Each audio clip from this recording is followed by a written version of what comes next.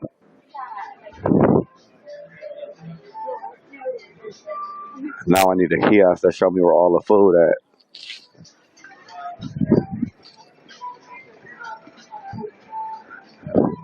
Other airports compared to Milwaukee airports, look how that airports be.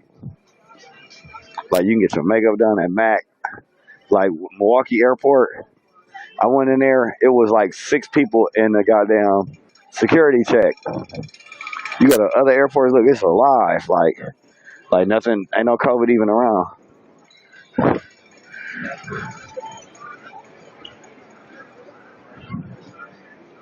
Where the kiosks that show the food.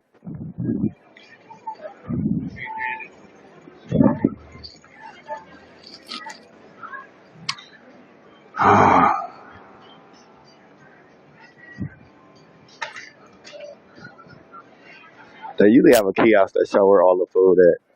I ain't gonna be picky. I'm just gonna do something simple like pizza. And call it a day.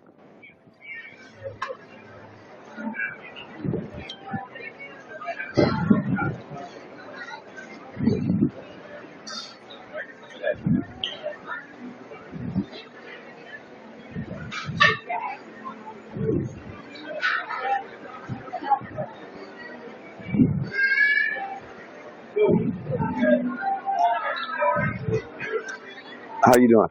Do y'all have a thing that show like where all y'all restaurants is in the airport? We're on this. We used to have a thing, but it didn't fit all it goes down. But I can basically tell you. I just want some seafood. They have Philip seafood. Oh my god. Anything close to that on here on this concourse, or this all they got? They have Atlanta bread down here. They have over down there, McDonald's, egg and chow, salad, Sweetwater. That's it. You said Asian what? Egg and chow. They're like what they like? They got like shrimp fried rice and all that kind of stuff, or? They do all that. But you know what? P.O. Chain, they have all that as well. They have like shrimp and lobster sauce? Okay, thank you so much.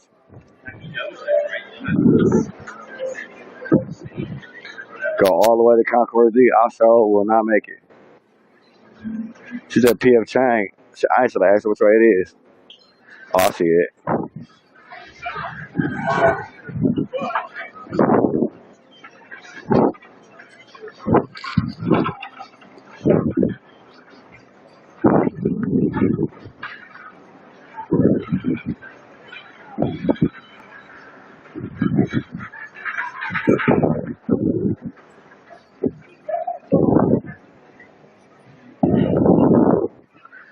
My plane don't leave for another hour and 25 minutes.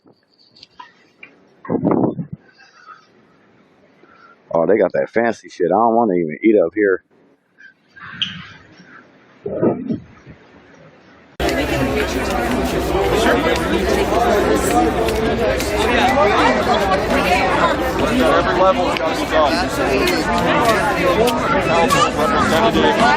I'll go just so you guys could see, if you've never been here, how beautiful and amazing this building is.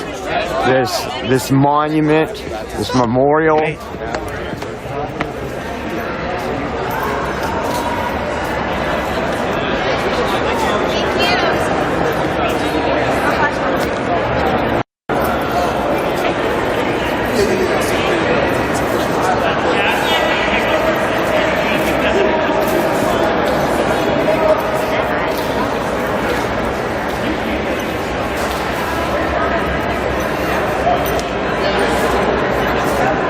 I won't stand here too long for you guys to read it, but you can, if you don't know what it says, you can Google it. It is just absolutely incredible.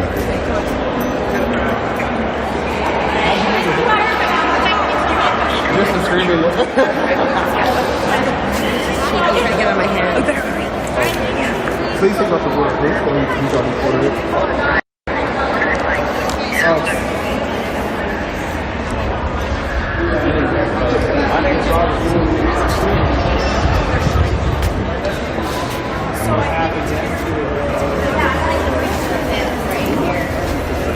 Just incredible views.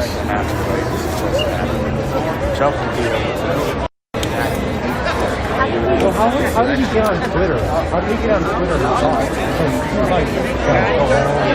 Well, that was yesterday. That's the Capitol way there in the background. The National Mall here, up ahead. That means he can get through the Constitution.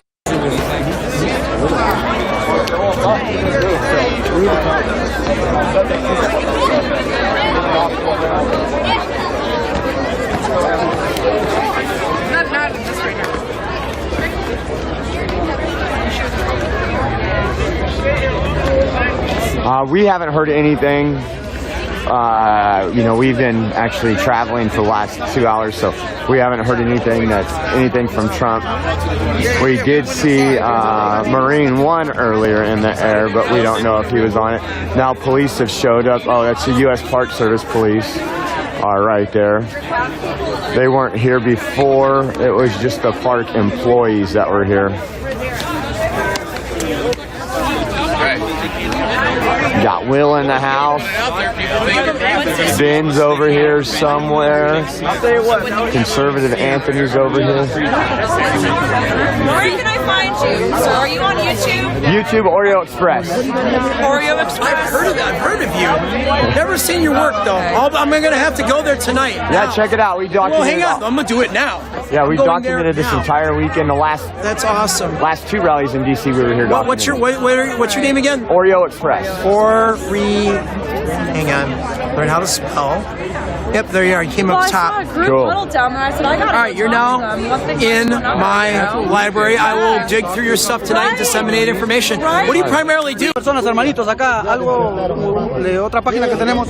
¿Cómo está el tema de la ONP, hermano? Infórmanos a la gente. Hermano, quiero explicarles pues, de que para todos los afiliados activos a la ONP, que sabemos que en tu página te siguen varios compañeros, quiero informarles, ¿no, compañeros, que el día 28 se había vencido el cronograma para que el presidente, este pseudopresidente fascista, pueda promulgar el cronograma para el pago. ¿Para cuándo es? Para el 28 de diciembre se había cumplido el plazo. Así es. ¿Ya? ¿Qué pasa? Que este presidente ha incumplido la ley, ha desacatado la ley, junto con el Ministerio de Economía y junto con la primera vicepresidente del Ministerio del Congreso. Lo que se está haciendo ahorita, compañeros, es vamos a demandar constitucionalmente al Ejecutivo. Nos estamos articulando con la doctora Angélica Sayán, que es una constitucionalista, para que pueda demandar al MEF, al PCM y al Ejecutivo por incumplimiento de la ley. Y también, paralelamente, vamos a hacer una denuncia penal a la Fiscalía por la malversación de dinero y la expropiación del dinero de la ONP. Este dinero tiene que saber quién se lo ha robado, quién lo tiene, quién lo ha malversado, compañeros. Y en estos momentos, el día lunes, la doctora Angélica Sayán va a presentar la demanda de incumplimiento de la ley. Dime una cosa, hermano. Se decía de que mientras que el tribunal no se pronuncie, el gobierno dijo de que iba a respetar la forma de cómo van a devolver. ¿Eso queda vacío? ¿Cómo ha pasado eso? ¿Le han puesto candado a eso? ¿Lo están impidiendo que eso pase? La ley es la ley, tiene que seguir su secuencia.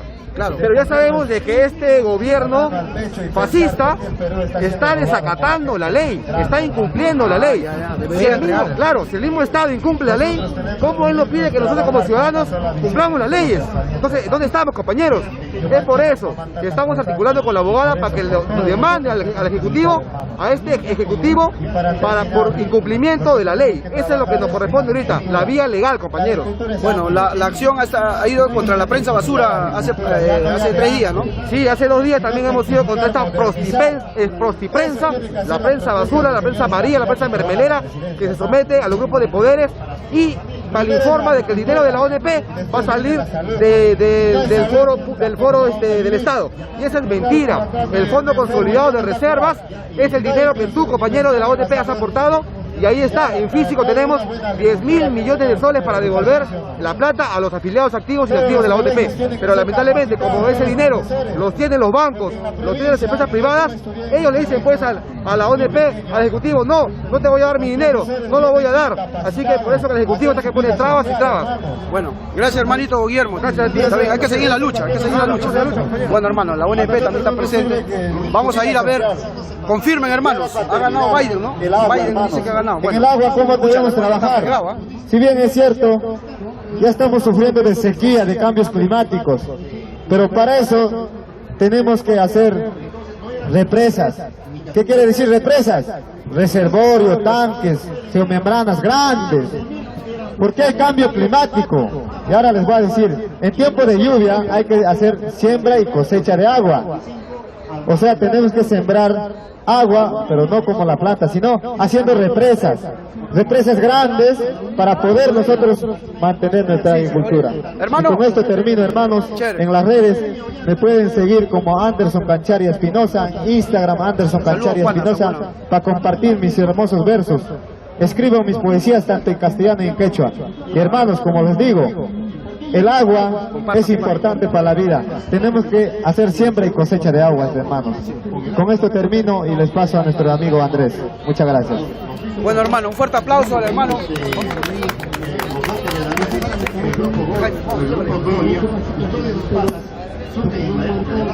Apóyenlo, hermano, apóyenlo al hermano, pasa para que te apoyen, colaboren, hermano, apóyenlo con algo, que te apoyen, para tu pasaje. Ahí está, vamos donde Moisés, donde Jaime. Bueno, hermanos, a ver, vamos a escuchar la opinión de Jaime, pero conéctense en otro canal. Jason, un favor, vamos a transmitir desde Rimay para ver los análisis de Jaime con respecto al frente externo. Dice que ha ganado, último minuto, ha ganado John Biden. Pucha, la cosa está fregada. Vamos donde el hermano Jaime desde Rimay Yacta. Conéctense a la otra página ya. Atentos, atentos.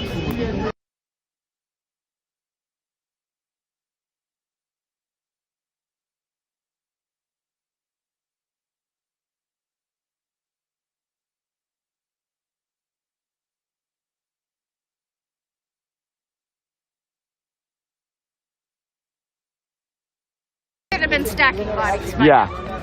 Thank you guys. Appreciate it. Did Yep. Thank you so much. See ya.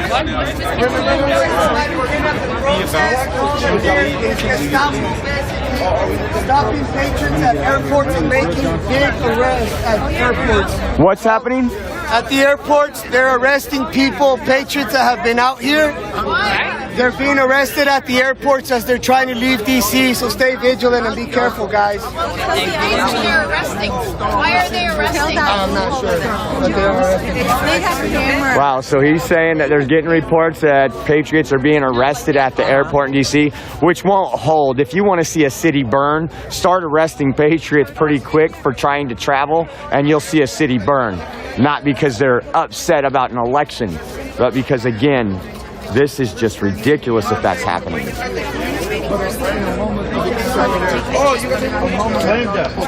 Again, we thank you guys for tuning in, subscribing. If you would like to donate to the stream, keep us going, keep us traveling. This is going to be a long journey for us. It is, yes. Yes, indeed. It's going to be a long journey. We're going to stop after this weekend. We haven't stopped, but we have a Venmo. It's at Oreo-Express. We have a Cash App that's at our $sign Oreo Express, and our PayPal is OreoExpress@yahoo.com. So we appreciate anything. Yep. Actually, I think people here, how to say, is like, do you like that? People here, Americans, are so used to talk to terrorists, talk to criminals, talk to gangsters. That doesn't work at all. I come from a communist country. I escaped from there. I mean, communist China. So you know how they handle people? They shut you up. Just like right now, they shut down your Twitter. I think all you guys know who I'm talking about. Yep, absolutely. You know why I'm talking with this kind of methods? Because they don't want to let you say that word. They will censorship you. Do not let you. Y'all already knew it. Piece it up before I even.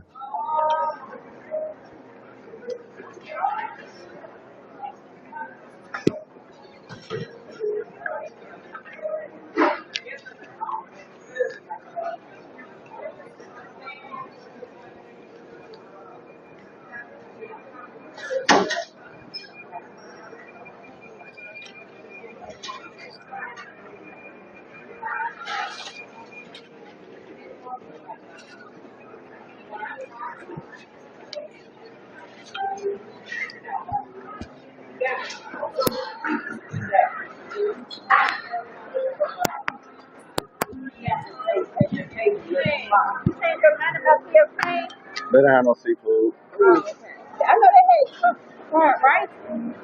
Oh, they might have had that, yeah. Yeah, they got it. Yeah. Uh-huh. I was looking for like, which I knew I was gonna find like some catfish or some like, You're going to have to go to eat. I already know. Yeah, I'm finna just grab probably some cheese pizza or something. Oh, okay. Something simple. Thank you so much.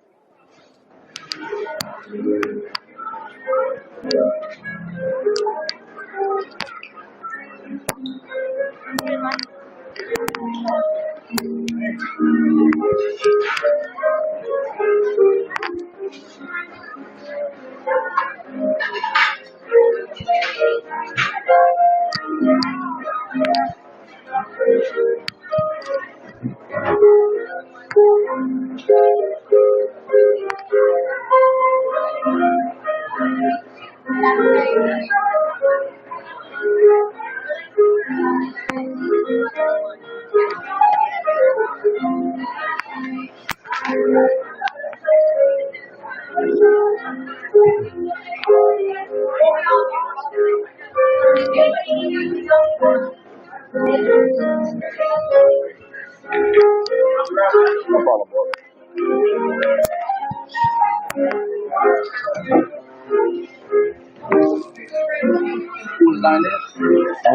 How long do it take for a pizza?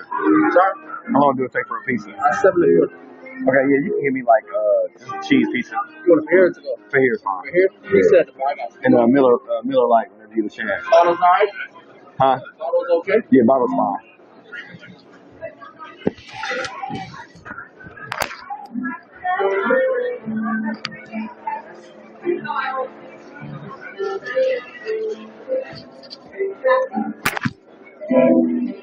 My hair caught.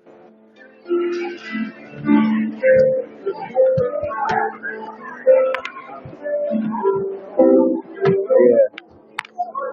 In here playing that thing, man. What y'all know about him? Yeah.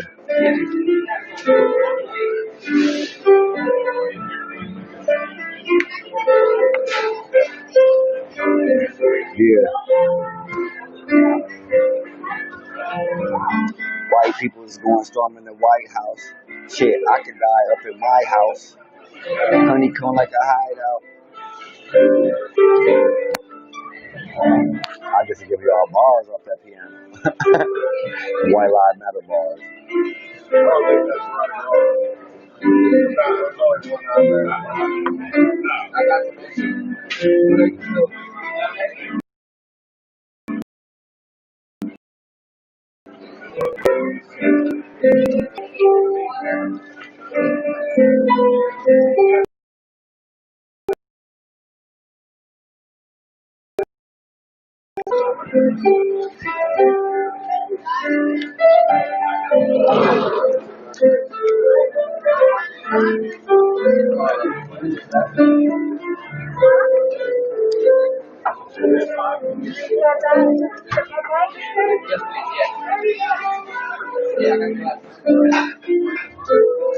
Man, Chick-fil-A is good, I ain't gonna lie.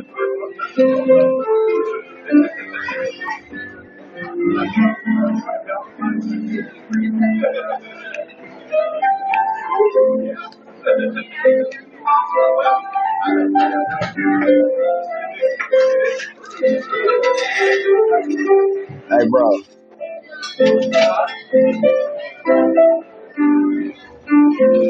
Now look, if I work here, that shit is on me crazy. Like, at first it's cool, stop in here for like 20 minutes and hear that shit. But if you work here,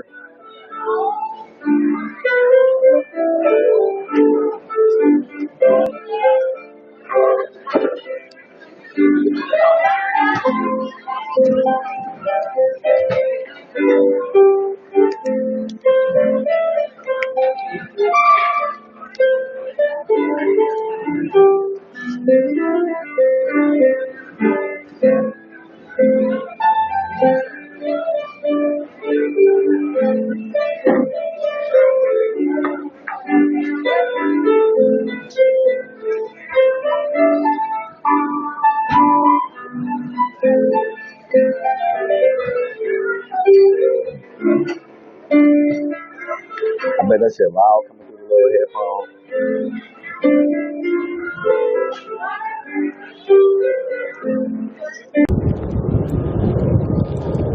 Oh, to give a, I wonder if that's Air Force One up there.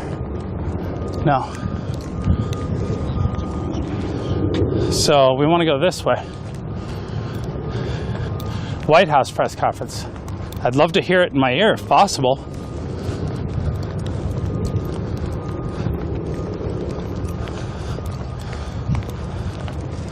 Did you have any thoughts on the sound system here yesterday? No. Terrible.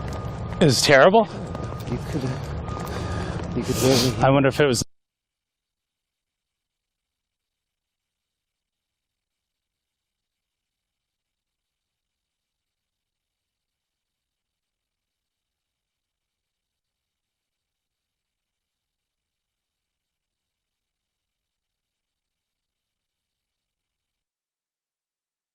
Their voices heard in our nation's capital.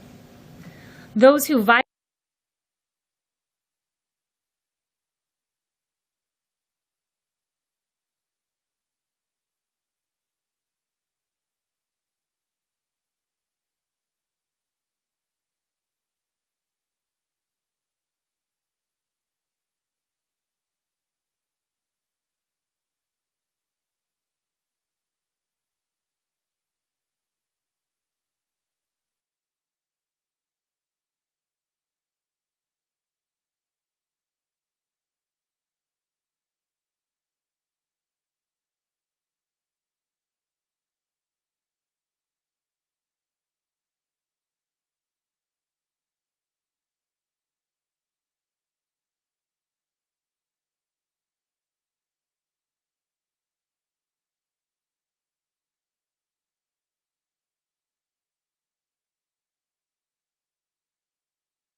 I am here to deliver this message on behalf of the entire White House.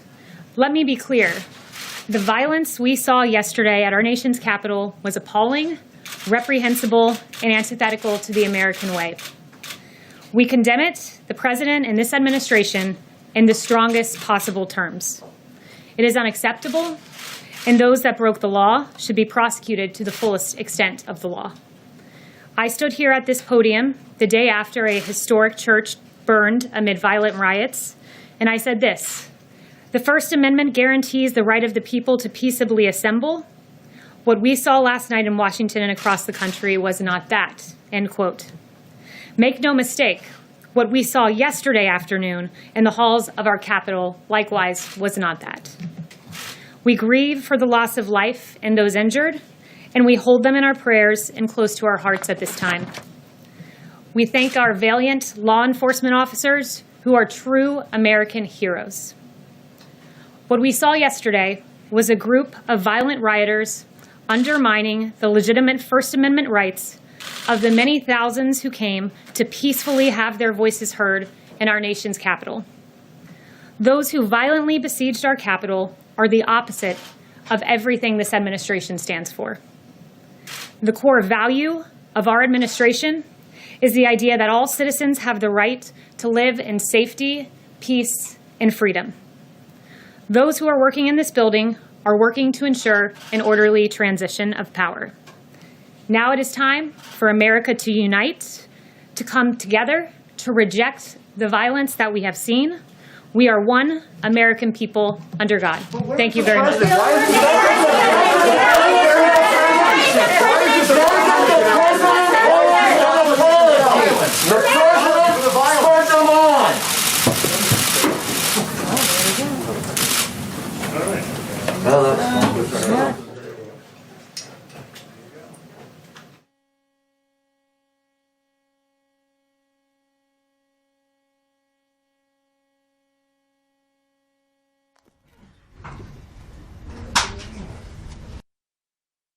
Here, we're going to be walking right by the Trump Hotel. It's one with all the American flags on the right-hand side. But Trump did talk about marching to the Capitol. He did talk about, the decisions that need to be made. Rudy Giuliani got up there, talked about, the Constitution, what powers that could be possessed today. And it was really, it wasn't a long Trump rally. Like some of his rallies he'll go on forever. But I mean, people, I'm not lying, people were not used to this cold. I say that and there's a girl up here wearing shorts. So, but sitting there, it was extremely cold. Walking, it's not bad.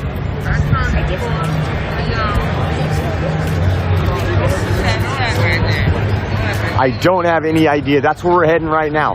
I don't know that anybody broke the police line. I could be completely wrong. That's why we're going to head over there right now. It seems like that's where everybody's marching.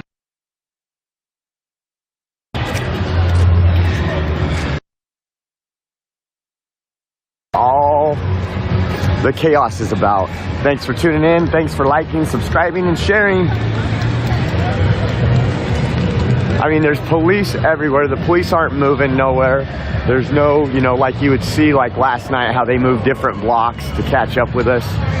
Don't see any of that right now. They're just hanging out at their cars. Oh, and as I say that, wow, I take my words back. Now they're running to this vehicle. I wish I could jump on a bumper. It looks like they're gonna move.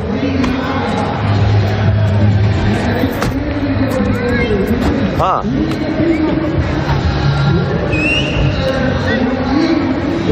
Oh, so some people are being pepper sprayed at the Capitals with somebody just put in. So we're heading that way. Wow. I think what the issue is, well, I'm not going to say that. I mean, I would suspect that Patriots got there and they're blocked probably like BLM Plaza, where they're not allowed to at least exercise their First Amendment right, or they give them a First Amendment right area. And that's not how things work. The entire country is a First Amendment. You got the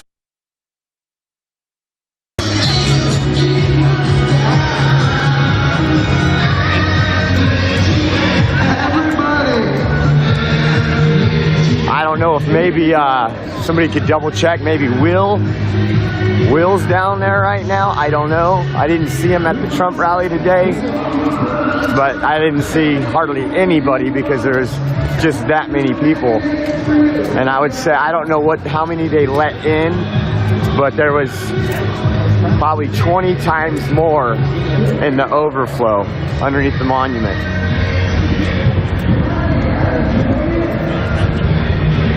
So those police, they just ran to their cars. I'm looking back, none of those vans have moved. So they just ran to their cars. I don't know if it's precautionary. Or maybe CNN walked by. and they needed to make us look bad, so they oh, there's CNN.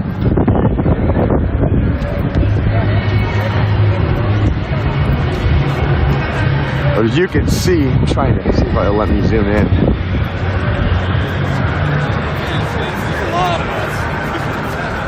No, well, right now I got, yeah. Sorry, it's a little unstable.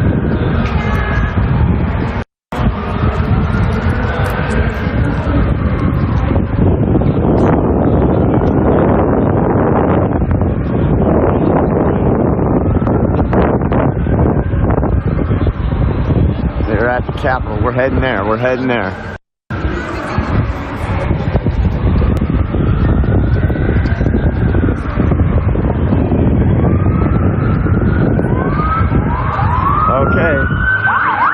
Here comes those vehicles, it looks like. At least I hear sirens behind us, guys. I believe the president went right back to the White House. I didn't see his motorcade leaving anywhere else.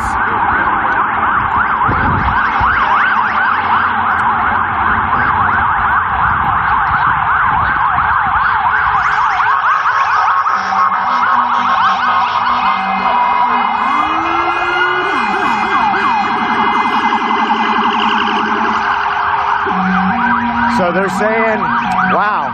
So I just seen that comment, Patriots are at the front door. So I'll try to put it in overdrive.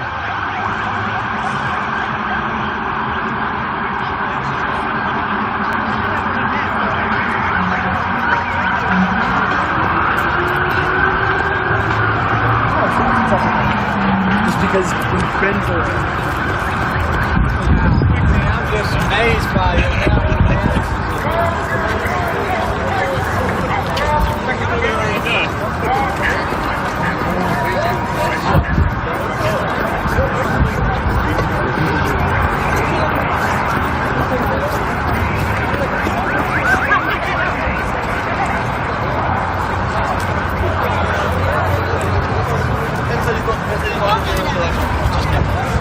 Yeah, I'm trying to, not a run, just a jog, guys, just a jog.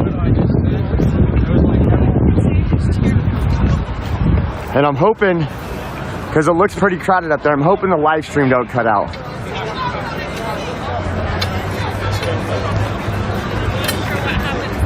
See, everybody here is just, probably don't know what's going on, because they're just walking like normal.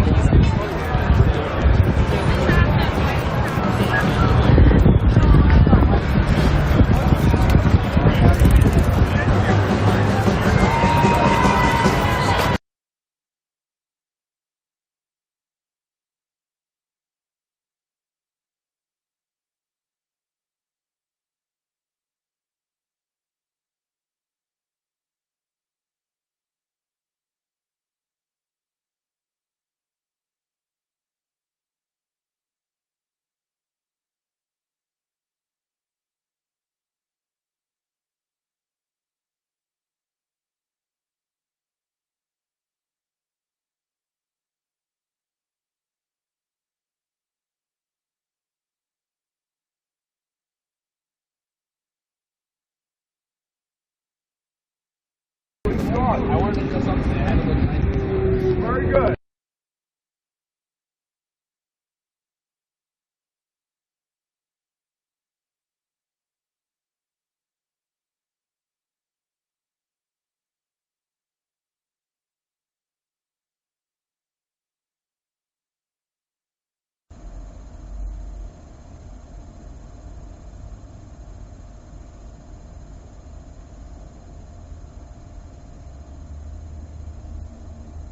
That are out there, that are independents, that aren't partisan, really.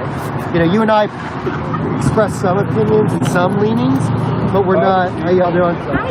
But we're not partisans. We're not propagandists. Yeah, meaning that like you don't really like toe any party line. Like you might lean some way, but you're not going to just stick to the party line of the group that you're involved in. You'll speak out against it when you have to. Well, yeah, exactly.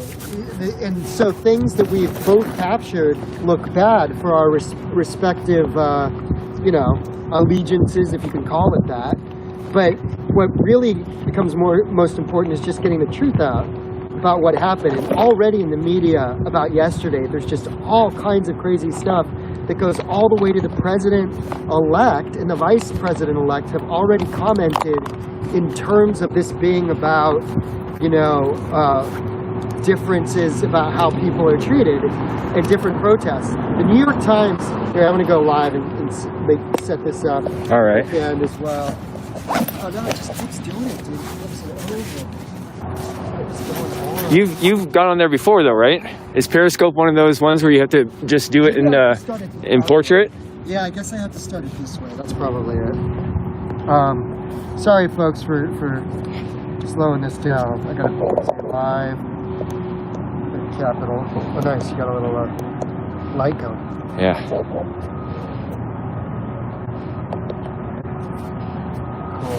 That's what it is. Because I'm used to starting on the other end. Thank you, Joseph Virgo, for that $15 super chat. Very glad to see you're okay. Worried about you last night. Do you know where I can find the best source of footage inside the Capitol for yesterday? Thanks again for your coverage.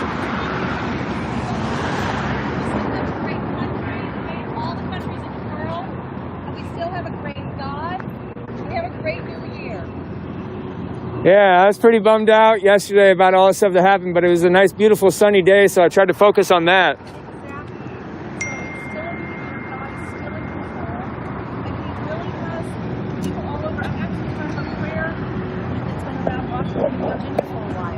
Yeah. So I just know the police officers are in place.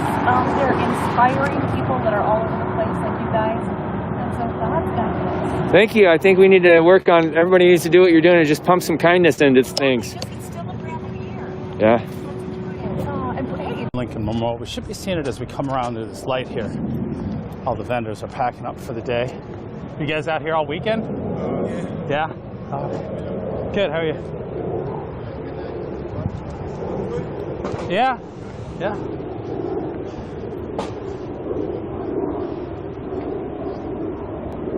Copy that, Ange. Angie, just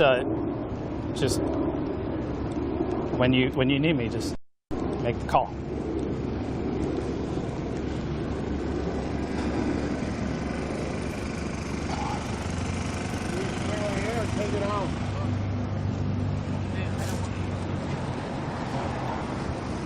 So quite the setups here. It's an interesting little building here on the corner of the park.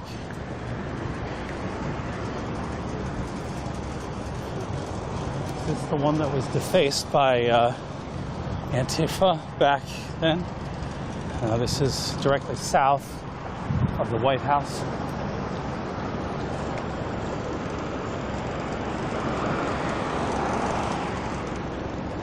So we're at 17th. Dot video, I think it's labeled. You guys can shout that out in the chat if you know exactly what it is. But they had a live streamer that had a solid stream from beginning to end for the first siege, and so that's a good source for that. There's a picture I posted on my Twitter of the Secret Service, I guess, gunman that shot the young woman, or the woman yesterday. I don't have her name memorized yet. I'm sorry. I've been focusing on.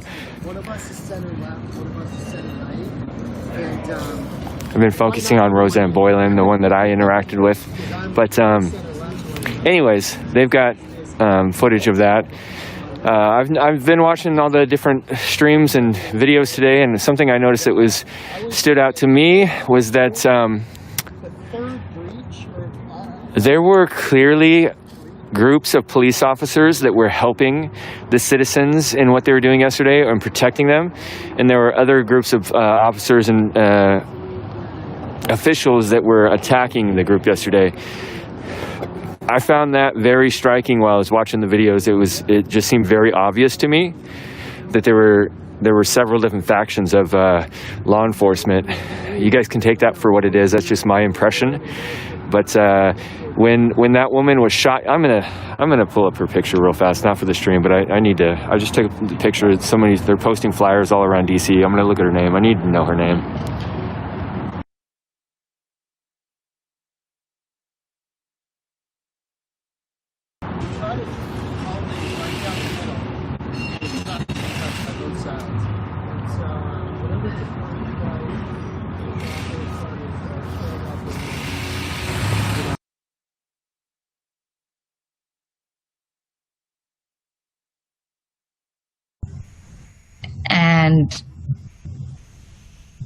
the response needs to be different.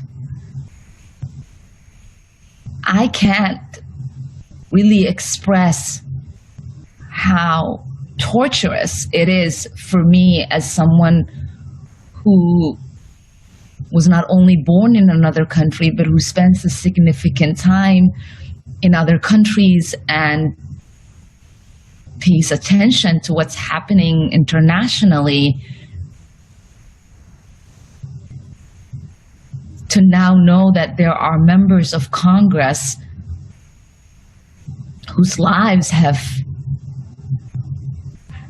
been changed forever by a physical threat we have all felt that came because of a president of our country telling people they had to do everything that they can in order to keep him in office.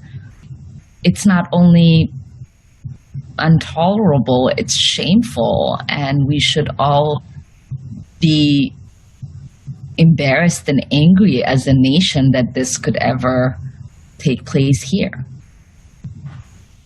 Congresswoman, thank you for sharing your perspective on that. I greatly appreciate it. Thank you, Scott. Time for just one or two more. So I'll go to Michael, Public Media. Yes, this is Mike Moen of Public News Service. Thank you for taking my question. Congresswoman Omar, how does what happened this week affect a new Congress being able to move forward with plans that it had been previously working on? By that I mean, does this, obviously in an emotional way, but also any follow-up action disrupt any plans to move forward after the new president is sworn in? We first have to deal with the task at hand, that is, removing the imminent danger. I've been thinking about it, just how important it is for not just members of Congress, but every leader in our country to call on Biden to make sure that if there was ever an invitation for Trump to participate in his inauguration, that invitation is rescinded. Lies, Trump cheats, build a movement, hit the streets. Trump lies, Trump cheats, build a movement, hit the streets. Trump lies, Trump cheats, build a movement, hit the streets. Come march with us, we're gonna take off this way. Let's make sure at minimum people around here know we're here. Trump lies, Trump cheats, hit the streets. Trump lies, Trump cheats, build a movement, hit the streets. Trump lies, Trump cheats, build a movement, hit the streets.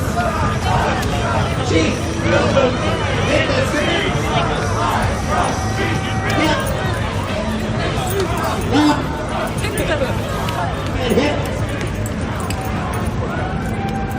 Up everyone. There's also something going down downtown Brooklyn and New Jersey tonight, but I can only be here. This is the easiest for me to get to, and the easiest for me to get out, is what I was thinking.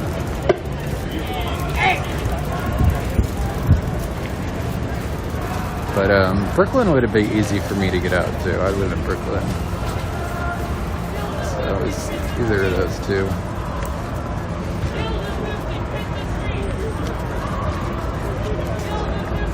But whoever recommended that I tilt the camera up got you in mind. Tilting the camera up a lot more, but I still tried not to film faces, obviously.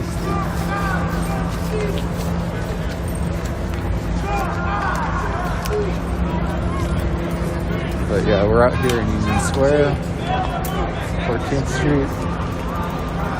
Usually this is like the spot, but since coronavirus, it hasn't really been.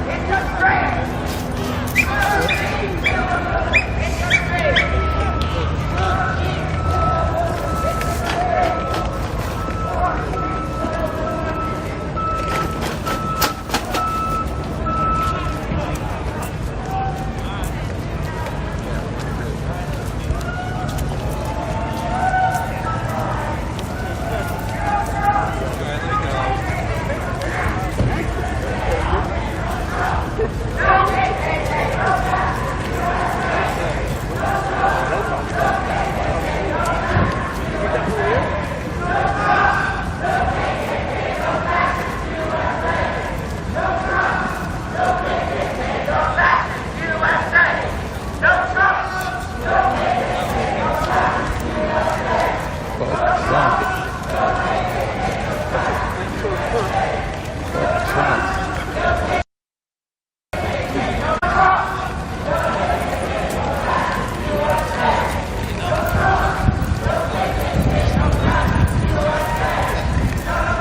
supposed to be a counter protest. Or at least that's what I read. Maybe I misread. Or maybe it's just counter in general.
Oh yeah, it's actually called Unite the Right. Unite against the far right. Excuse me. I fucking dyslexic. Big mistake there. Unite against the far right.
Get a real job.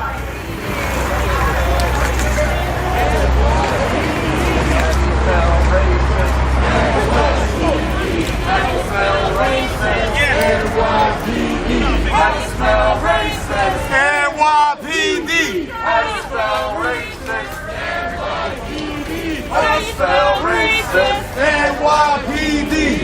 spell racist? NYPD.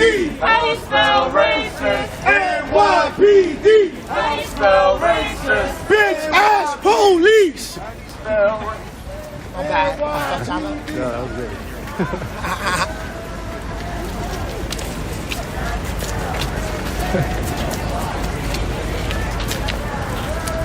NYPD.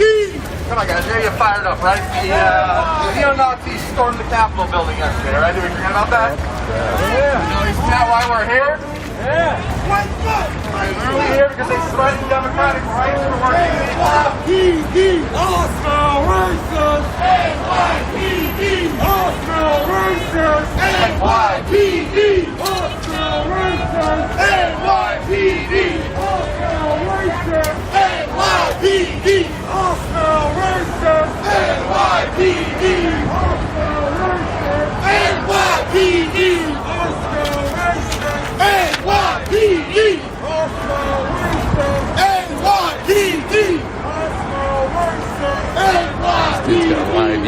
watch out for him. I'm gonna steal my feed. You guys show the same energy that they showed in DC. Yes.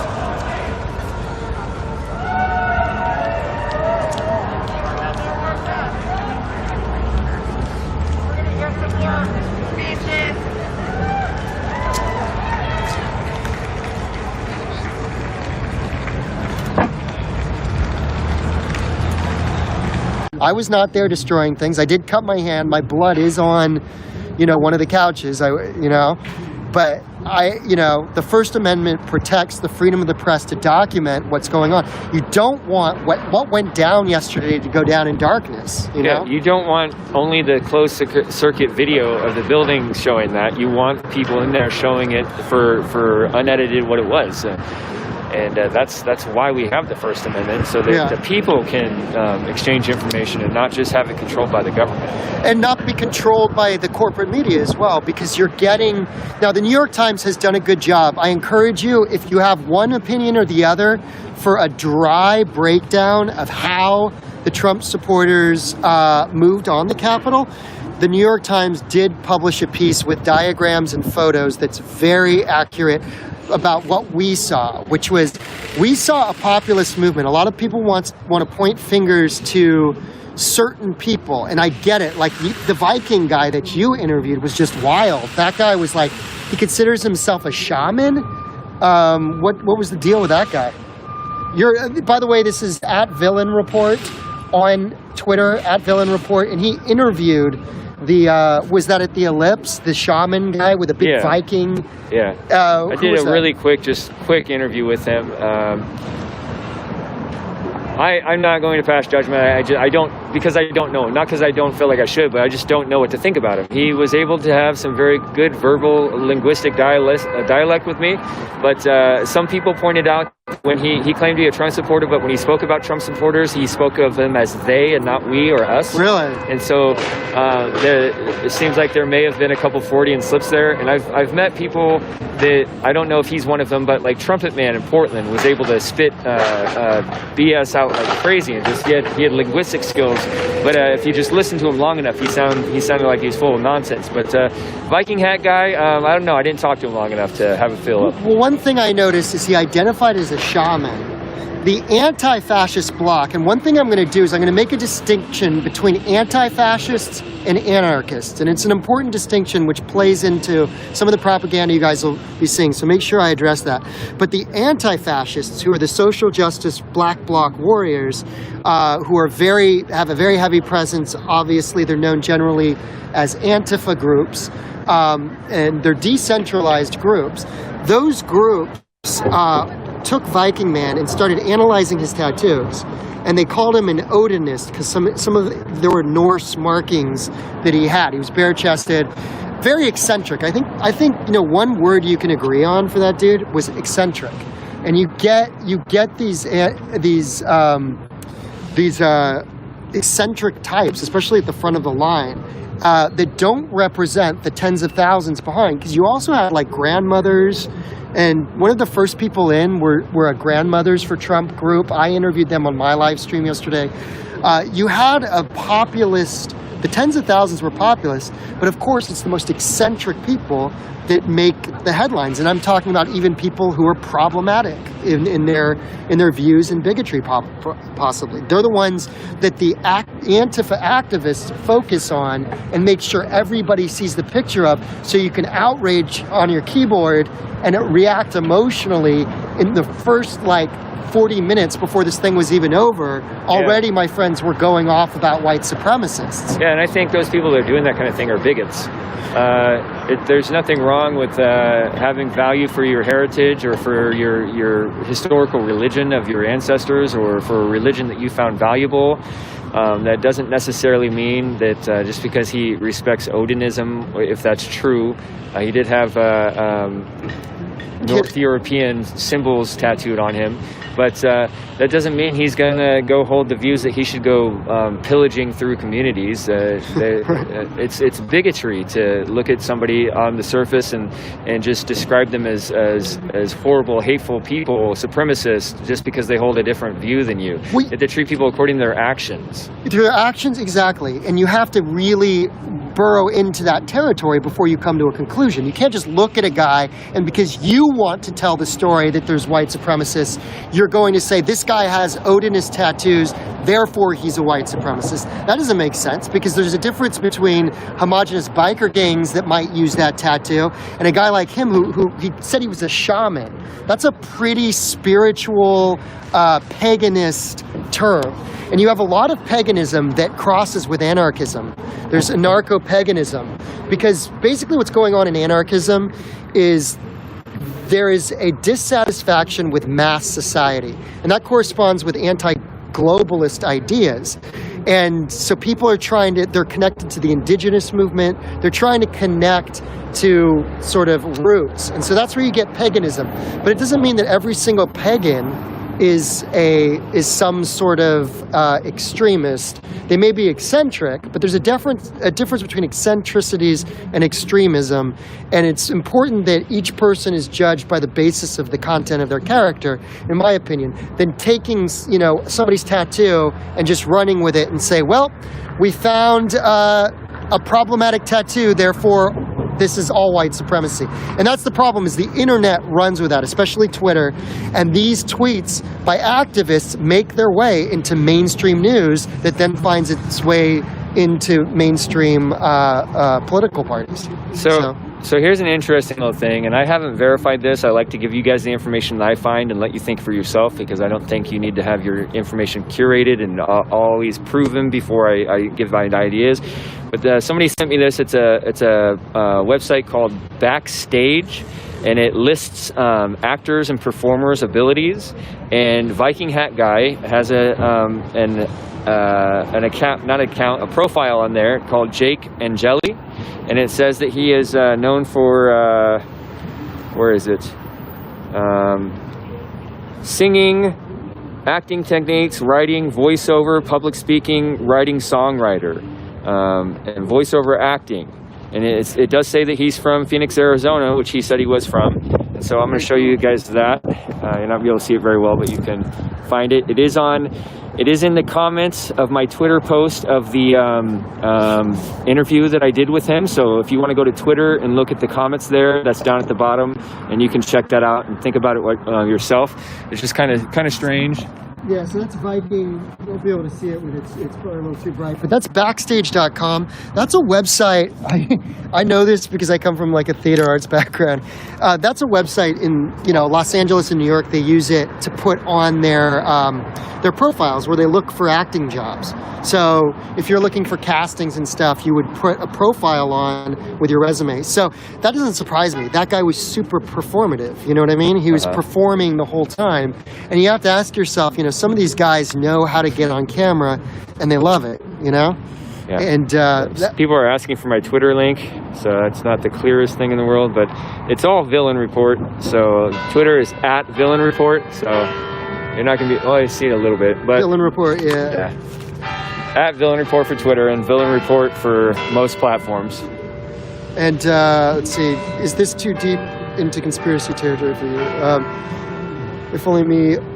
Or is the government using COVID-19 powers to make their own laws, not BS? Well, you could speak to that a little bit because, let's see, what day are we in? That was Wednesday yesterday, right? So Tuesday night, we were at BLM Plaza. And again, this is where the press isn't actually doing journalistic work. One of my big gripes with all this is that there's journalistic malpractice, that you have press who don't even come to these events. They just write from their armchair. If they're quarantined, they don't even come out. And they're making these assumptions about who these protesters are. On Tuesday night, we saw each other at Black Lives Matter Plaza. What do you think people were protesting there when they clashed with police at the line there? Did you have any? The group was tired of seeing the police protect Black Lives Matter events and Antifa events. And the police were making the argument that they were protecting the two groups from clashing together. And a lot of people are more and more in the country coming to the people should have the right to mutual combat. They don't need the state to step in and stop a fight if it's mutual. But they're mad that they're seeing things like Black Lives Matter being painted on roads, and it doesn't represent the society as a whole. And then they're mad at things you'll see American flags being burnt over and over and over, and officers will watch that happen and stand by. But then Black Lives Matter flag will be burnt, and then people get hate crime charges, and officers the other night. I do not agree. I will say that there are certain things that symbols that I would attack. I said this before that I wouldn't, but like the CCP flag, yeah, burn that thing to the ground. I'd be glad. Barack Obama was the very first black president. Who was his vice president? Who was the upcoming president? So Joe Biden, he's a sweetheart. He's from Scranton, Pennsylvania. He was actually a senator in Vermont since 1971. Who was his wife? So he and Jill. Stop. So the last president for Donald Trump was who? Obama. All right. So Barack Obama was the last president for Donald Trump. Who was Barack Obama's vice president? Joe Biden was Barack's vice president. All right. So who was the incoming president after Donald leaves on January 20th? Joe Biden. All right. So who is? Hold on. Who is Joe Biden's vice president? Fabulous. All right. So Joe Biden is actually the senator from Vermont. So you were there. All right. So we're gonna have a very fun term. I don't want us to forget about Donald. Donald's actually a sweetheart.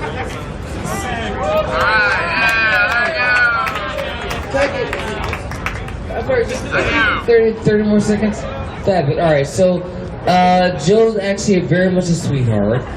He was senator for 71 to about 2008, and so Jill's his wife. So Jill's actually a doctor in psychology. So it's going to be a beautiful presidency. It's going to be a beautiful term. So it's one of those things where.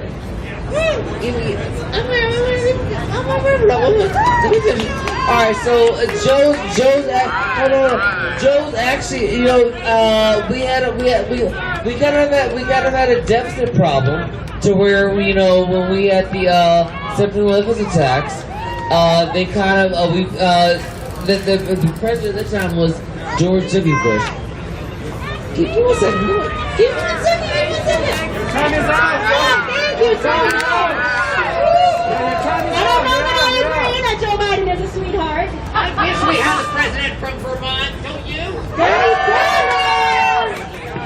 Alright, so our last speaker is going to be Algier Hawkins from Socialist Alternatives. Sisters and brothers, we come out in the cold across the city to proclaim that on this day we refuse to give up, we refuse to stand down, that we're here to organize, to mobilize, and to agitate for working people, the poor, and the oppressed. On January 1st, we all stayed home as the calendar changed, and we were hoping to transform 2020 to 2021 and maybe a new day. But the only thing that changed was the year. But the ingredients that made 2020 a hellish year still remains. In the midst of this pandemic, the billionaire class have made $845 billion of wealth. We've lost 350,000 workers and youth and poor to COVID-19.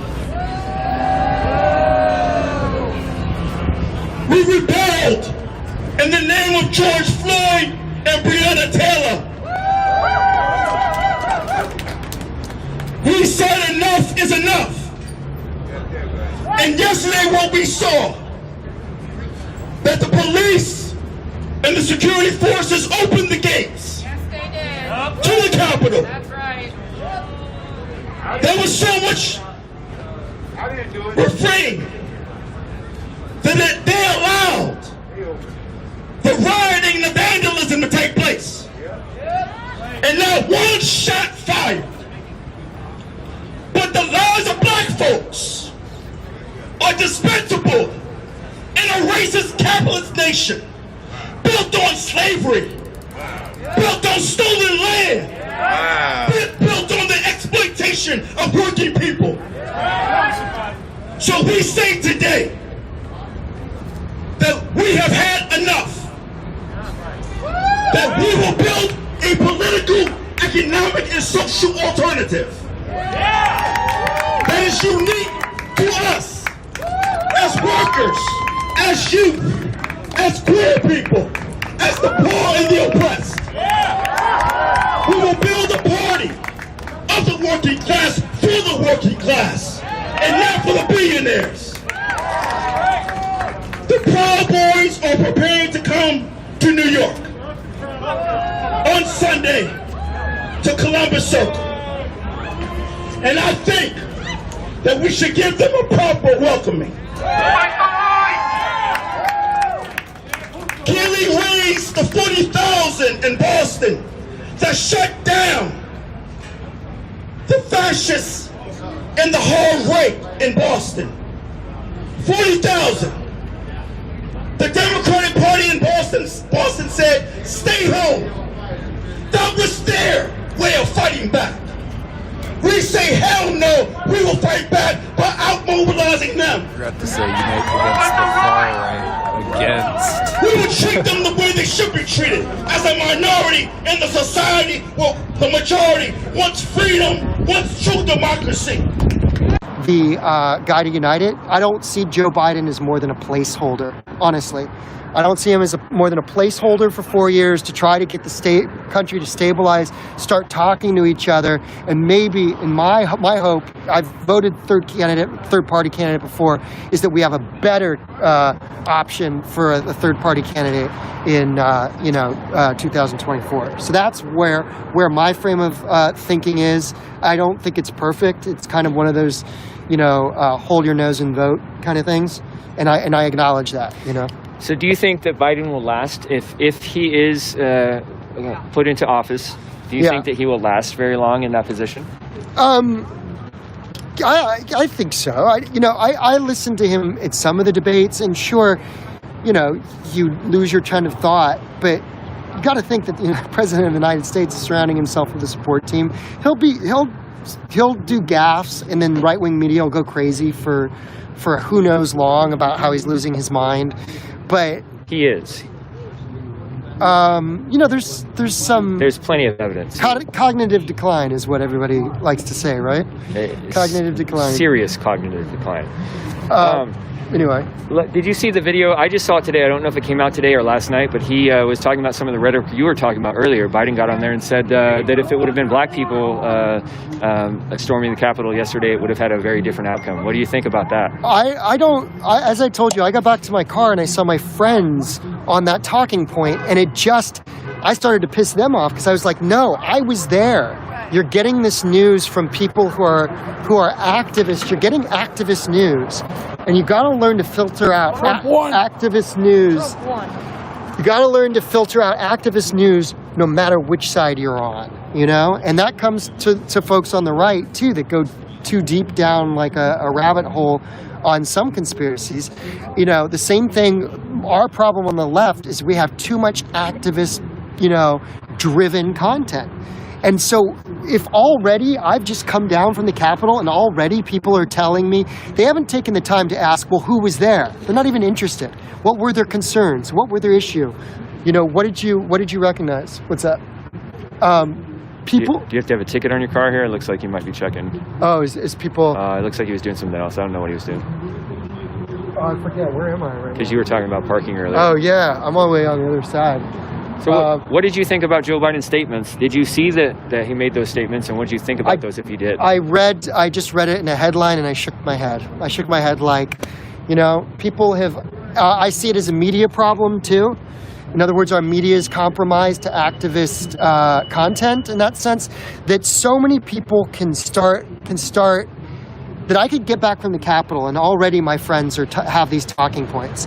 And the first thing I said is, you know what I found interesting was genuinely, if you talk to the people there, they were all, what have you, nobody talked about race. Nobody was there like chanting about race or... Yeah, the fact that they labeled the crowd armed and white supremacist yesterday was nonsense. There were, I would say, at least 1 million. I think maybe a couple millions. I don't know how to estimate the size of a crowd like that, but I interacted through and through the crowd, and I did not experience any faction of people proclaiming or showing signs of direct racism or neo-Nazi or anything. I'm not saying that there weren't pockets in them, but if I mingled through that whole crowd and didn't see it once, if I mingled through that whole crowd and didn't see guns once, it's entirely salacious to label the crowd white supremacist or to label them armed. I think it is too, because you're going by outliers, essentially. You're taking one outlier and you're judging a whole crowd by that. Now, my friends, they don't give a fuck, honestly. They're on the left. I'm betraying the tribe by coming out here and saying, no, look, this was a populist protest. It wasn't infiltrated in the sense that there might be people. Remember where I said I'd get back to what's the difference between Antifa-aligned groups and anarchism? You can get anarcho-libertarians. You can get libertarian militia that identify with anarchism and even the concept of anarchy as an umbrella. You could say anarcho-libertarians, in other words. It was in Kenosha where that group of militants said you can... fuck with the government, but don't fuck with each other or something like that. They were, And then he raised his fist and he said, all lives can't matter until Black Lives Matter. And they were wearing yellow shirts, which of course is the same, colors the Gadsden flag and represents libertarianism. One of the Boogaloo, even Ivan Hunter Harrison, he was arrested at the 3rd Precinct in Minneapolis for firing his gun at the 3rd Precinct and shouting "Justice for George Floyd." I went to his Facebook profile, and he had a Black Panther Gadsden flag, it's this weird hybrid flag that has a Black Panther, and the snake is wound around one of the legs of the Black Panther. So it's this weird hybrid social justice meets libertarianism flag. So there's all this like hybrid subcultural stuff that's out there. And the Boogaloo is a perfect example of a movement that the mainstream media always says far right, but they don't understand that there's left-wing anarcho-libertarians that can come from the right or the left. And so you could have had some guys that were up there that have anarchy flags at home, but or come from an anarcho-punk background. I think that as the independent videos come out more and more of the events yesterday, you're going to see what I saw. Again, I was in that situation and it was very intense, so maybe my views skewed. But I saw the uniting ideas in the crowd that were verbally expressed by many, many, many people were the Constitution. People kept saying, we're here for the Constitution. It's about the Constitution. People kept trying to keep things peaceful and said, we're not like Antifa. We're not like BLM. We don't vandalize. We don't loot. And then also they were obviously in favor of Trump and believed that Trump won. But it was a very, very, very minuscule, small section of the crowd that was breaking the windows and looting that one building and attacking officers.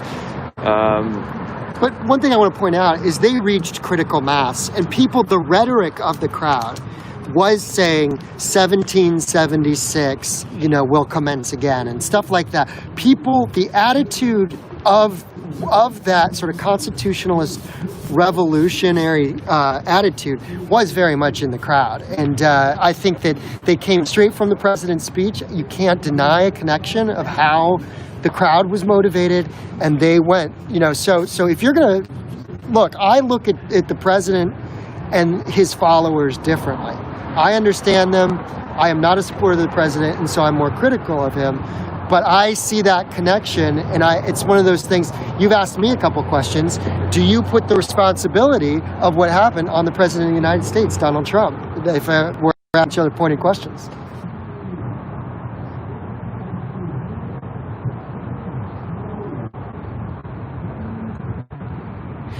No, because I'm an anarchist at heart, and I'm largely moved for the individual rights of the person, and that comes with the individual rights or responsibilities of the individual. And yes, Trump got this event gathered. He had everybody come here, and he used language like "be wild" in. And somebody said he said it like "boom" yesterday during his speech. I didn't watch the entire speech. I'm still torn in finding where I hear a lot of people talking about this. They're at a place where they're not sure which fork in the road to take. And I have been calling for nonviolence from day one, last May. Me too. But I can't ignore the pattern of history to where when tyranny happens, I've never seen an overpowering of tyrants through peaceful measures. So here's what's interesting. I think Donald. Justicia, justicia, justicia,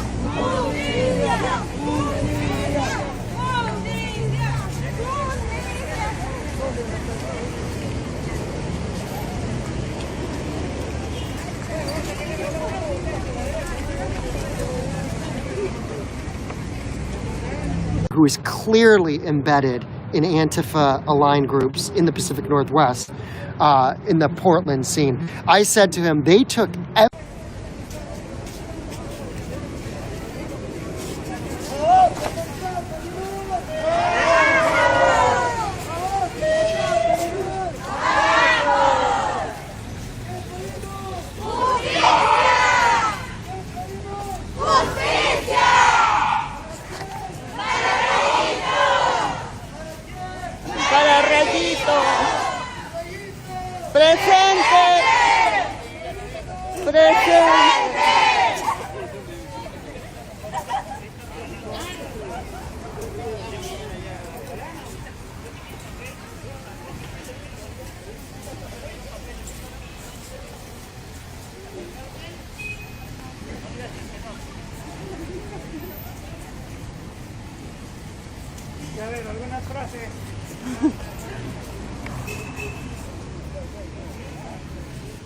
No al maltrato animal. Abajo.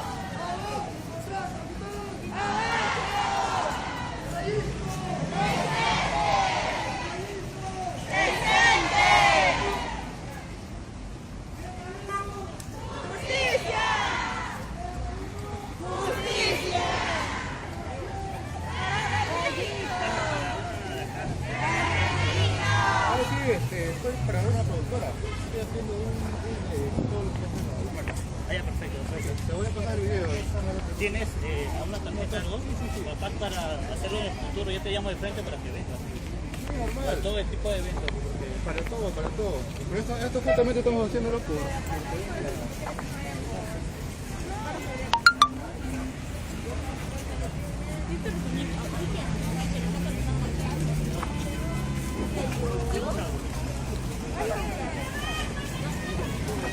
Abajo. Abajo. Justicia. Justicia. Justicia.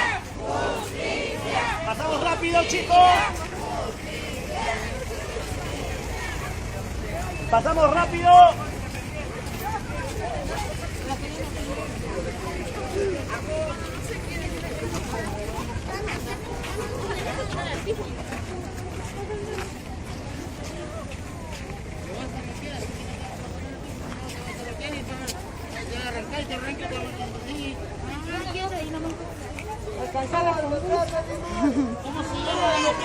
Mal, no al maltrato animal.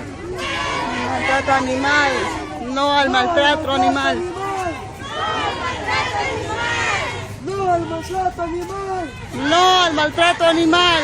¿Qué exigimos? Justicia. ¿Qué exigimos? Justicia. ¿Para quién? Para Rayito. ¿Para quién? Para Rayito. Rayito.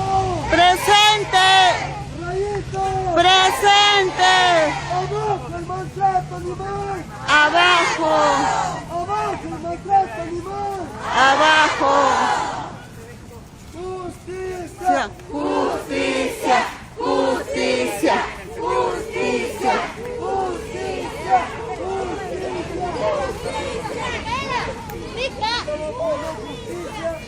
Por un animal indefenso que ha perecido en las manos de su dueño. Realmente es indignante lo que pasa con personas inhumanas que quitan la vida de un animal, de un ser vivo.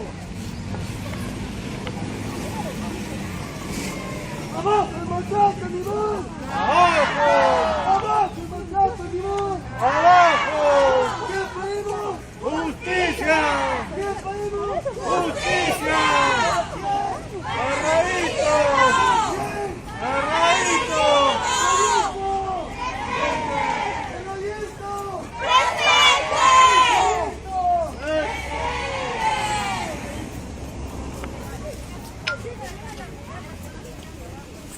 Justicia, justicia, justicia. Puesto de acá. Este refrán. Yo agarré eso. Yo agarré.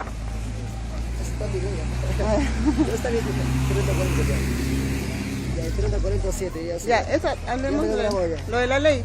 Levantemos la voz por eso. Ya, ley de protección animal.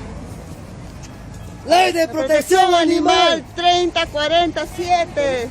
Ley de protección animal. 3047.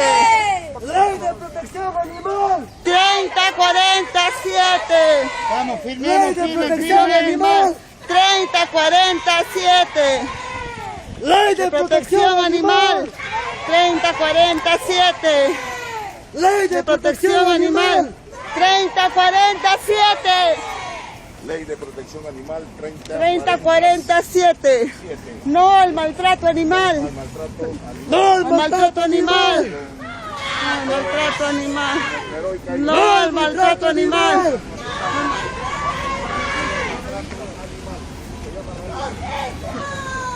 Justicia. Justicia. Justicia. Justicia. Justicia.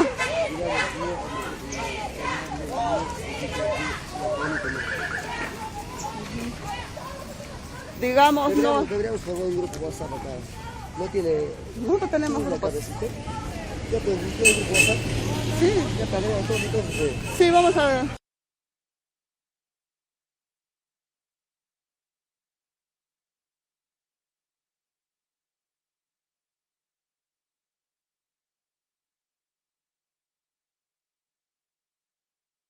La señora que asesinó al perrito Rayito.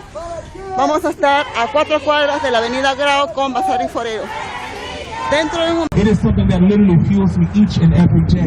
I would love for us to recite it now. Please recite it with me. And let it really take the...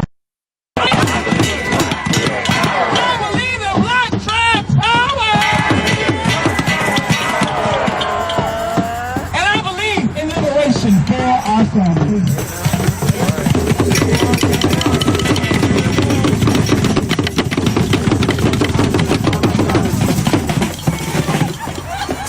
Liberation for our families. Right now. Leadership looks like you and me. Responsibility looks like you and me. It is our duty to continue fighting. It is our duty to let all this affirmation. It is our responsibility to fight for our freedom. Go ahead. And not just the freedom of the people that have the same skin color as you. We have got to fight for black people. We've got to fight for black immigrants. We've got to fight for the indigenous people of this land.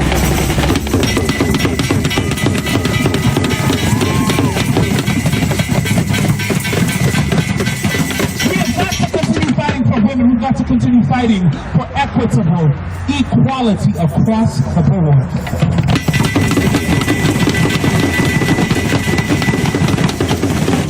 We have got to keep fighting until we abolish white supremacy!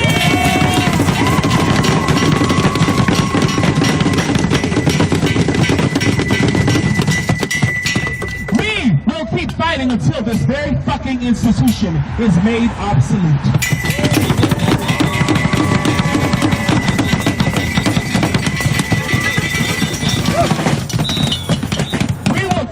Until people in this country, black people in particular, are not fighting day after day to survive.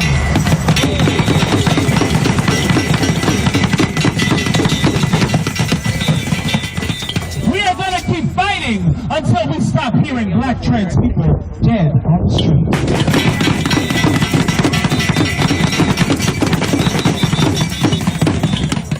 We are going to keep fighting until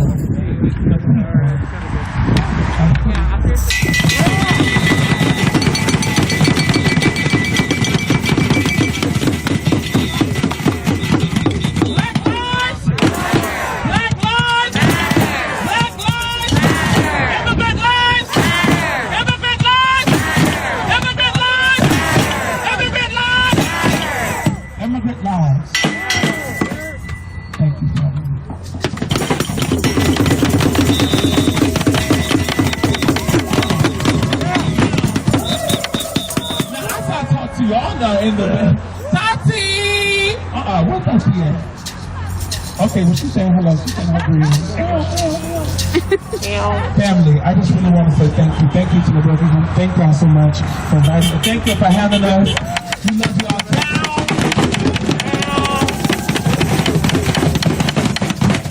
We will keep fighting. We will keep coming out here because this is what it looks like. This is what community looks like. This is what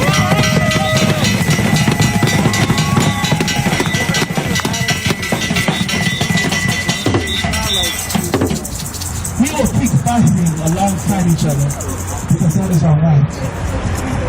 We will push back up against white supremacy. We will push back up against the police. We will push forward until we have all our demands met.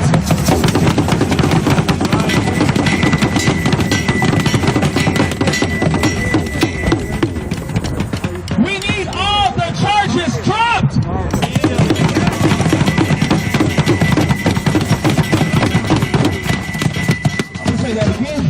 We need all the charges dropped!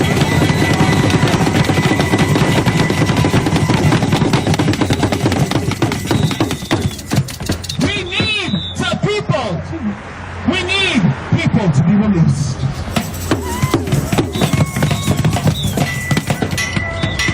With revolution.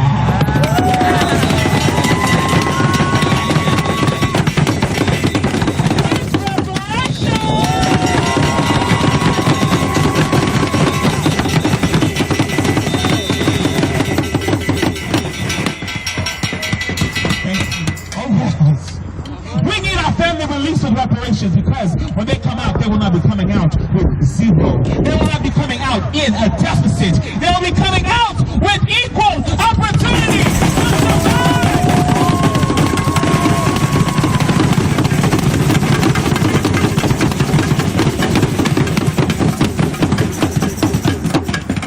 In this great American country, we all should have the opportunity to survive. And not just to survive when it's popular. Not just to survive when crazy white supremacists take over the Capitol. No, it ain't a one-time deal.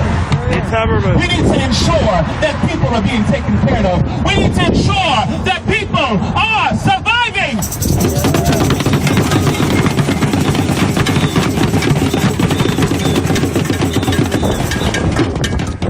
We need to ensure that the young, beautiful people are not afraid of people who do not look like them. That they are not ashamed when someone is different from them. That they are not filled with stigma because they may feel fabulous. They may feel really fabulous. should be embraced. They should be celebrated in their fullness, in their likeness. Not just because it's popular, and not just because it's on a TV show, but because they matter.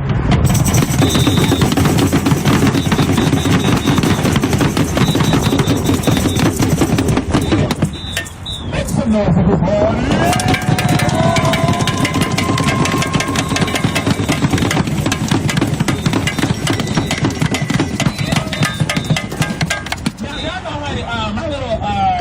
Joelle, how they has a chant.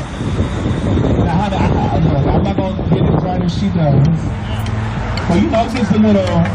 Can't be back cool. Hold on now. Come on. Come on, blessing us with a tune. Come on, I know. Look. Shout out to white supremacy, all this good goddamn cobble. Okay, come on. All this. Come through. Come through, yes. Okay. Now there's a little white supremacy bitch. We're gonna step over it. Over that.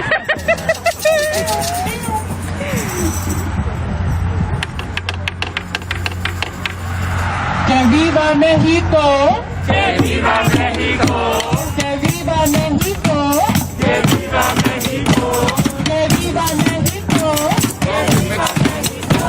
Que viva Perú. Que viva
getting warmed up.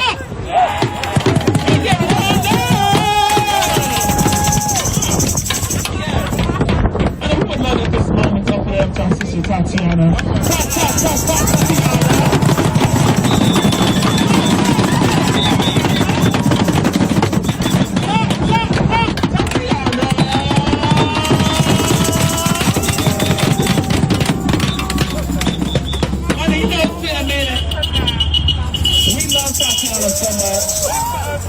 So it is a gift and a joy to be in your hometown, to be right here windmilling and bucking up some songs.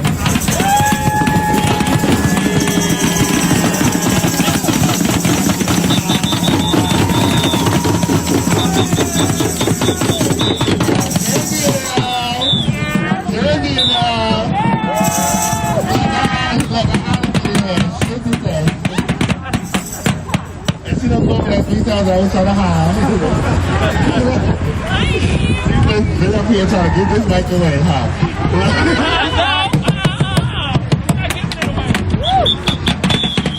I honestly want to start off by saying thank you to every fucking body that's over here right now.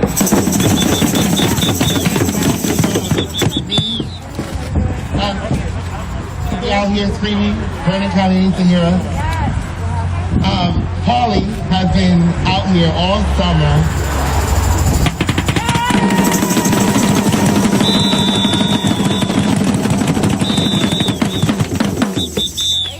I thank you so much, Paulie. Paulie is honestly like my personal assistant. He just doesn't know it.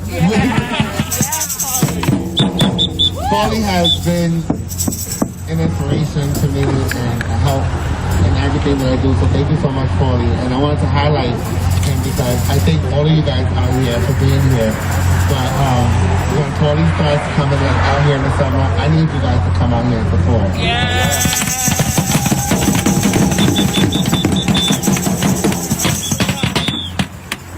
Paulie does tabling every Sunday.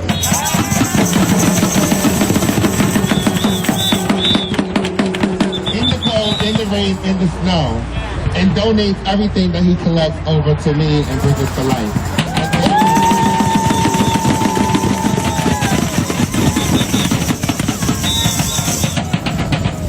And this is what community looks like. So I say that to say that we need to come out here more often. I know that the community is kind of fucked up from New York to out here, but I see my Inglewood people here. Thank you for coming.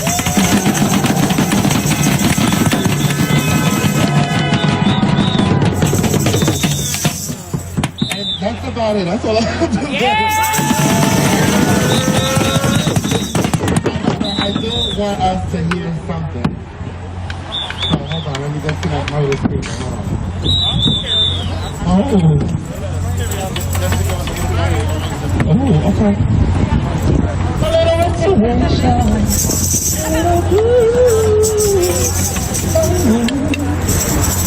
Okay.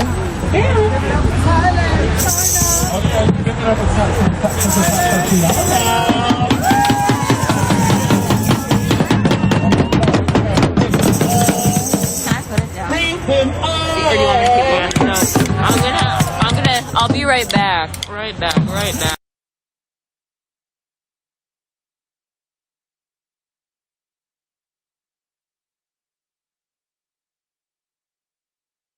A movement and still do not see the disparity in this country. You are now willfully ignorant and willfully complicit in that disparity.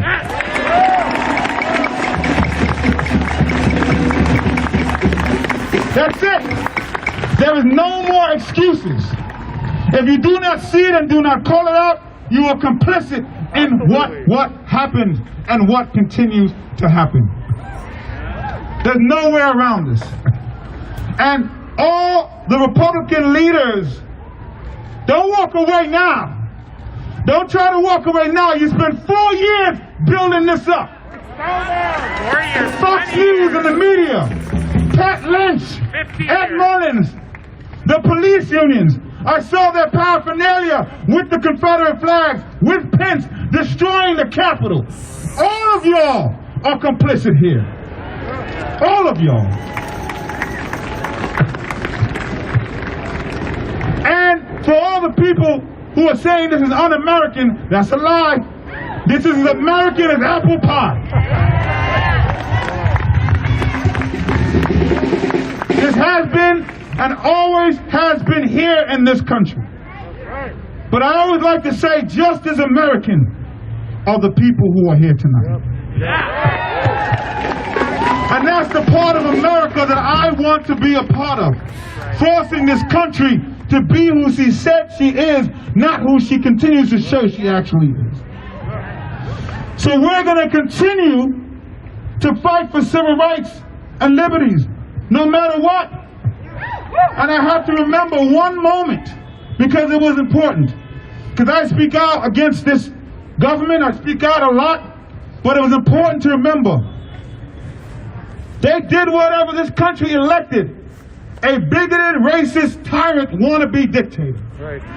74 million people tried to re-elect him. They had a violent insurrection in the Capitol building. But the institutions that allow us to remove someone like that held.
Seguimos acá en la manifestación entonces de vecinos y comerciantes en la puerta de la municipalidad.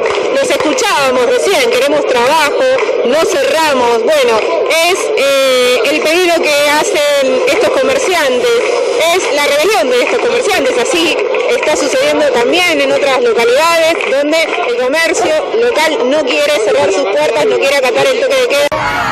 Justicia, ¿para qué? Justicia, justicia, justicia, justicia, queremos justicia, queremos justicia, queremos justicia. Queremos justicia, queremos justicia,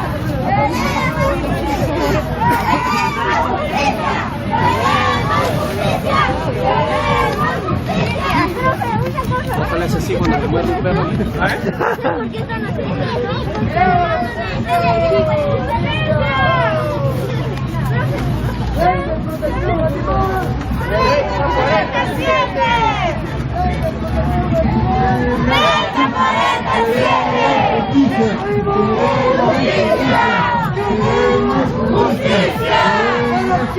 ¡Para Rayito!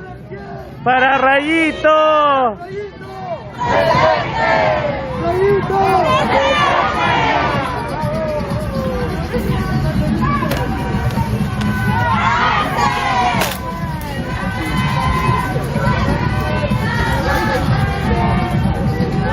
Chicos, tiene que quedar como un precedente que ya no va a haber más maltrato a los animales.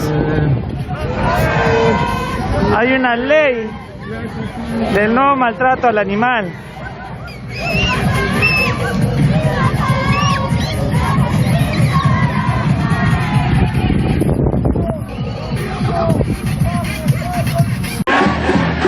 Donald Trump! Make no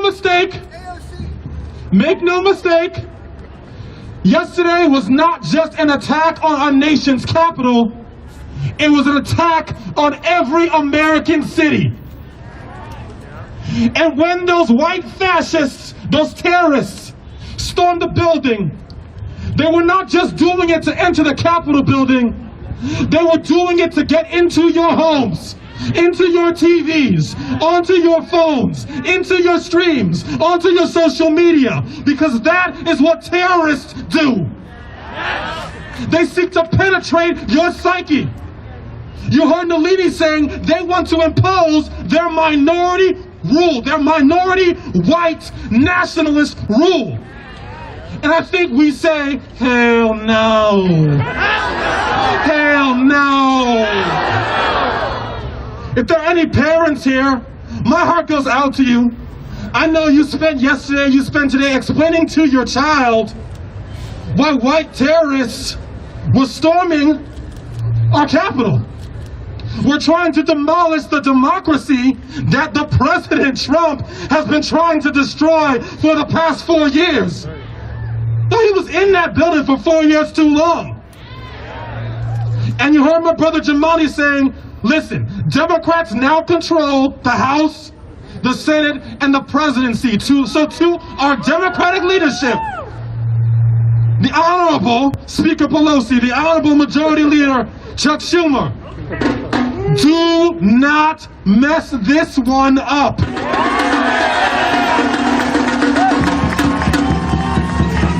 Do not impeach, expel, and investigate. Right.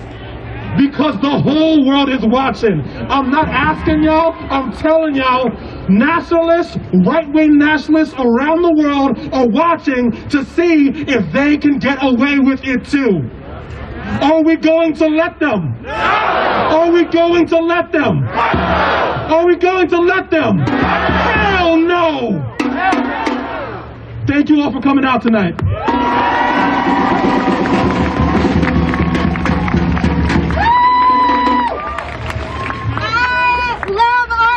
Right now, and I want more people to hear about it and feel it too. Do y'all? Yeah. Okay, so we're gonna march. Then we have marshals positioned over here in yellow vests. Follow them. Keep close to your buddy.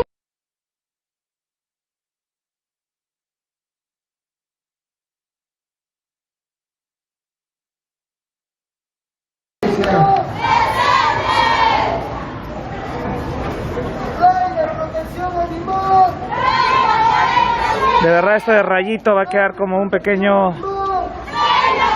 un antes y después de lo que en realidad no se debería de hacer. Cárcel para asesinos. ¿Qué queremos? ¡Justicia! ¿Qué queremos? ¡Justicia! ¿Justicia para quién? Rayito. Ahora chicos, tal vez los que no entienden, si desean pueden ver el video en la página. Se ve ahí como agarra a un perrito a palos.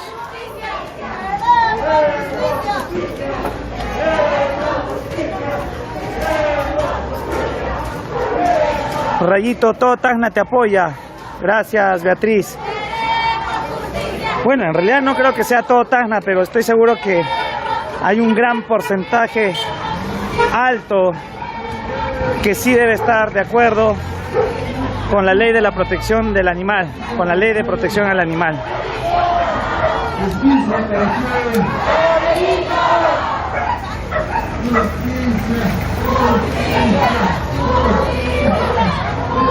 Bravo, Juan Rede.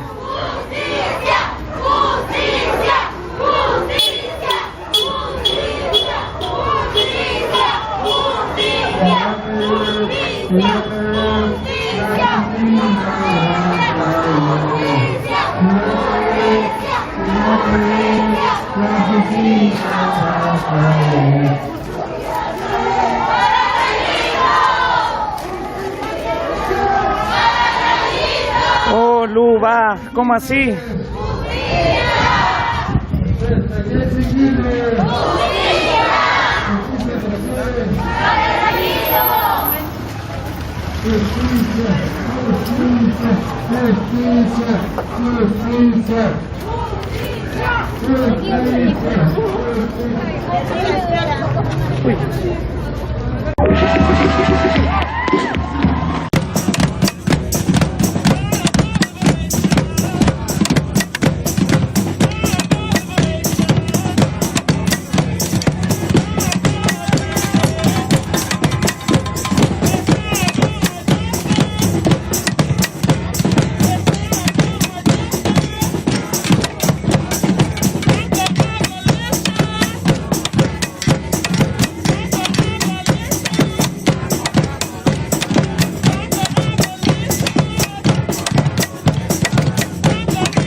saw nuisance, we saw racists, we saw homophobes. Can you talk a little about what message you guys are hoping to send to them?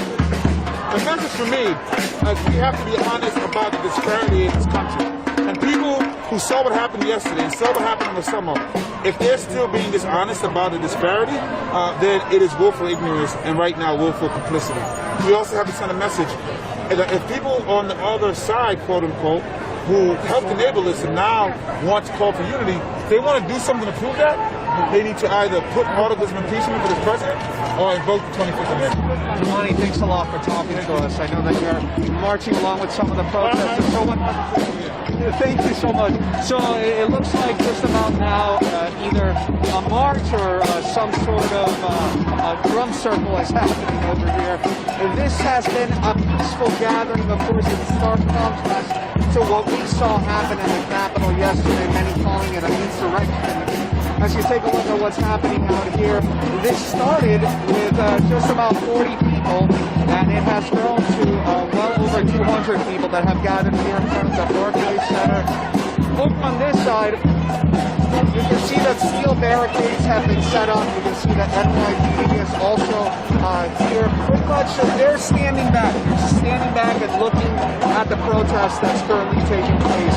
Again, peaceful gathering, about over 200 people here, and their plan is to at some point start to march, but for now they're just gathering here and talking about what's been happening. Of course, as you can see, this is, I believe that they're now starting to march onto Flatbush Avenue. So this is certainly something that is going to go on for quite some time. As we saw during the summer, many of the marches lasted for quite some time, and they walked sometimes even into Manhattan. So you can see that at this moment, that's what's about to get underway. Again, something like about 200 people are here, and some with American flags, many people with multiple signs. This is an anti-Trump protest, so there is a call for impeachment. There's a call for the removal of President Trump from the crowd that has gathered here. And as you can see, we look down Flatbush Avenue. We see that many of these protesters are now in the middle of the street. Unclear what could happen now. Normally there's a police escort that facilitates the march. I don't see the police escort right now, but we're going to walk along the sidewalk so we can get a closer look at what's happening. So over here you see, over here on the street, you see the protesters. And over closer to the sidewalk where we are, you can see law enforcement officers that are here. Again, we've seen them be very hands-off as the protest has remained peaceful, but now the protesters have gone onto Flatbush Avenue. We're waiting to see what will happen. Of course, they're marching down Flatbush Avenue, and you can see that the NYPD is not taking any chances. Multiple vehicles that have been set up and a large law enforcement presence here on the sidewalk. So certainly we're going to continue to monitor what happens here. Clearly the crowd that has started is just about 40, 50 people around 6 o'clock has grown exponentially. You can see they're now walking down Flatbush Avenue.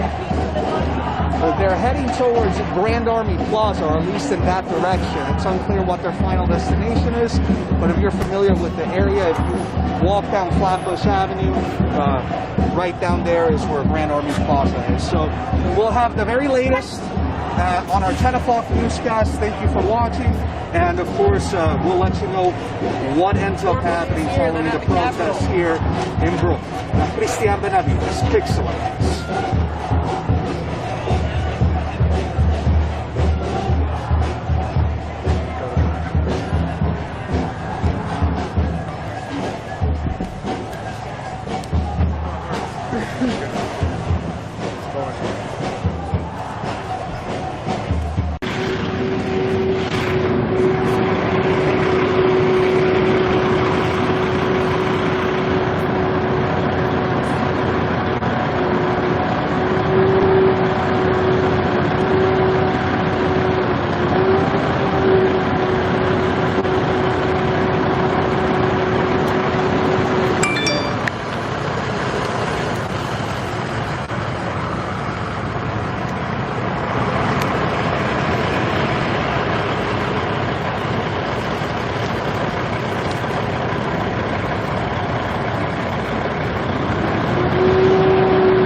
What's your site name again? What's the name of your site? That's Villain Report. Villain Report. Yeah. You have a card?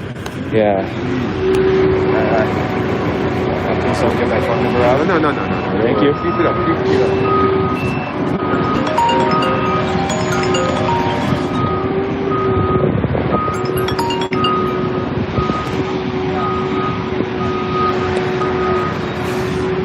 Hey man, what's up?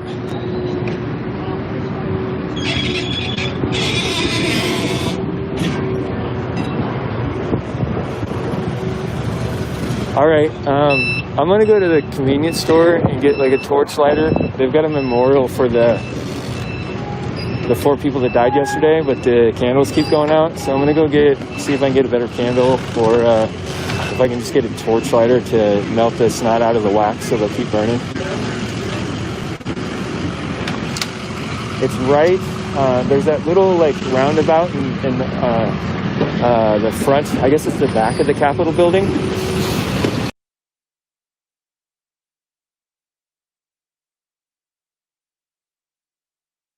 It's where everybody was in front, the whole giant crowd was at the Capitol building.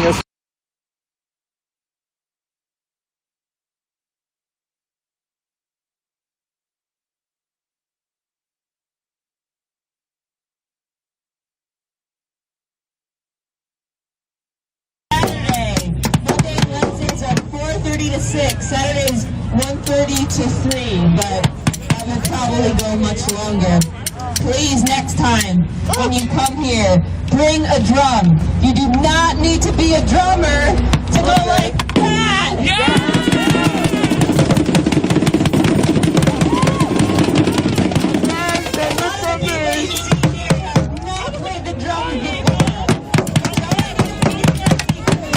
The need to pay for shelter, that is white supremacy. And the enablers, we already know who they are. And we've got to start calling them out. So, first, I'm calling out enablers. Let me pull up my Instagram. Some of you are probably already heard of some of these people. And Chicago does not have time for this shit. It's our Insight Studio Tattoo Shop. Get them out. You got, what's that whole place some of y'all go to? Tank Grill. So many better options for talk. And finally, what I found out today, Chicago Direct Barbershop, Chicago Barbershop. Call them all out by name. Rouse and Lombard. Rouse and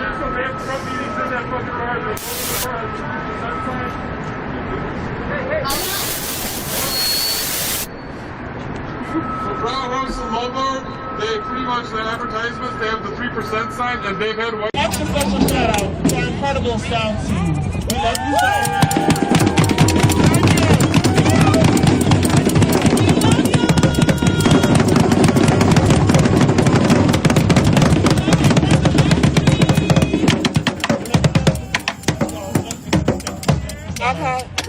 Honey, you pull up and we show out. And that's all right. We love everybody here. We love you. Thank y'all. Thank you. We'll see y'all next week.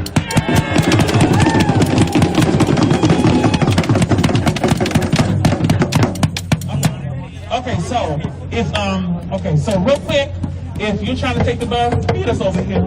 So what are you whore? Okay. If you're not taking the bus, be right over here. Can we celebrate Joanna's dress? Can we celebrate the dress? Open it up. Can we celebrate the dress?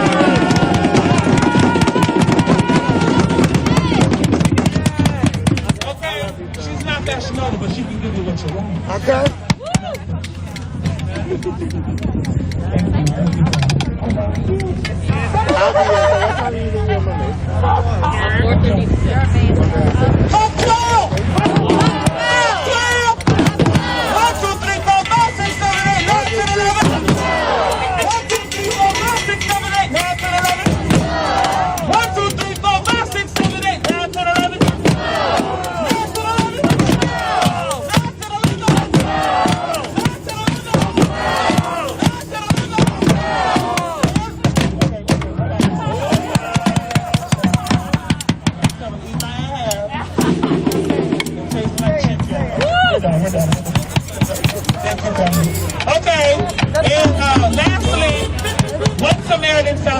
glasses. I don't know if they're giving lens crafters, if it's giving Warby Parker, but it's here. There's somebody, okay, I think somebody might have gracefully touched on it, so it might need a little repair, but we love you. Okay.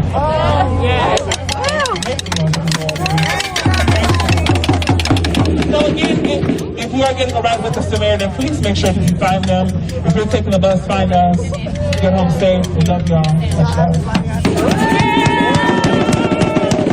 And Ms. Josephine says thank y'all for watching over her. We love you, Ms. Josephine.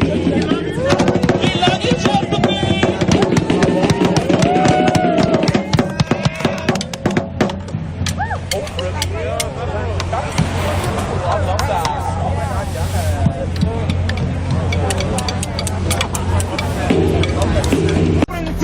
Y a la región.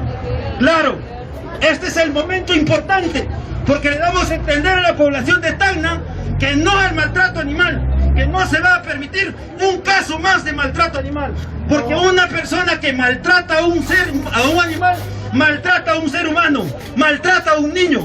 De ahí empieza toda la violencia social. Entonces, quiero acabar diciéndoles muchísimas gracias a cada uno de ustedes. Pido un aplauso por la presencia de ustedes, porque de esta manera todo el pueblo tacneño va a entender de que existe una ley, una ordenanza tipificada, y de esta forma las personas van a pensarlo una y mil veces más para dejar abandonado a un animalito. Si ayer, el día de ayer hubiese habido un albergue municipal, el día de hoy Rayito no estuviera muerto. ¿Por qué? Porque muchas de las asociaciones, incluidas las clínicas veterinarias, están llenos de animalitos abandonados, están llenos de animalitos atropellados y no hay dónde ponerlos. Pero si hubiera un albergue, no hubiese pasado esto, hubiese habido un lugar donde poderlo rescatar. Por eso, señores, no olvidemos y tengamos las cosas claras. Quienes deben hacer cumplir esta ley y ordenanza es la Municipalidad Provincial de Tacna y la región. Sí, muchísimas gracias. Y una vez más digo, justicia para Rayito. Justicia para Rayito. Justicia para Rayito. Gracias con todo. Justicia. Justicia. Justicia. Bueno, compañeros, gracias por su presencia. ¿Saben? Hay una frase aquí de la cartulina que a mí me parte el corazón. Mira, acá dice: ¿qué daño te hice? ¿Por qué me mataste? ¿Qué daño te hice? ¿Por qué me mataste? Eso a mí, hermanos, compañeros, me parte el corazón. Ahora la población tiene que saber las autoridades que hay una ley de protección animal 3047 y que no está pintado, no está por gusto, señores, no está para hacer cumplir, respetar. Desde aquí invoco a la unidad, a la unión, a la fuerza, a que no dejemos que los animales, los seres vivos, sean maltratados por gente que no tiene la capacidad de cuidar al animal. Hermanos, de aquí hay dos artículos que quiero compartir con ustedes. El artículo 2, que habla del bienestar animal. Pero en esta familia, ¿el bienestar se habrá dado? No, señores, no. Ahora, artículo 3, protección, vida y salud. Pero en esta familia, ¿se habrá dado eso? ¡No! ¡Han asesinado al animalito! Entonces, eso tiene la pena privativa de libertad, 3 años. Y hagamos justicia, hermanos. Desde aquí, ¿qué pedimos? ¡Justicia! ¿Qué pedimos? ¡Justicia! ¿Por quién? ¿Por quién? ¿Cuándo? ¡Ahora! ¿Cuándo? ¡Ahora! ¡Rayito! ¡Rayito! ¡No hay protección! ¡No hay maltrato animal! ¡Abajo el maltrato animal! Gracias, compañeros. Sigamos unidos. Bravo, bravo. Seguimos con las palmas, compañeros. Bueno, chicos, voy a dejar la transmisión. Primero que todo, también darle las gracias por apoyar esta hermosa marcha. Hay un artículo que es la 3047, que es un artículo municipal, ordenanza municipal. Pero si está en la prensa, esto grábenlo, muchachos.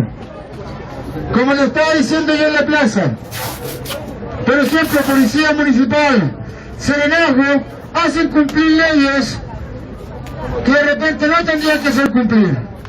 Pero ¿por qué no hacen cumplir esta ley, la 3047, para que no sea una mascotita más, no sea un reguito más?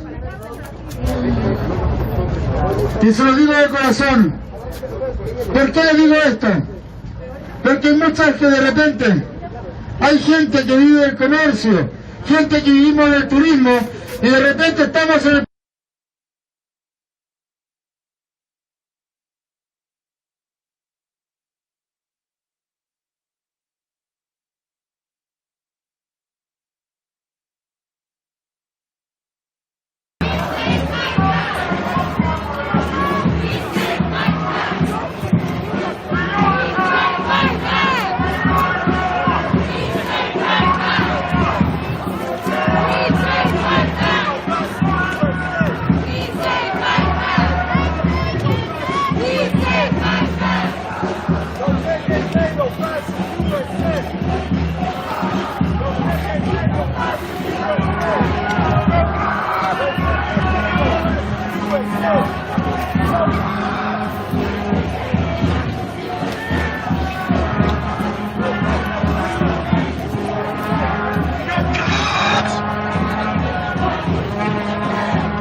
We should have some better lighting going into this block. That block was pretty dark.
How's it going?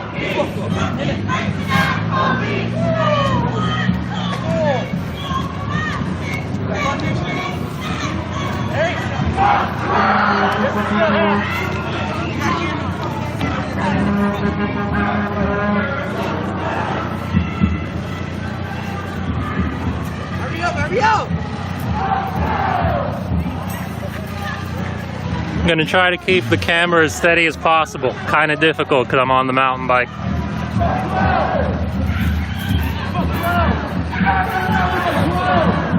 We're walking alongside Prospect Park on the right side of the park right now.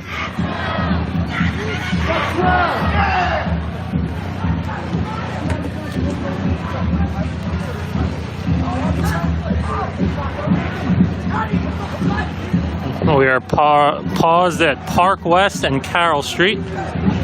Prospect Park West and Carroll Street alongside Prospect Park.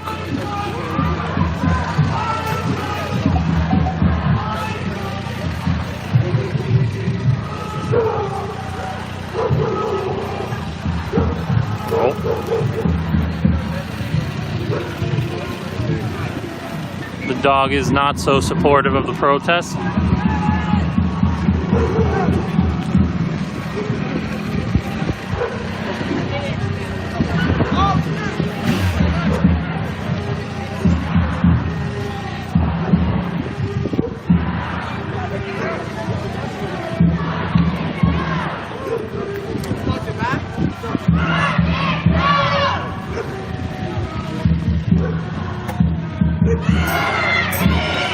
Who came out here in numbers larger than probably the first response yesterday.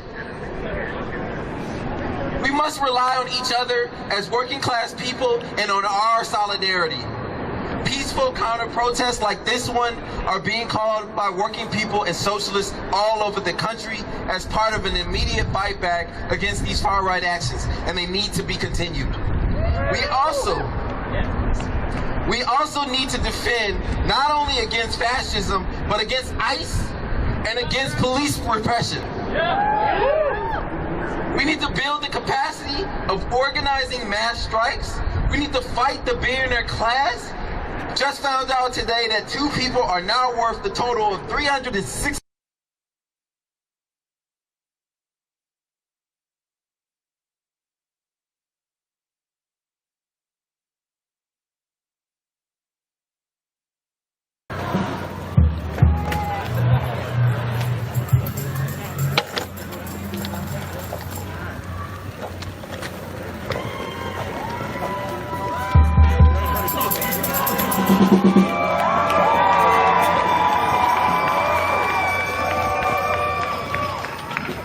Police on the sidewalk following alongside the protest.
Bike line in the back and caravan of police behind them.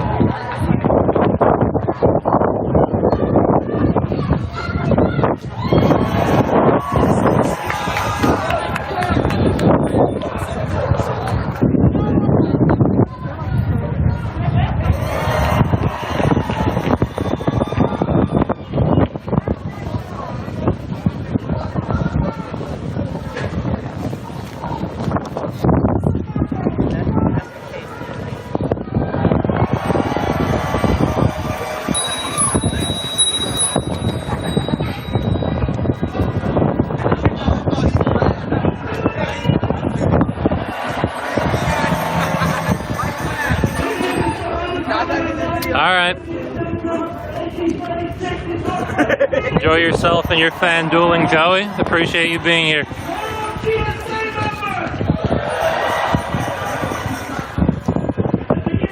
Oh, man in the green hat is writing the cops a ticket.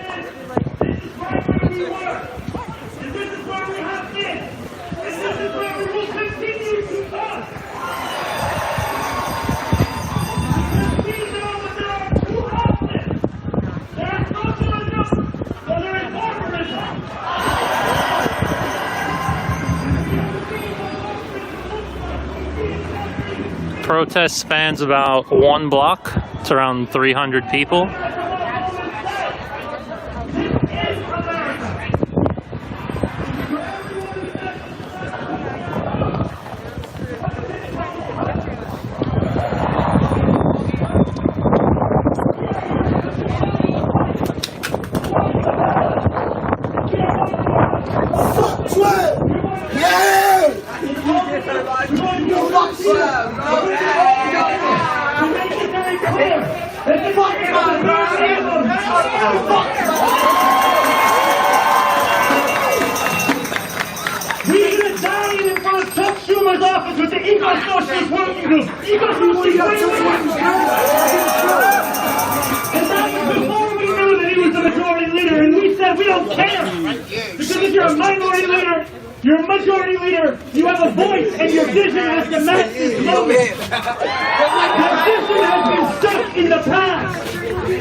That Brother Chuck Schumer over here is the majority leader of the United States Senate. He is in control of what bills come to the floor. And in many ways, he is in control of Kick what the people police think officer is in the shin and run. I'm good on that. And we are not going to let you off without putting in a vision that brings dignity back to every single person in this country.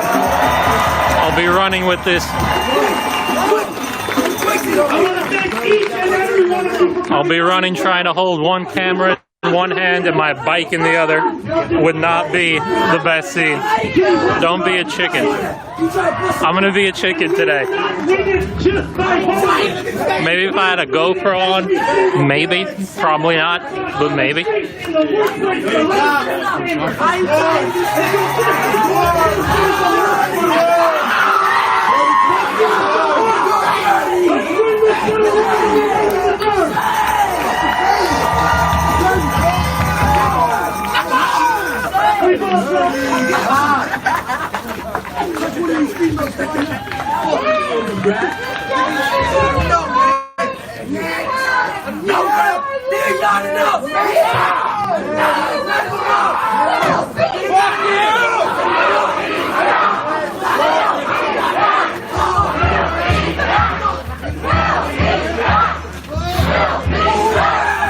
I think someone here might be kind enough to kick them in the shin for you. I don't know.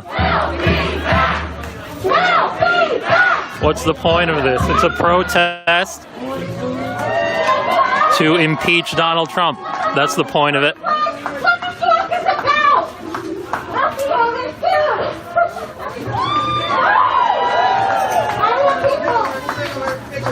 I just want to remind everyone. Swine flu. They should go to Washington, though.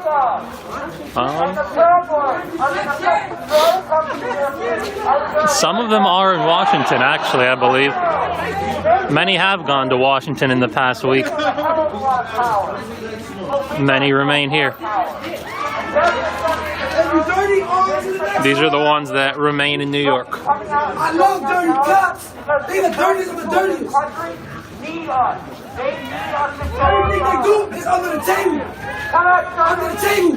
Why your kids never come out of jail for a bag of weed? Why you pay taxes for?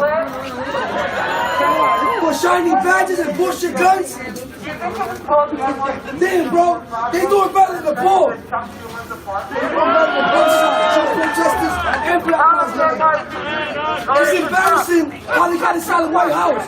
Talk about it. Where was you guys at? Shame! Shame!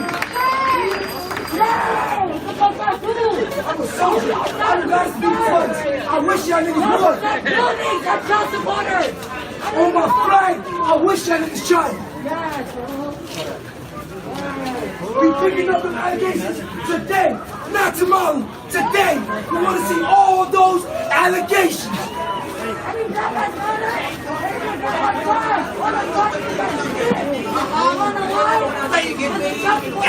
Get him out there! Money! You're on the wrong side of the street. What I missed? We're standing on the sidewalk yelling at cops now. That's what you missed.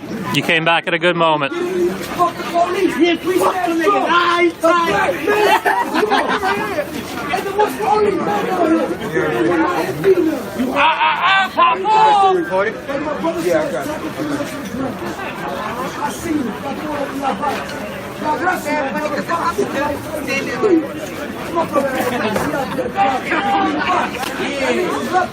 We shoot the one on. What's up? Y'all taking back to my bitch ass,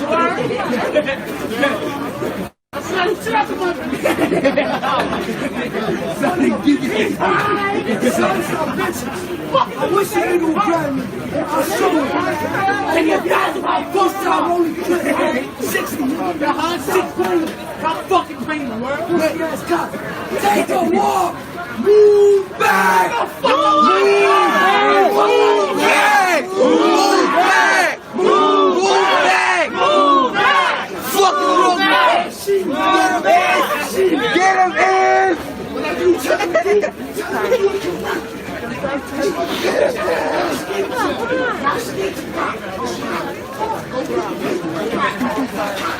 Oh, another man with multiple dogs.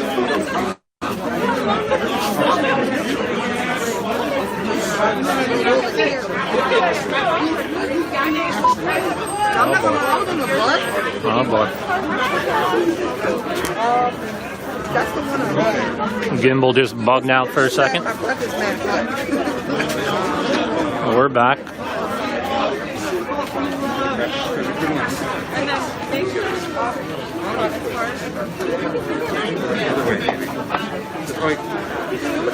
What building is this? This is 9 Prospect Park West, some random apartment building across from Prospect Park.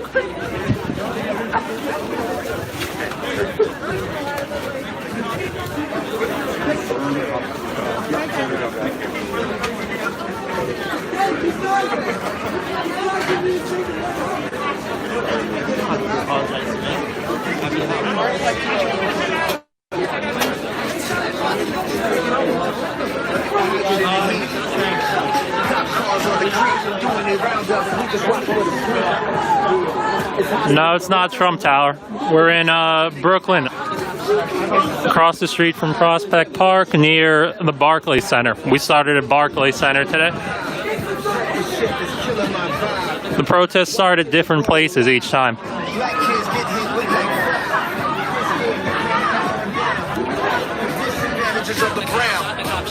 Oh, watch, hey, hey.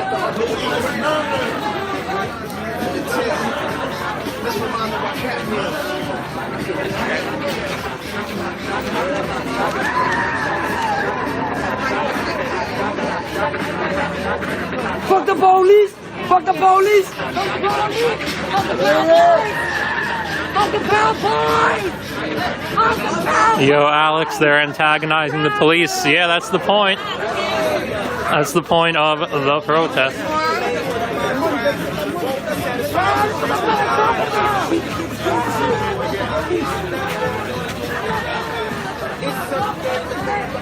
You bluffers! You lovers! You don't abuse it! Please!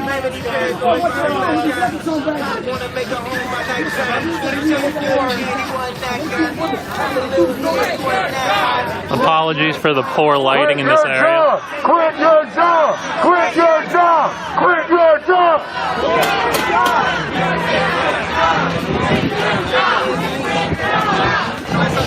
Job's not a job! Sit around! Be safe.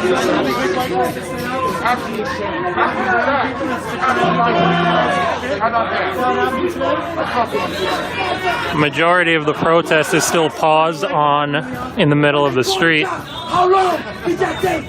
She was stand up.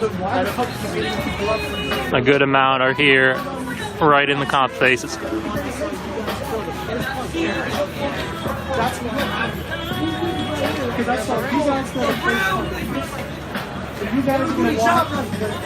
Blocking the street is illegal. Yeah, probably. A lot of things are illegal. Take away your right to get away with murder? Yes. And maybe you guys are so used to it, then maybe you'll be increasing after all those rights.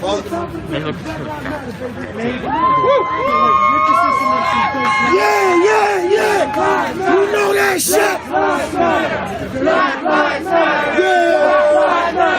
Black lives matter! Black lives matter! Black lives matter!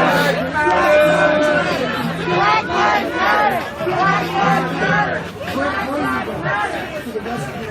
Hey yo! 1, 2, 3, 4, 5, 6, 7, 8, 9, 10, 11. Fuck 12! 1, 2, 3, 4, 5, 6, 7, 8, 9, 10, 11. Fuck 12! 9, 10, 11. Fuck 12! 9, 10, 11. DC needed you yesterday. DC needed all of you yesterday. Exactly. You were reinforcements yesterday. Why did you cancel? Exactly, because they pushed it. They don't want. Because the Trump supporters are just like them. They needed your help yesterday. They are the Trump supporters. Standing arms. Defending an apartment building over a federal building. We don't pay for this building. And then defending this building more. They're not the building that we pay for.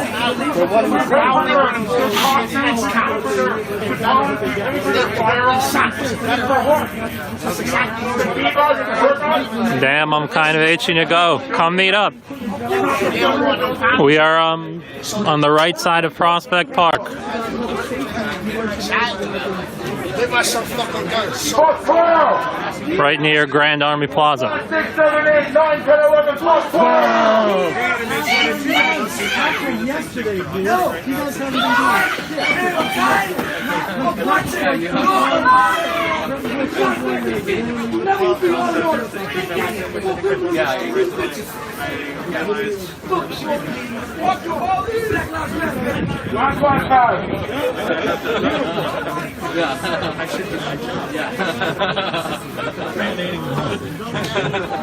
It's going good. Folks, as you leave, please leave in chairs. Get home safely. Get action. Right now. Make sure you have a phone. Leave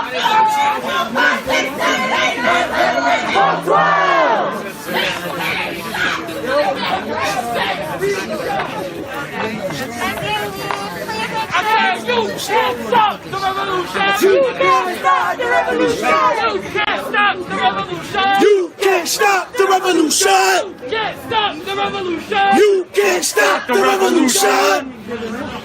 What the fuck you talking about? We pay you guys. Yeah. That's how it works. Not the other way around. They wasting time. We got documents that have been stolen. Whose info have they stolen? But they wasting time with us. It's crazy though, because I know I would have been dead. Yo, fuck that nigga. I don't give a fuck if that was ABC.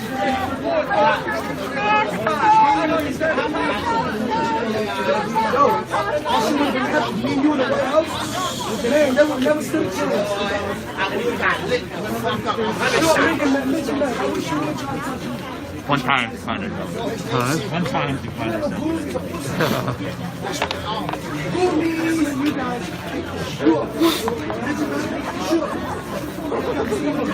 What am I supposed to say after the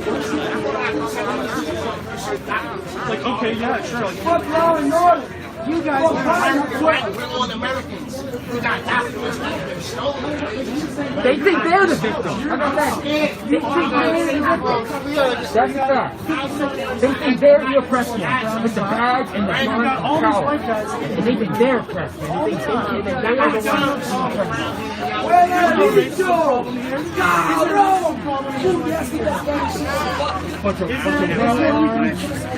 well-fed motherfuckers. Speak with your chest. What do you have to say? What do you have to say? Speak with your chest, girl. What's complicated? What's the complicated? Everyone gets murdered by cops? Hey. Yo, hey! That would be the worst thing to talk to the people. Yo, hey! Then like you'll get fired. You can kill someone and you're not going to get fired. You have the best to pull out a gun, but you don't have the best to have a fucking conversation? Nope. Fucking cowards. Uneducated fucking pricks. Yeah. Woo! Our action is over.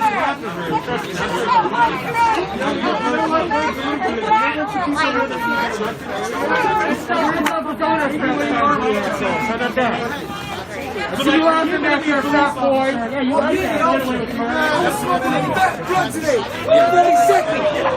40 seconds. You're fired, dude. And you fucking talk to the lecturer. And now what? You're laughing so hard you can laugh. Poor black people. You got a lawsuit for kidnapping. I'm not engaging. Okay, you're a fucking coward. He's a police officer. He's a police officer. That's what he said. They can't talk. They can't have their own They're fucking brainwashed. How many years you been on this? How many fucking years? For months on the street. That's disgusting. You're fucking dumb. You're like the meeting, bro. You don't have to fucking engage. No, I'm a dad. I'm a dad. You have a fucking dumb man. Don't give me no fucking dumb stuff. Don't give me no fucking dumb stuff of approval.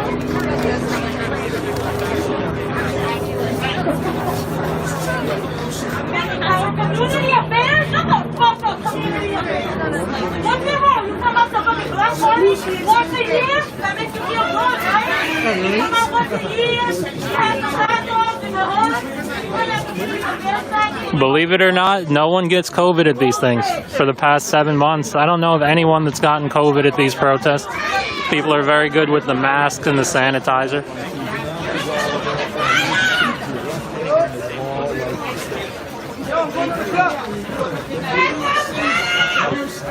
Quit your job! Go home!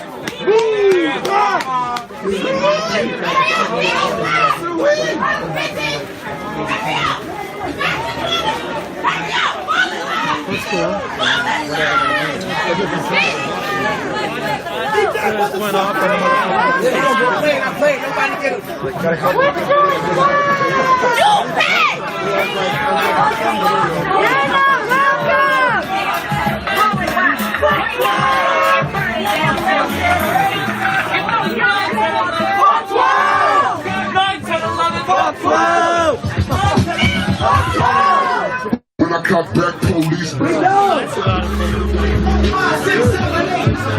Fuck you! 1, 2, 3, 4, 5, 6, 7, 8. Fuck you!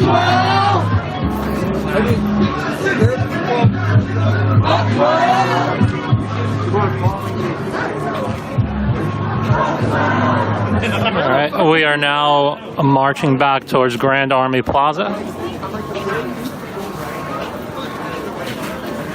That was short.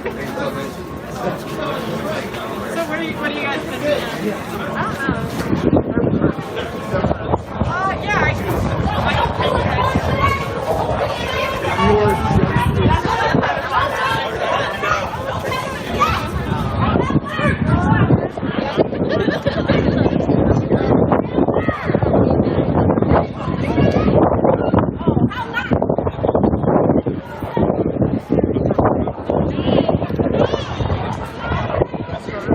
They were probably counting on yesterday going very differently.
A good portion of the crowd is dispersed at this point.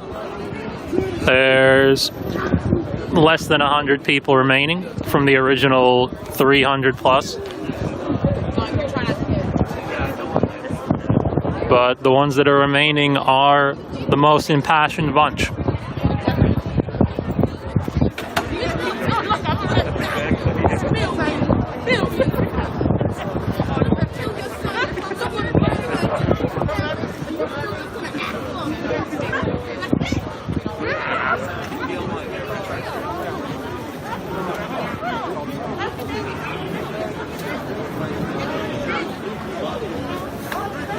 Oh, watch your back.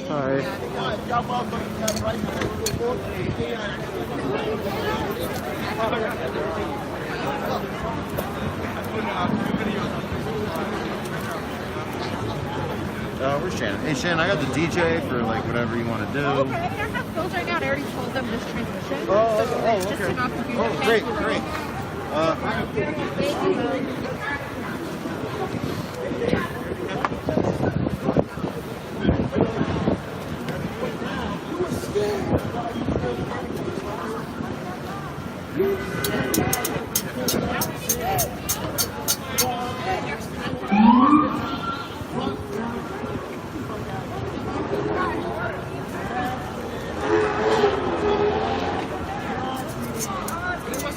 Just a photo op.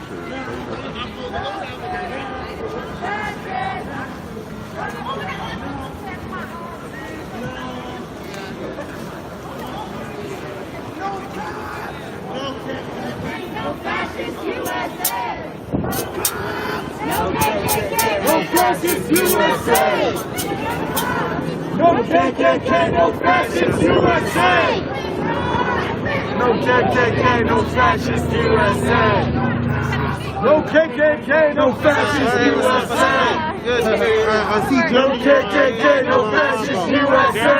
Okay, that's good, that's good. No KKK, no fascist USA.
Excuse me. Excuse me. You are arresting us right now looks good? You think that looks good? It don't look good. Because the Capitol is raided and there's no arrests. I don't know. You had hundreds of thousands of people, but y'all got 13 arrests. I'd love to see how many people you're willing to arrest today. I'd love to see that. I'd love to see that. You don't arrest some people. Fuck you. You're not here for the law. Do the law. Y'all the law. What happened at the Capitol? What happened? Y'all had all these strategic plans all summer long. All summer long, y'all had strategic plans. Y'all got all these strikers. Y'all was using different precincts. But they hate to hear the truth. The truth hurts. The truth hurts. The truth hurts. That's right. Cardboard, falling line, Jimmy. That's right.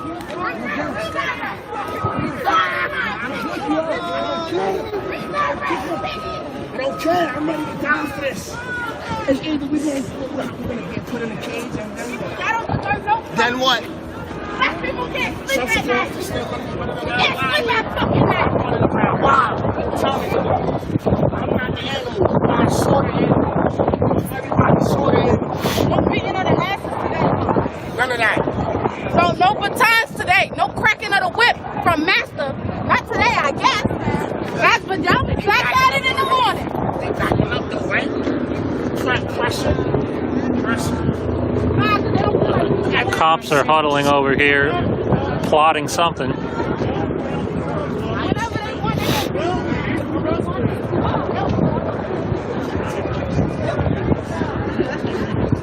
know they look bad after that shit.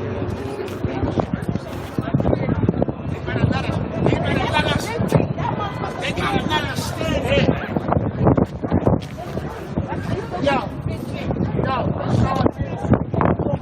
Got a wall of maybe 30 to 40 cops on the sidewalk here.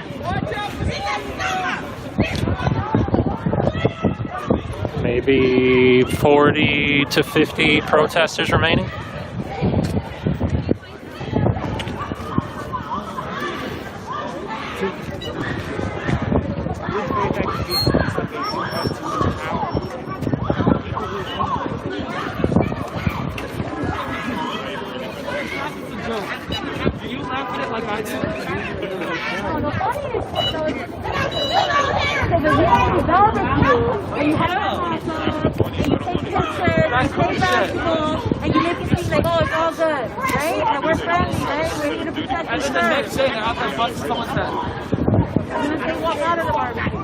Say something. Y'all are trained to talk to the people. That's what I thought y'all do. Yeah, so say something. Why are you out here? Why are you out here? There's young black people out here. That's something that they have a right. And what they're doing is racist. You know, these young black people, and y'all come out here. Look around. Look around. Look around. You're president. You wearing that jacket enforces racism. It enforces it. Alright, I'm gonna take it back. Excuse me, my man, I'm sorry to interrupt. The legal said you can stay on the street. So, they gotta step back and okay, so I hope you don't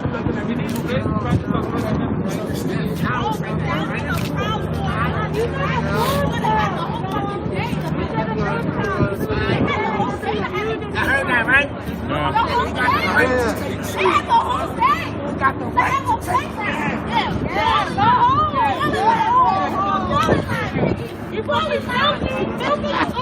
The police's legal observer has allegedly said that we have the right to stay in the street.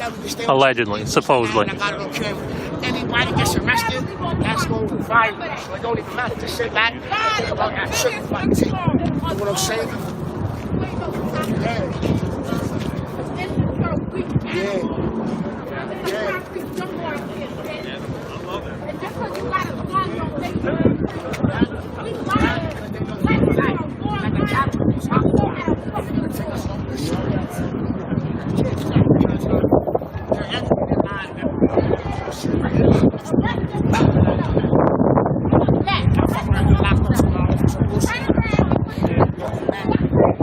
Gonna do my best to keep the lighting good in this dark corner.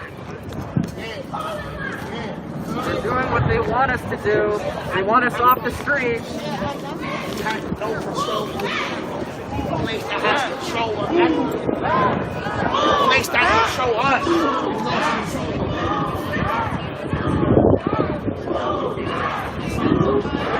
Move back! Move back!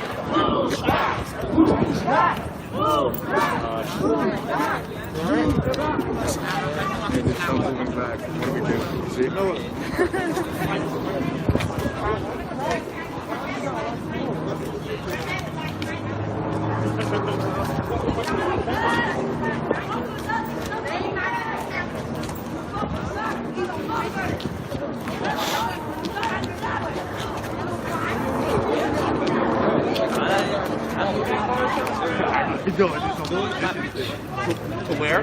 Bye. Oh, you're yeah.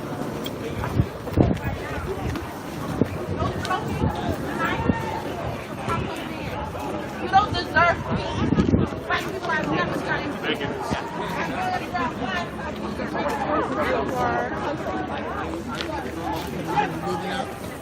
And I just wanted to do is prove a point. What is proof?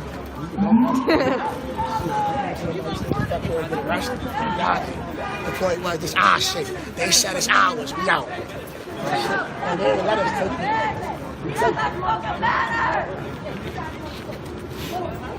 We out.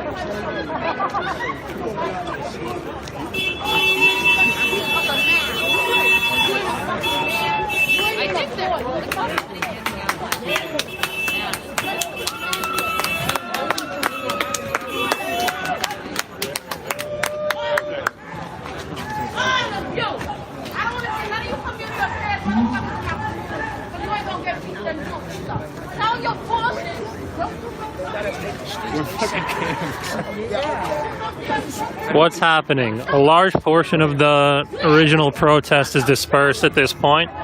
There are maybe 40 or so protesters remaining, yelling at the police on this corner with the low light.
Yo, let's let the bitch ass motherfuckers leave. The point was that this was our street. We got the street. Yo, bro. Yeah.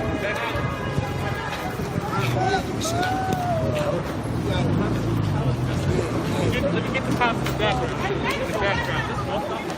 Go up there,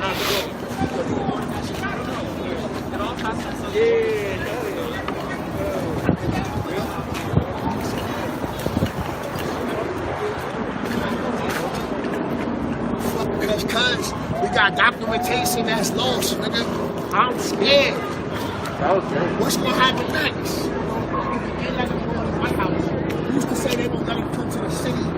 Jihad tactics. They fucking ran off.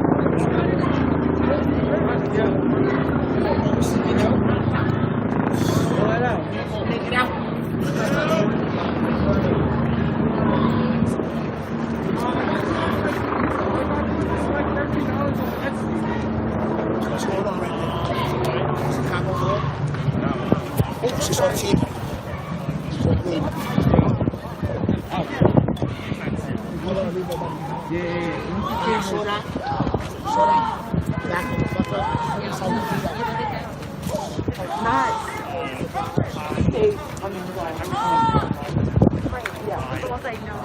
we out.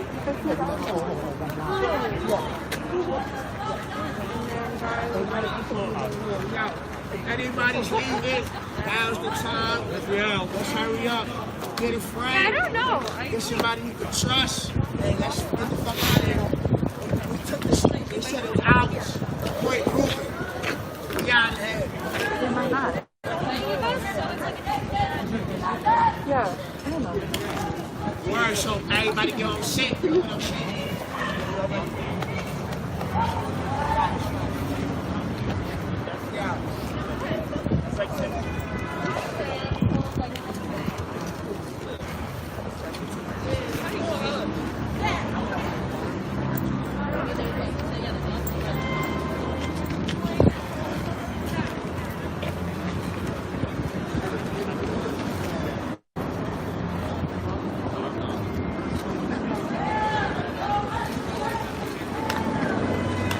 Police are all back in this corner here.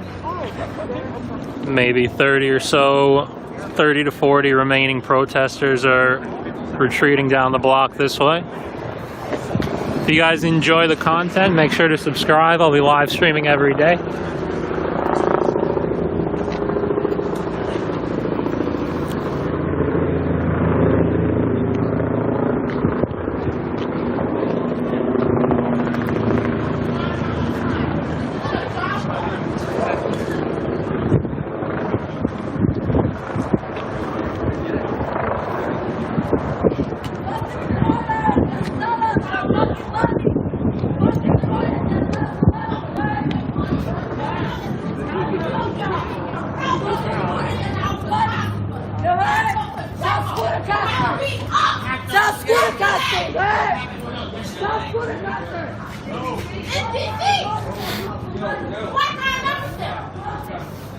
See you tomorrow. See you, Tejas.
Oh yeah, that's right, that's right. No, this is the protest that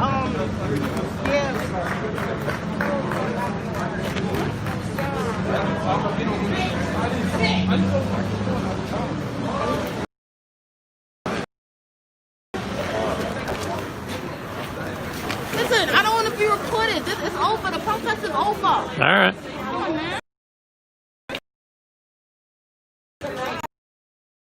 These cowboys attack motherfuckers flat. And I'm talking to you calmly. And you're recording people in their faces with nonsense. Let's murder out here. Our frustration ain't no joke. This is entertainment. You see a protest? Don't make it. Yeah!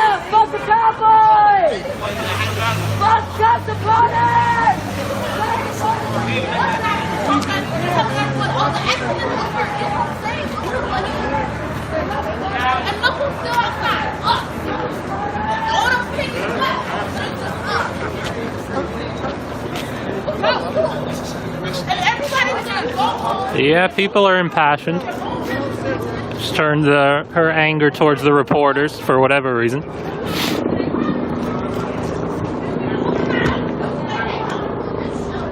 But that is the end of the protest.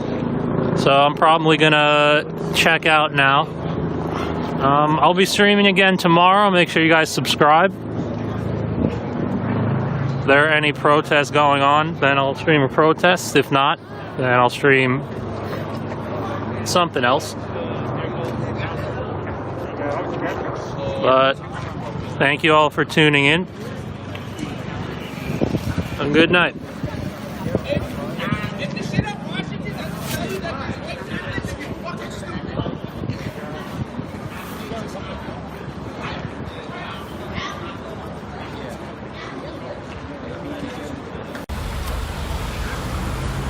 Don't these fucking cops have like jobs to do? Shit.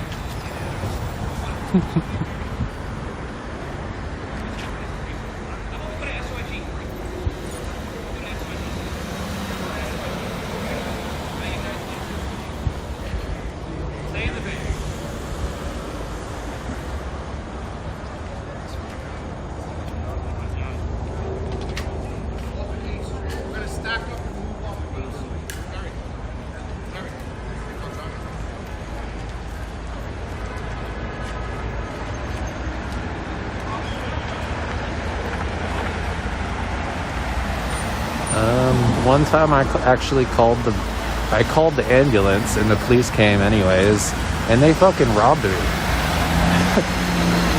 So yeah, fuck 12 every day. Like I never needed the police. I needed an ambulance before, but never the police. Thankfully, never the fire department. But yeah, these dudes are going into their little unmarked car over here. Where are they? Oh. There's SRG, Strategic Response Group. There's a cop blasting down the block.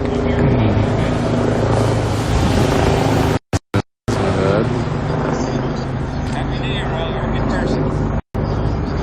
Okay, handsome. See you later, bro. Okay, bye.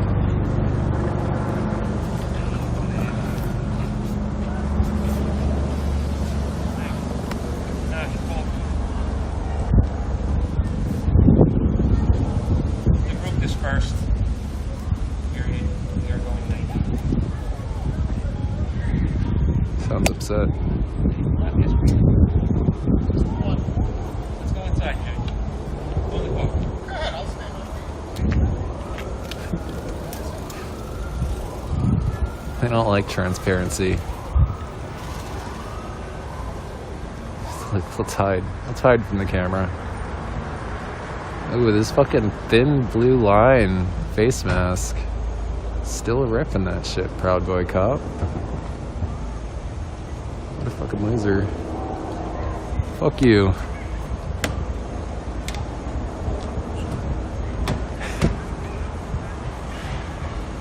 You're gonna arrest me. One of these days. Not today.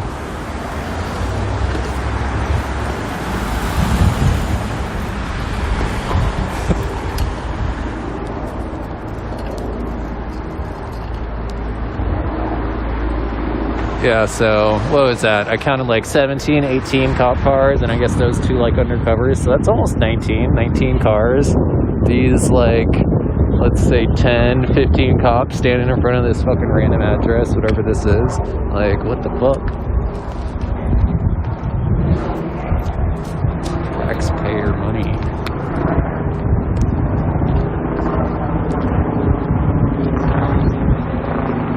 I mean, cops don't even pay taxes, so it's not even their money. They don't give a fuck.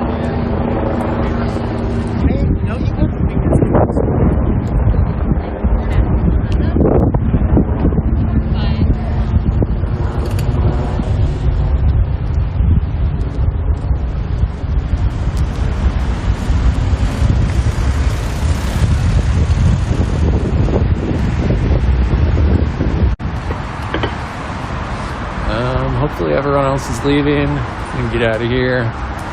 Right, probably go get a little snacky poo.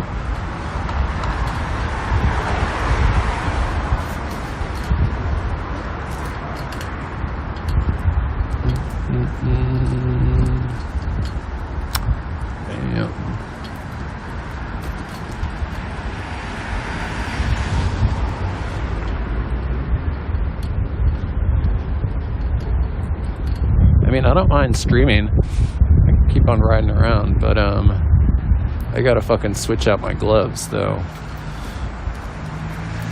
I brought like a pair of gloves for when it got like really cold, and it's fucking cold.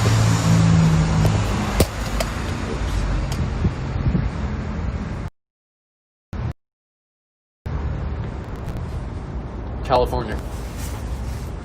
I bet like Vermont.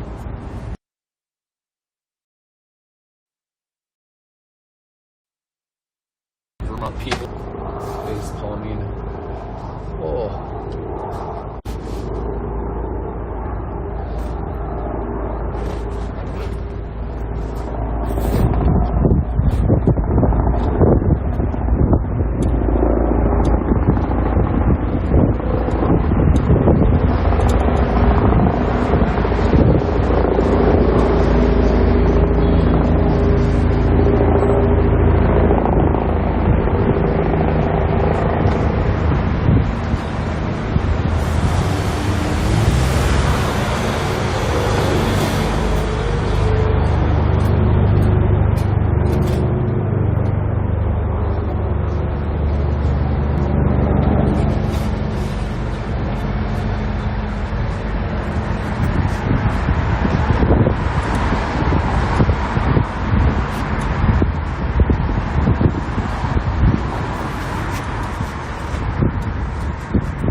Okay, let's figure out where I'm going.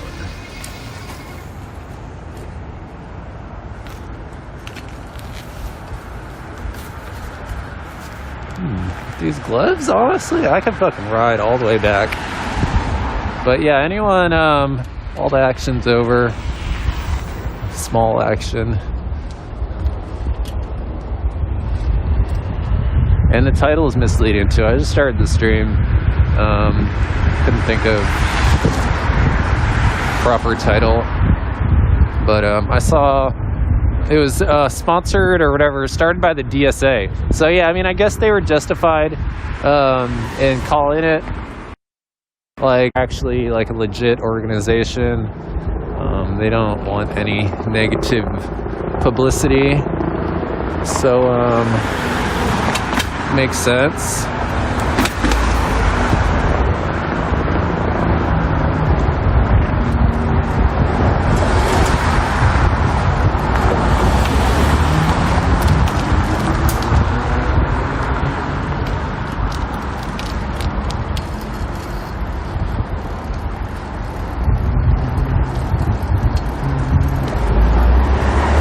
Yeah, dude, I can't believe that fucking cop's wearing a thin blue stripe mask. I mean, I guess they don't really like wearing masks, so he probably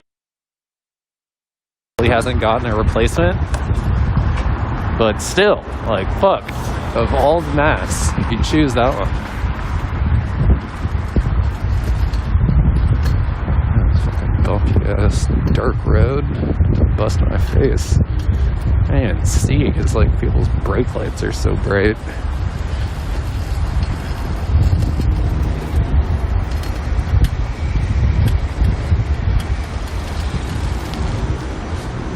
I have like this. Oh my god, there's fucking way more police cars over here, dude.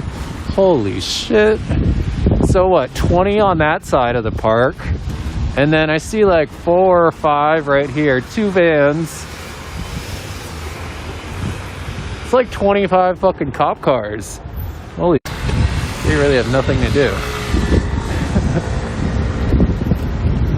See all these fucking vans and shit?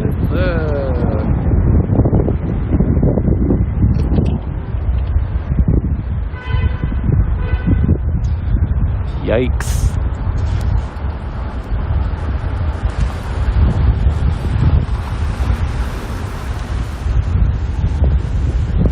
I mean, I am a little jealous. Obviously. But fuck them. Well.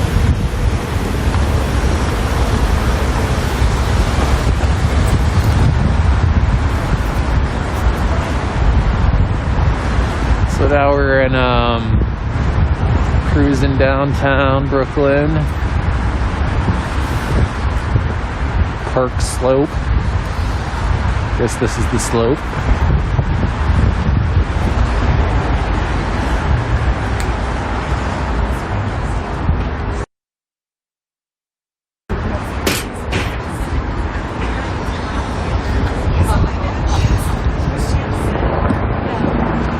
Myself chicken. Chipotle.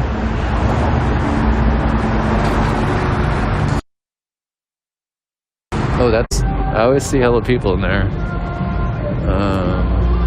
I love chicken and I love waffles. It's like, why not?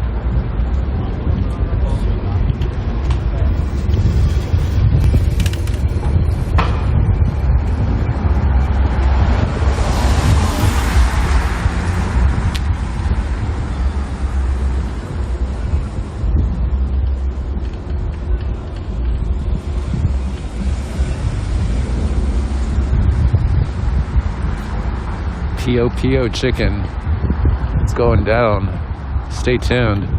When all the streamers come to town, I'm taking them. We're going.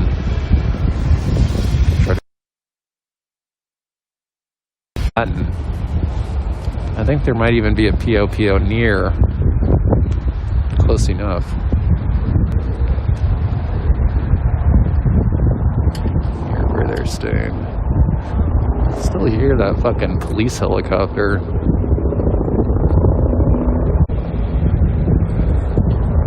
I mean, helicopters would be cool if they were electric, like a big drone. I mean, obviously not a police helicopter, but like helicopters are so wasteful. Like what, you're using like airplane fuel and just like floating around, like what the fuck? It's a waste of money. Nerd.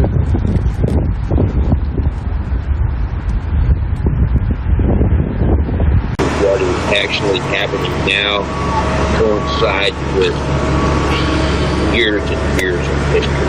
Yeah. I see. It's all about context. It's all about context. What can I carry? I can take something. I don't know. 2 hours ago. No, it's not barricaded anywhere.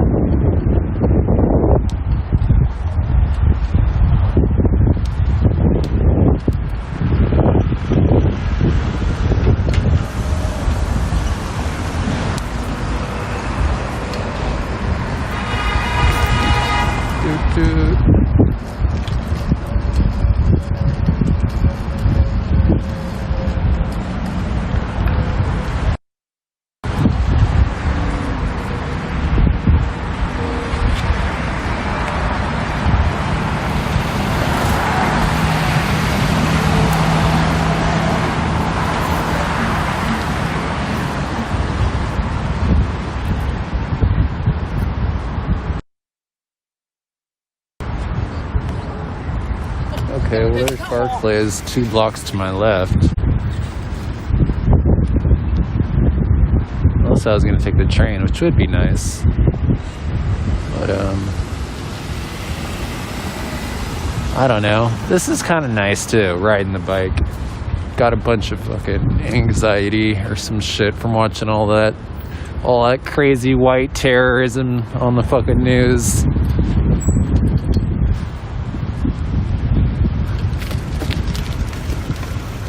Sometimes you just gotta get some fresh air.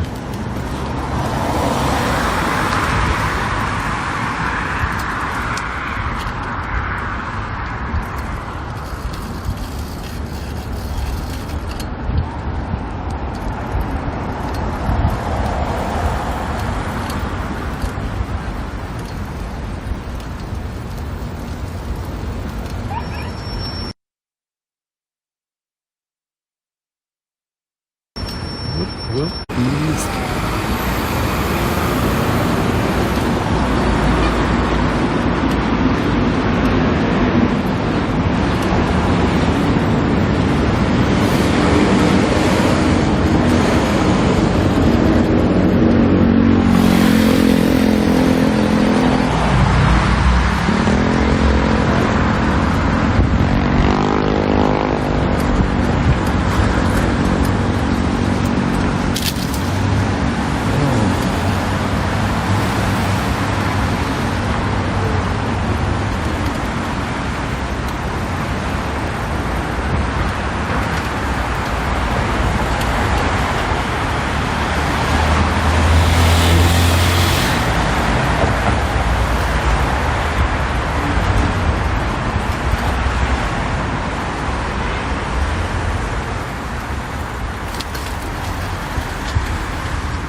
Lights on. What the fuck?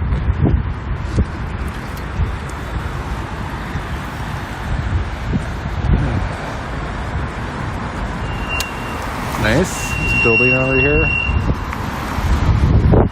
Old school Gothic or whatever.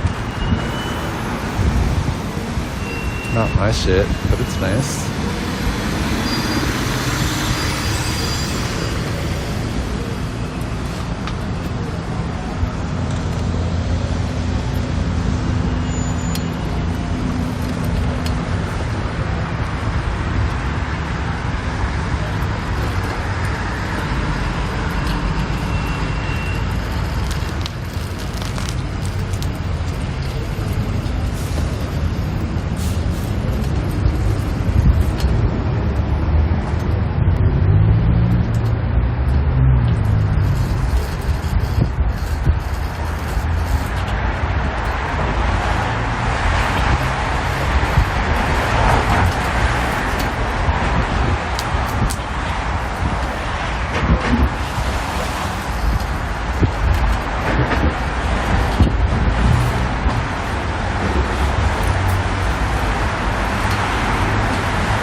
Do I get to be a part of Walk Block? Do I have to apply? I don't actually walk, though. I'm a lazy piece of shit.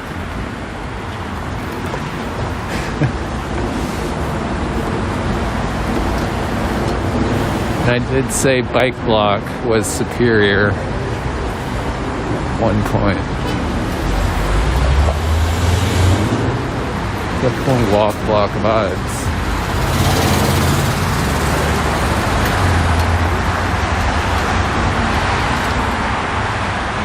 Going down Atlantic Avenue, by the way.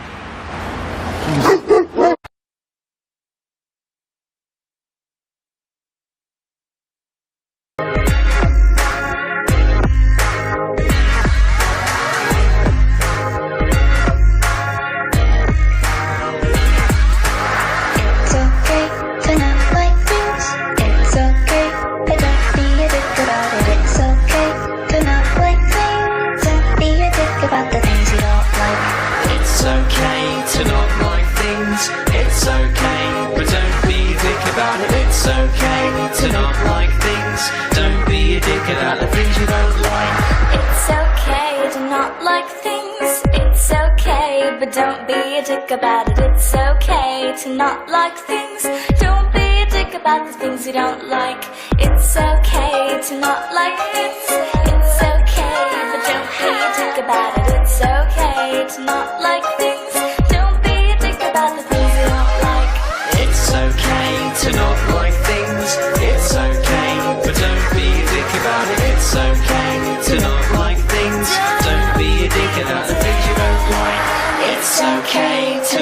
like things, it's okay. But don't be a dick about it, it's okay to not like things.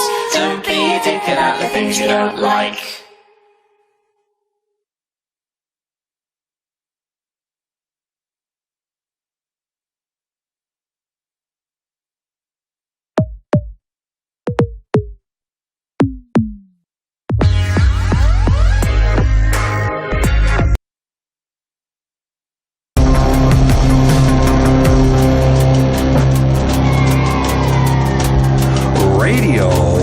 Confiscated it. Like, apparently, I guess he got released. So that's nice, obviously. But, what the fuck? Police? Why'd you take his camera equipment and shit? What type of asshole does that?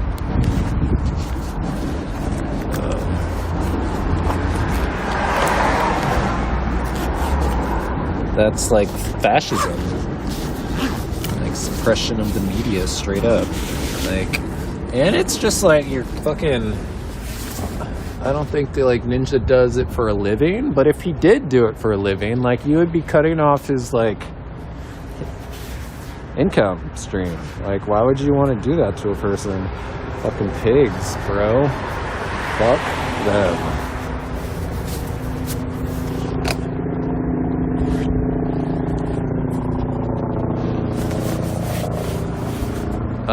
And like, I mean, if it's just his phone, like, how are you gonna take someone's phone?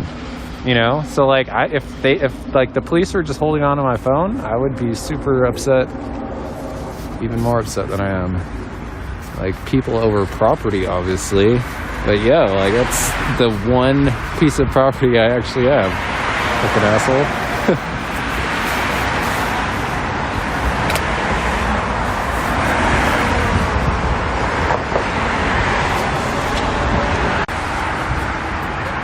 Alright, back on the road.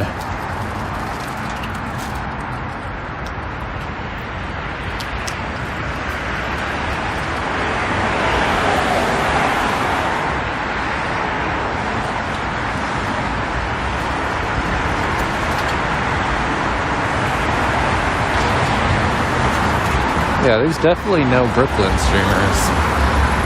Like, and I can understand why. Kind of, you know? But then again, also, it's like there should be. It's like there's so much culture in fucking Brooklyn. Like, Manhattan is like bland or whatever, you know? It's like, it's all fucking, I don't even know the word, commercialized for sure. Overly commercialized. And Brooklyn's kind of becoming that too. Definitely certain parts of it. But yeah, there should be like more real streamers from New York, you know? Yorker. Like, I don't claim to be. Like, I wish, you know, I fucking love like someone with like a real New York accent. Like, if they were just streaming and bullshitting, like, you know, they have social media personalities, you know, they exist. It's like, I love Cardi B. Like, fucking, they should have like streamers. Cardi B should stream shit or whatever the fuck.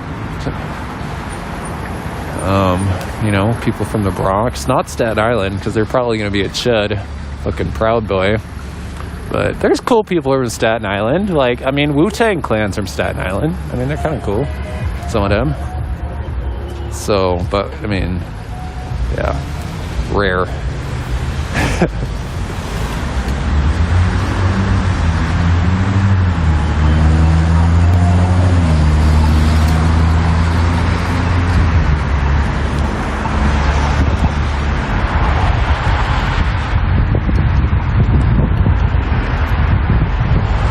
I mean, I thought the same thing when I was in the Bay Area, that there were no fucking Bay Area streamers either.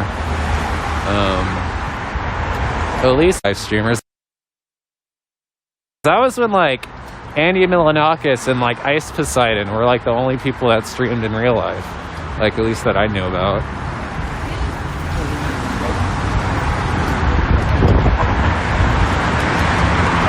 And Ice Poseidon's obviously fucking a dirtbag. Like, I don't fuck with Ice Poseidon. so I never like really got into his channel at all. But I thought it was cool that he would bullshit around and people would watch him bullshit. Like, I'm definitely, I don't have that personality, but I admire the ability to, like, for people that talk on the camera, on a, you know, on air. Like, I'm definitely more introspective person, I guess, whatever it's called.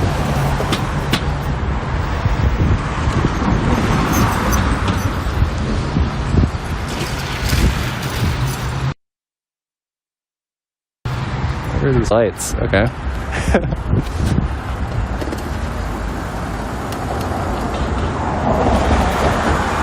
What street is that? Oh, that was Bedford right there. My bad. I'll go back.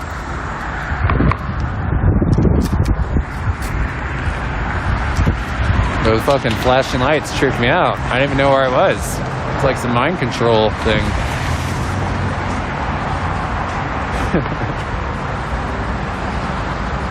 Snap out of it.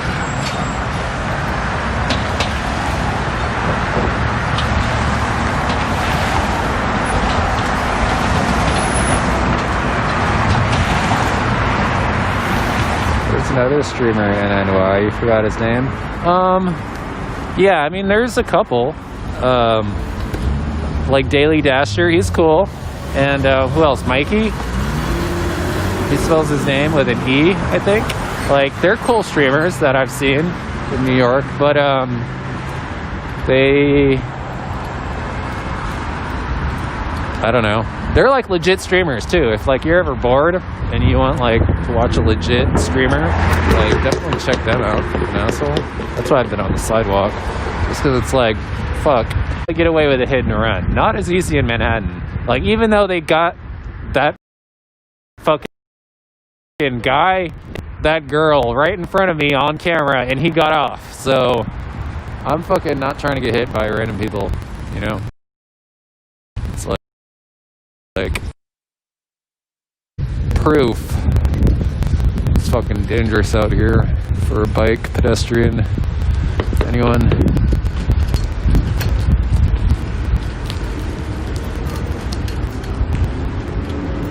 But Daily Dasher, yeah, he usually streams in New York. He's fucking cool. He's been going and he's been traveling. Like, where I saw him in like Colombia. Like, that would be fucking awesome. I mean, I don't know about Colombia. I'm not hating on Colombia, obviously. But like, that's kind of far. Like, holy shit. I mean, maybe there's like cheap tickets. Like, I don't know. That seems like way out of the way.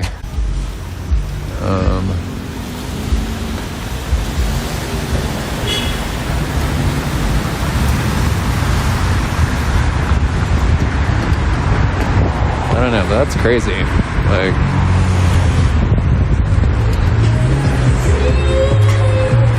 oh shit.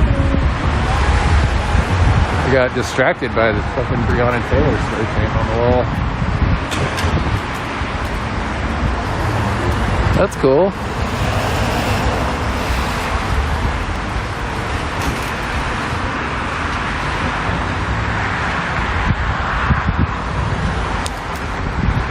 And then who else? Yeah, there was like a small time streamer who's been on the Woke channel a couple times. Hayes, I think is how he pronounces his name, which is cool. I love Hayes.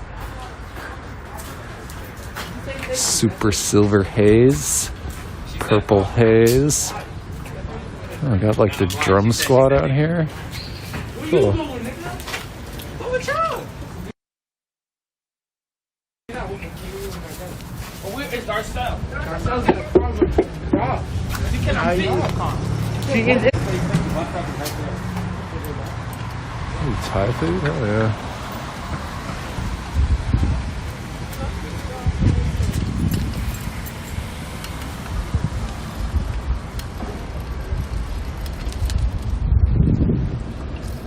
Technically, there is a bike lane.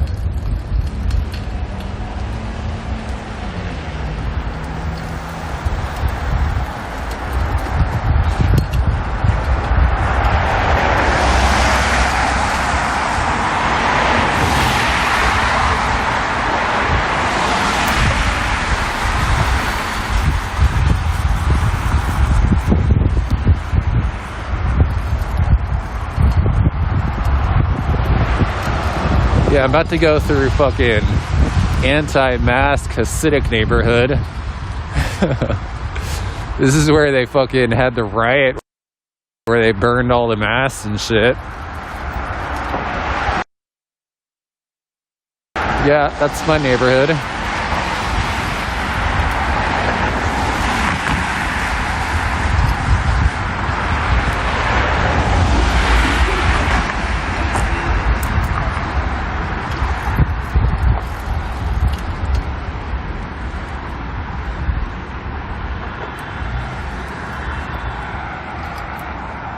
Okay.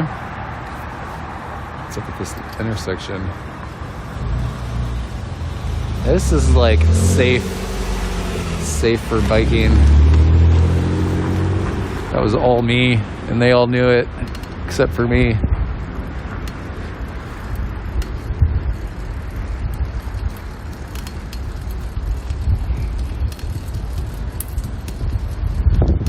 I miss the street riders though, and like the rides for justice. Like we could totally do that in the winter time. Like it would actually be great. Riding around in a pack, you know? Like people would be staying warm, but not too warm.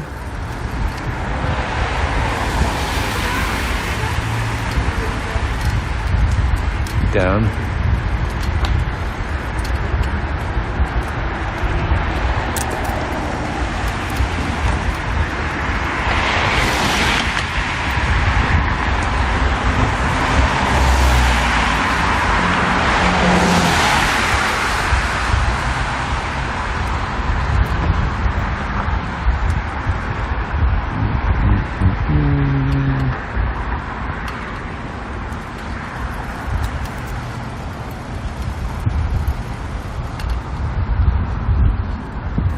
Fresh Fish Boutique.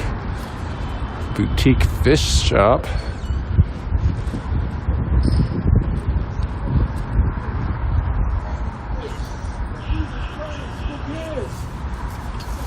Taking it.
Double park.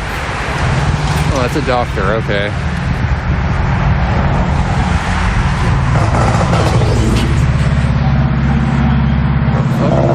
It's actually far out here, dog. It's like a GTA car.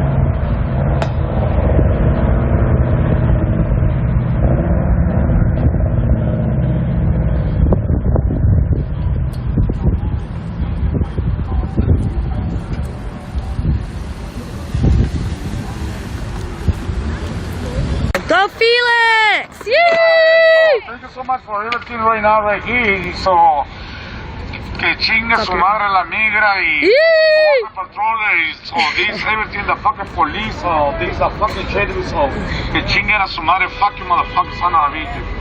So these killing these a lot of people so this killing this my nephew this almost this 1 month ago. So this for me so this motherfucker so they don't have a respect for this the family. I don't have a respect for this motherfucker. Yeah. Thank you so much for everything. So you guys already are right here. Okay. Yeah. Gracias. Thank you so much for everything. Camodingado. Yeah, I'm Indian, Native, I'm Mexican, Azteca. Okay. Gracias. Camodingado. Thank you so much for everything. Yeah. Salaman. Salaman for Philippines. Alright. Here, I'll translate what he said. ¿Quieres que digo lo que dijiste ahorita? ¿Quieres que le digo en inglés lo que dijiste ahorita? Sí. Yeah? Okay. He wants me to explain what he said in English. Is that okay? No, it's okay. It's okay. Kelsey, hold on a second. We got another speaker, hon. Oh, sorry, we have another speaker. So, I got esto. So, I just wanted to translate a little bit what my friend Felix here was saying. About a month ago, he has a nephew who got deported, and because of it was having a mental health crisis, because he was missing his mother and his sister so much. It was really affecting his mental health. And one day he went, he just literally went and crossed the border, and as he was crossing, he was shot and murdered by Border Patrol for having a mental health crisis instead of giving him help. Instead of letting somebody over the wall know, hey, he's coming, he's in crisis, they just shot and killed him because they don't matter, you know, people don't matter to ICE, to police, to the whole fucking racist system. So that's what, fuck ICE, that's what Felix here was saying, that his nephew was just murdered a month ago by Border Patrol, so he's basically saying, fuck Border Patrol, fuck ICE, fuck the police, fuck Trump, fuck all these fucking racist motherfuckers. Thank you. Thank you. Chinga la migra! Chinga la migra, chinga su madre. We're so sorry. Alright, guys, he didn't hear We're so sorry. But that's why we're out here, right? We're out here to stop this bullshit from happening. Yes. And yes, we're gonna have a new president.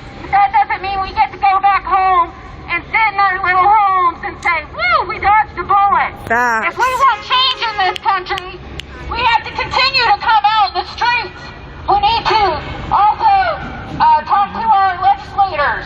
You have ideas of things that you can change legislatively. Thanks, Alice. Like, yes! work on getting our legislators to declare the KKK, the Proud Boys, these white supremacy organizations as domestic terrorists. Because that's what they are. And I want them to label anti-fascists as what we are. Anti-fascists. Yes! Fascism. We are out here in the streets with sustained, in mass, non-violent protests. Our goal is to always stay non-violent. Gente dicen they love you, Felix. We'd love for you to join They love us. you. He like that.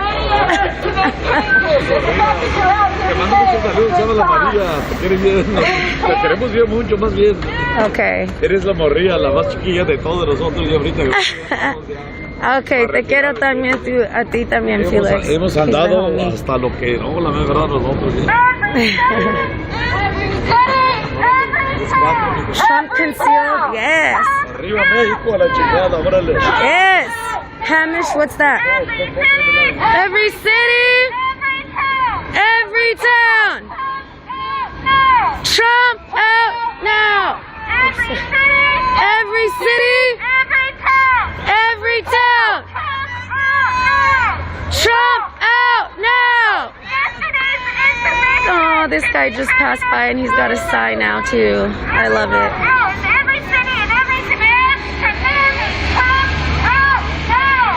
Trump out now! Trump out now! Trump out now! Trump, pack your shit! Sheila, bye, bitch. You're illegitimate! You're illegitimate! Trump, pack your shit! Trump, pack your shit! You're illegitimate! You're illegitimate! I like their chants. Trump out! Trump out now! Trump out now! Trump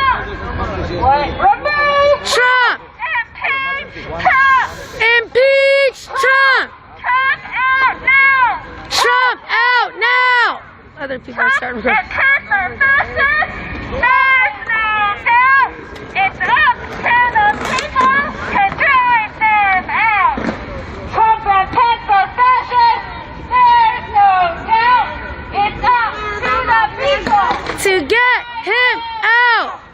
Trump and Pence are fascists. Trump and Pence are fascists.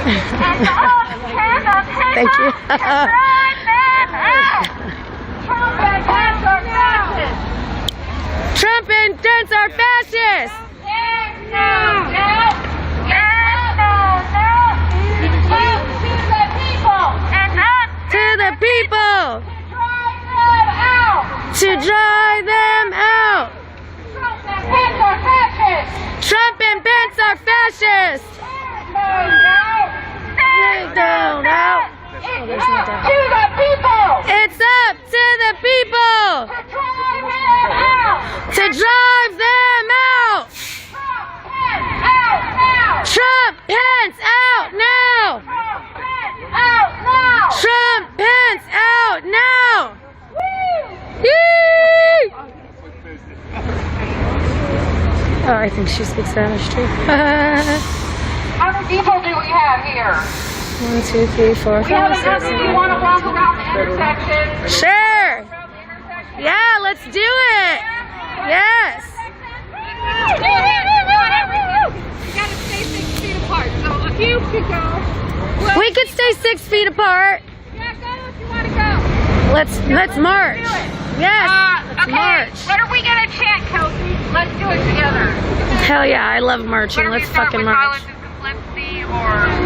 I gotta make sure my fucking car doesn't get down. Okay. Trump, pack your shit. You're illegitimate. Trump, pack your shit.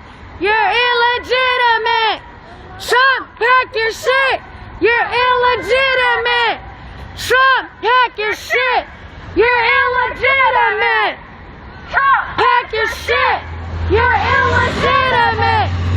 Trump, pack your shit. You're illegitimate. Trump, pack your shit. You're illegitimate. Trump, pack your shit. You're illegitimate. Trump, pack your shit. You're illegitimate. Hey, Travis. Trump, pack your shit. You're illegitimate. Trump, pack your shit. You're illegitimate. Trump, pack your shit. You're illegitimate. Trump, pack your shit. You're illegitimate. Trump, pack your shit. Bye-bye, Trumpsters. I think we want to take the intersection. We want to march. Silence is complicity. Is she joining us? Who you on? Silence is complicity. We're white supremacy. Which side are you? Oh, really? No one's following anybody. Maybe we all feel the same way. No, it's not sheep. Maybe it's because we all think and feel the same thing. Supporter. I'm just saying, if everyone Which had side their are own you voice, we wouldn't have to chant the same talk to shit fascists. every time together. Well, maybe it's because we all know what's right and what's wrong. It's not about being sheep. You have your own sign saying you're okay, right? Okay, thank you. Let's go. She said don't talk to fascists. We don't talk to fascists. Bye, fascists. Have a good night, sir. Silence is complicity. Silence is complicity, honey. Quincy! Which side are you on? Pence Out now! Trump! Pence out now! out now. Trump! Pence out now! Oh, she got a sign too. Out now. Trump! Pence out now! His glow in the dark uniform. Hey, honey, what you doing? Yeah, she's USA! Does the other one start at 6? 7. Oh, it starts at 7? Yes. Oh, okay, good. And then I think the march is at 7:30. Okay, perfect. If you need a ride up there, I can give you a ride.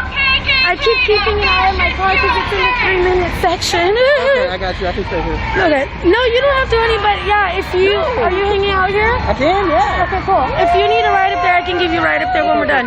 I just really wanted to come support them after all that bullshit yesterday. Come on. No, Trump! Oh, we're gonna walk again? No, fascist USA! No, Trump! Trump, Pence. He's still on the corner, you guys. He said he's not a Trumper or a fascist, but he's still on the corner yelling. Furthers the divorce. Why are people saying really fucking random dumb shit today? Yesterday was too late. Move Trump now! No, Jan, it doesn't. That's actually, no, it doesn't create more sight. Remove Trump now! Look at him getting angry. No fascists! Yesterday was too late. Don't tell me what to do. You don't have anything to say. Back away. No, don't disrespect women. Don't disrespect women. Exactly, Gabe. Exactly, Gabe. No KKK. No fascist USA. No Trump. No KKK. No fascist USA.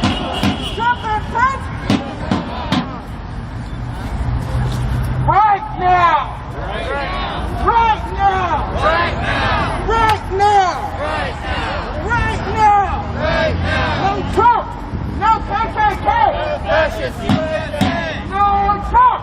No KKK! No fascist USA! No Trump! No KKK! No fascist USA! No Trump! No KKK! No fascist USA! No Trump!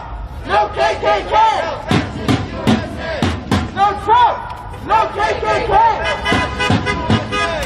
No Trump! No KKK! No fascist USA! Trump! No KKK! No Trump! No KKK! Here, I'll take it. No Trump! No KKK! No fascist USA! Trump! No KKK! No Trump! No KKK! Trump and Pence! Trump and Pence! Trump and Pence! Trump and Pence! Trump and Pence! Trump and Pence! Trump and Pence! Trump and Pence! Trump and Pence! Fascist coup! Fascist coup! Fascist coup! Fascist coup! White supremacy? Hell no. White supremacy? Hell no. White supremacy? Hell no.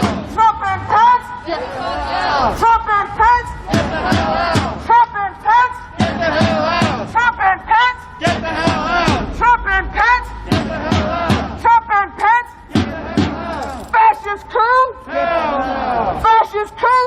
Hell no. Kids in cages? Hell no. Kids in cages? Hell no. Black kids murdered? Hell no. Black kids murdered? Hell no. Patriarchy? Hell no. Patriarchy? Hell no. Trump and Pence? Hell no. Trump and Pence? Get the hell out. Trump and Pence? Get the hell out. Trump and Pence? Get the hell out. Trump and Pence? Get the hell out.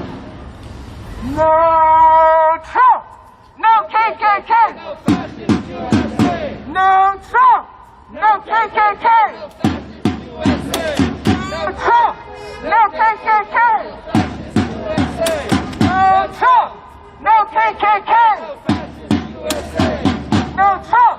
No KKK! No fascist USA! No Trump!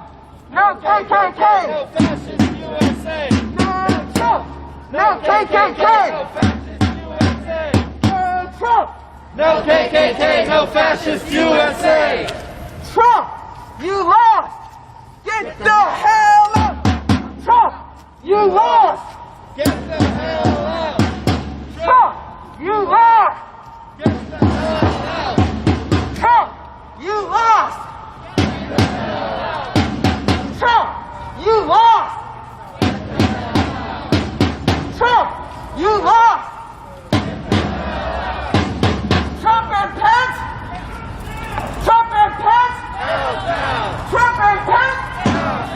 Trump and Pence?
You're still a cop.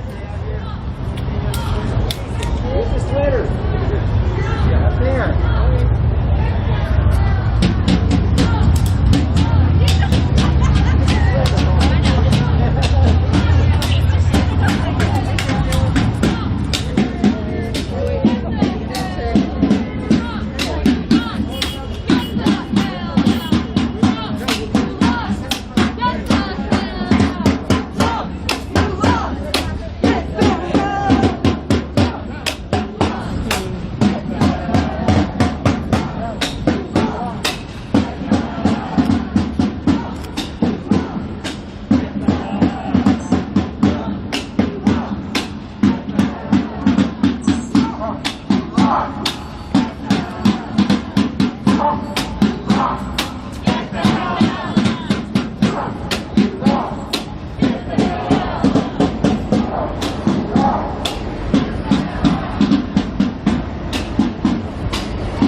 Donald Trump! Donald Trump was Twitter!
the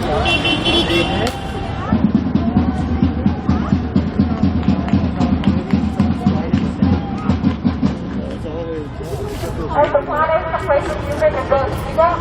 If anybody has a few words of why they came out today, and if they've been thinking about this master school, and the fact that Buddhists have not taken out Donald Trump, come right up. We want to hear from you. The world wants to hear from you. It depends on us whether or not Trump gets out of power. So here you go.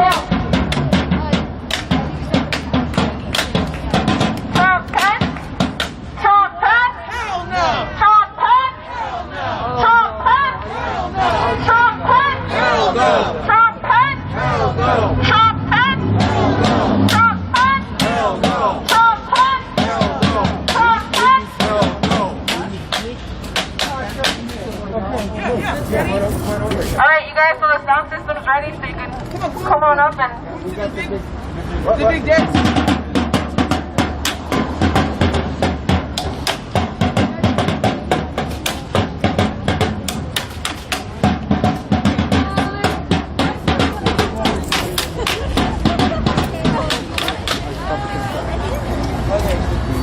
Hey everyone, how are ya? Good rolling tonight, huh? Make some noise. Pipe down the street. Totally fuckers, what's up? Trump needs more than a timeout. He needs a fucking time off. A lot of time in prison, even better. There's one thing that is more dangerous than Donald Trump. And that's the people who elected Donald Trump. They are not going away, and neither is Donald Trump. Donald Trump will be back in 4 years. I promise you. Just like a boomerang, he'll be back. And his supporters will be there for him. Now, something that troubled me was on social media, a lot of my people were just blowing up over that poor woman who was killed. They were happy because she was MAGA. But she was still a woman, and she was still a human being. And she was unarmed, and she was killed by a fascist police cop. That's no good. And to prove that even just because they're MAGA is not good, because you're basically sending the signal to them that it's okay for cops to do executions. And that's not cool. So this has been a great rally tonight, but just remember, more importantly, are Trump supporters, and they are out there. And they are mostly cops. Every POA in the nation is behind that piece of garbage. And they're going to be behind him again when he runs for office. Again. And they were behind those people who took the Capitol. That's why they were able to walk in to the most well-guarded place on the earth. Right? This shit has got to stop. Now. And just because Biden got elected does not mean we take a break. Because there's been times in the last 20 years, at least 2, where the Democrats have controlled everything and we didn't get anything. We can't let that happen again. We need to call them on their promises. We need to be vigilant of people like Trump and his supporters. Because if you think we've heard the last of them, you're dead wrong. Thank you very much, everybody. Thank you, sister. So we want to make the mic available up here in a safe way. But it's important for us to learn how to use our voices. Because we're trained and told that we got nothing to say. And when we come out in the streets, unlike the MAGA in DC, we're hit with tear gas and batons. So we know what the baton feels like. And some of us know what the inside of the jail cell feels like.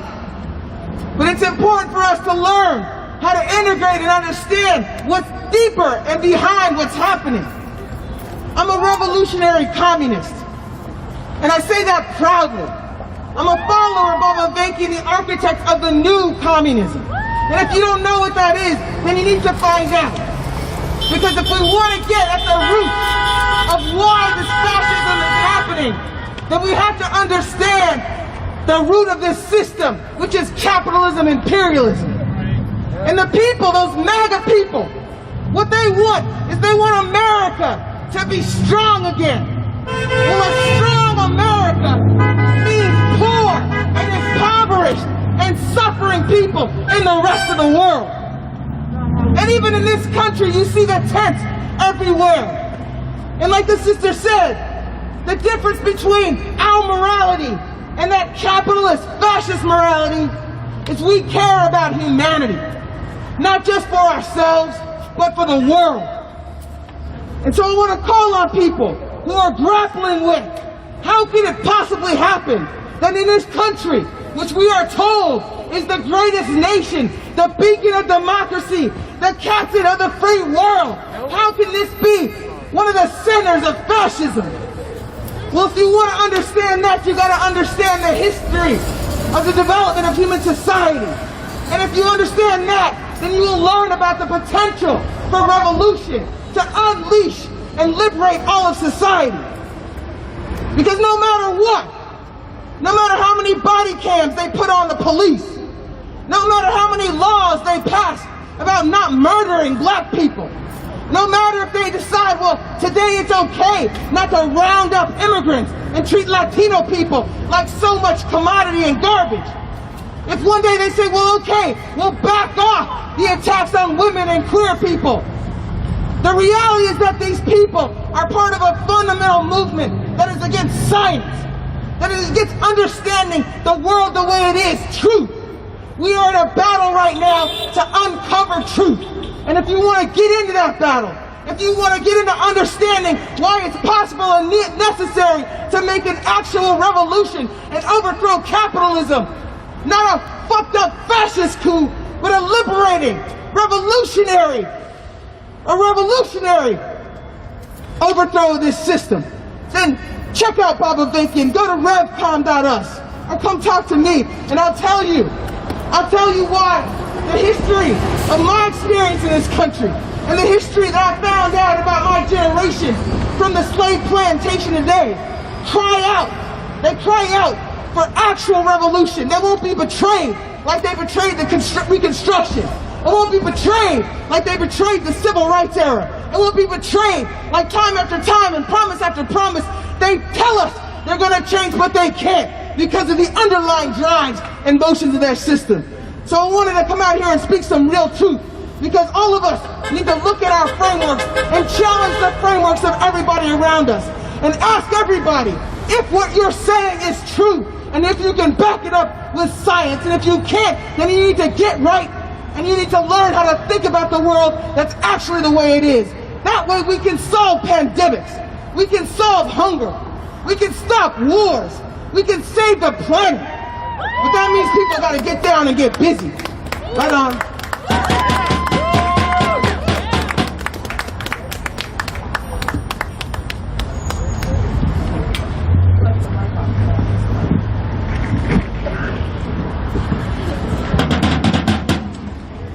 Don't you know, talking about a revolution sounds like. Don't you know, talking about a revolution sounds like.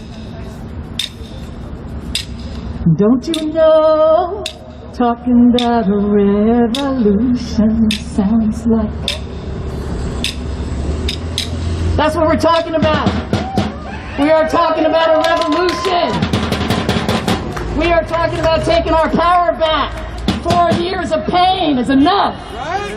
Today is enough. Yesterday was enough. It's enough. Can I hear all you say, it is enough? Well, with that said, what are you going to do about it? Yell it out. What are you going to do about it? What else? What else are you going to do about it? There you go.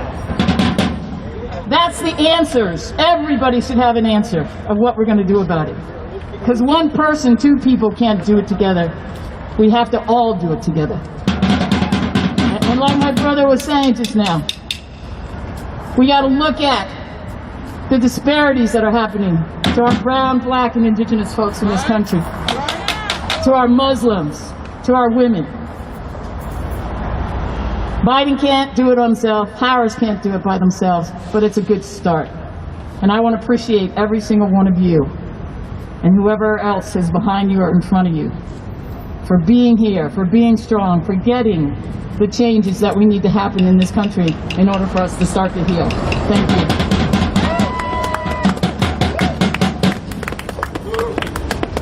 Somebody else want to come up?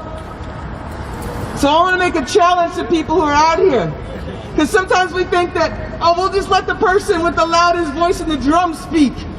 But all of us have a voice, and we have something to say. And so I would love to hear somebody come up and tell me what you got to say. All right. I don't have a speech or anything prepared, but I just want to know, when is this thing going to actually fucking be done? Is it not enough that there's genocide going on, sterilizing women in prisons who did nothing to, they should be free. They should be allowed to come from Mexico, come from wherever, come to America. We should accept them with open arms. We should love each other instead of locking them up, locking their children up, separating their children from them, and sterilizing them against their will. Like, what the fuck is that? Some sick shit. What the fuck is that? When is it enough? We put up with so much. We have this pandemic. We're forced to work. We don't get paid, enough, nearly enough. You know, the whole rich get richer, poor get poorer. When is it enough? This is worse than the 1920s depression shit. This is way worse.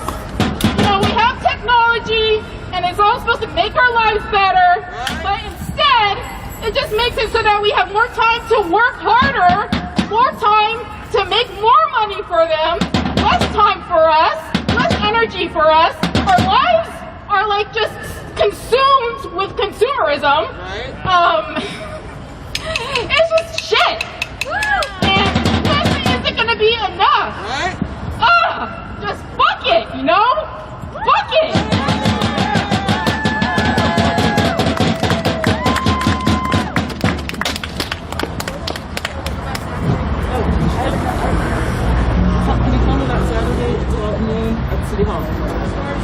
So everybody, again, we're going to keep reminding you so you can remind everybody. But this Saturday, 12 noon at City Hall, meet for the caravan. If you don't have a car, find a buddy who has a car and come on out. We need you. We need everybody. We need millions.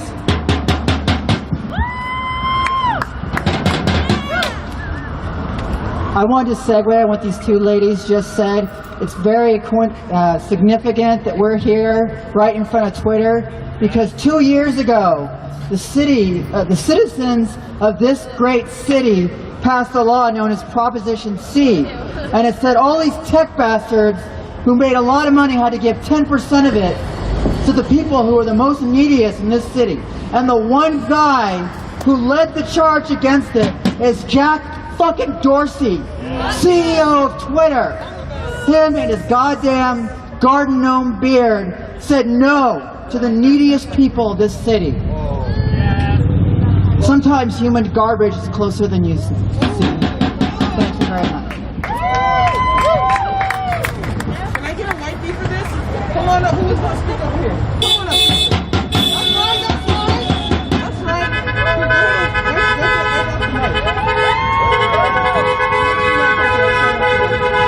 All right, here you go.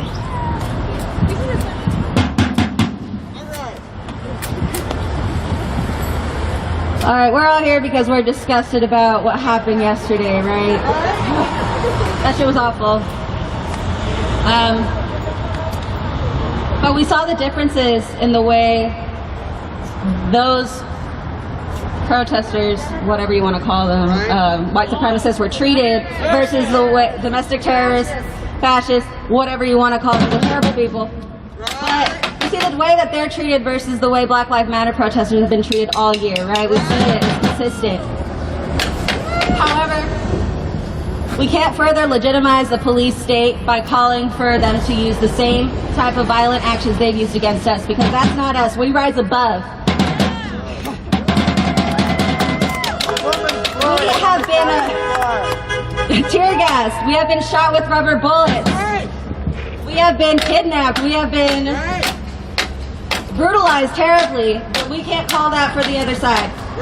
And that's just who we are, and I think that's beautiful. And that just shows we rise above. So I'm going to give it to my best friend right here. San Francisco, make some noise! Yeah, so I wanted to be out here, you know, just because we saw how these Trump supporters came together. Their cause was Trump. That was their cause. They don't want nothing. They're just spoiled little kids. And they did all that because they want Trump. We out here fighting for black lives to matter, to be able to exist. We out here fighting for kids who are in cages right now. We're out here fighting for people who got laid off and are stuck, homeless, couch surfing, whatever it is. Due to the rich getting richer and the poor getting poorer. Everybody in the Congress, we sad about them having to hide, but all they do is fight for the 1%. And I just, as terrible as that was yesterday, we need to learn something from that. We need to learn that all this shit is possible. Revolution is possible. But we have to be willing to fight for our ideas and the things that we want that actually do matter, than for them fighting for a figurehead, for a fascist. Not even a man who made their life better, a man who made them feel proud of being racist. And we need to, if we want to be anti-racist, we got to be as strong as the racist or stronger. So, you know, the last thing I want to say is, like, you know, there's people here, there's a lot of people here, and a lot of us don't know each other. So let's get to know each other, get each other's Instagrams or Facebooks, whatever, stay in contact with each other, and then we keep on growing, and then we can have mass actions like what we saw yesterday. But we can do it for a purpose and for a cause. Follow your local grassroots organizations, participate in mutual aid. We can do this together. We're stronger than they are, always.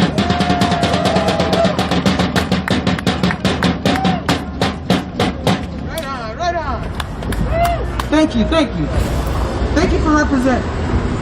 I don't know if you guys can hear me. So I want to open up the mic to folks again who maybe haven't spoken out. And I want to say a word about the orientation and framework that we need to have in mind for the movement we're building. How many of you guys were out in the streets for Black Lives Matter? And so what you see around was a beautiful movement with all kinds of people. There were black people out there who have been fighting every summer, every month, because they keep killing us. But then join with white people who are incensed and livid and disgusted, living in a world where this happens to people. Join with our Latino brothers and sisters who have felt so alone. I've been in the streets with immigrants without papers, risking everything in a fight against fascism. What that movement showed us, it showed us our beautiful diversity. It showed us what we have on our side. It showed us the seeds, the opposite of what they represent.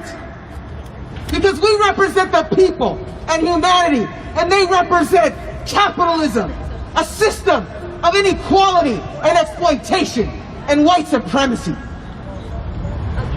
And I want to challenge the frameworks that people have. Because I've been in the streets too. And I've heard people say, well, don't let that person speak, that person isn't black. Or that person is white. Or this or that. But we have to be thorough and bold and courageous and challenging outlooks that divide the people. Outlooks that don't identify each and every one of us as a leader with a voice. When I say I'm a revolutionary, that's what it means to be a revolutionary, to be an internationalist, to want to bring out the creativity, the strength of all peoples.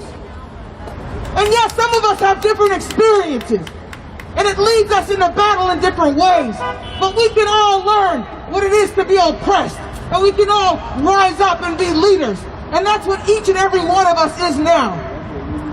Now I heard today there was a press conference for Refuse Fascism.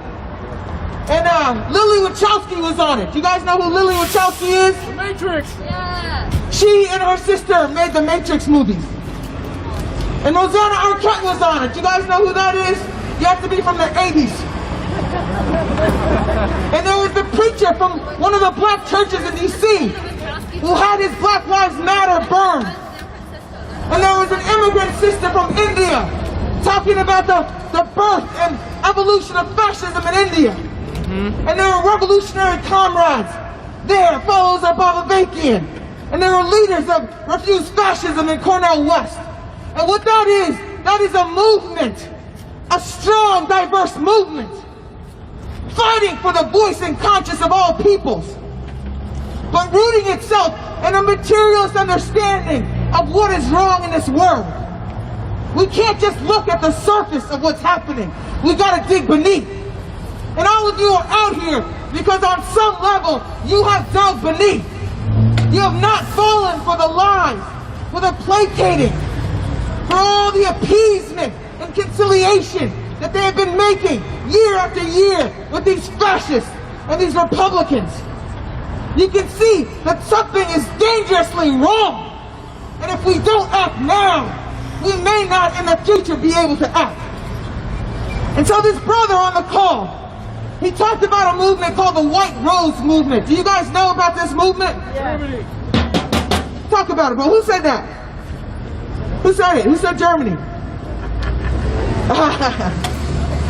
So this was a movement of students in Germany during the rise of Hitlerism in Germany.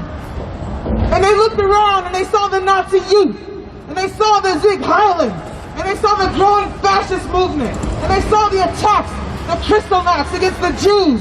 They saw how day after day the fascists gained more and more traction as the decent people retreated back further and further. And they said, I will not allow myself to go down like that. They said in their own way, in German, no doubt, they said in the name of humanity. And those kids, they tried to build a movement, and they tried to organize.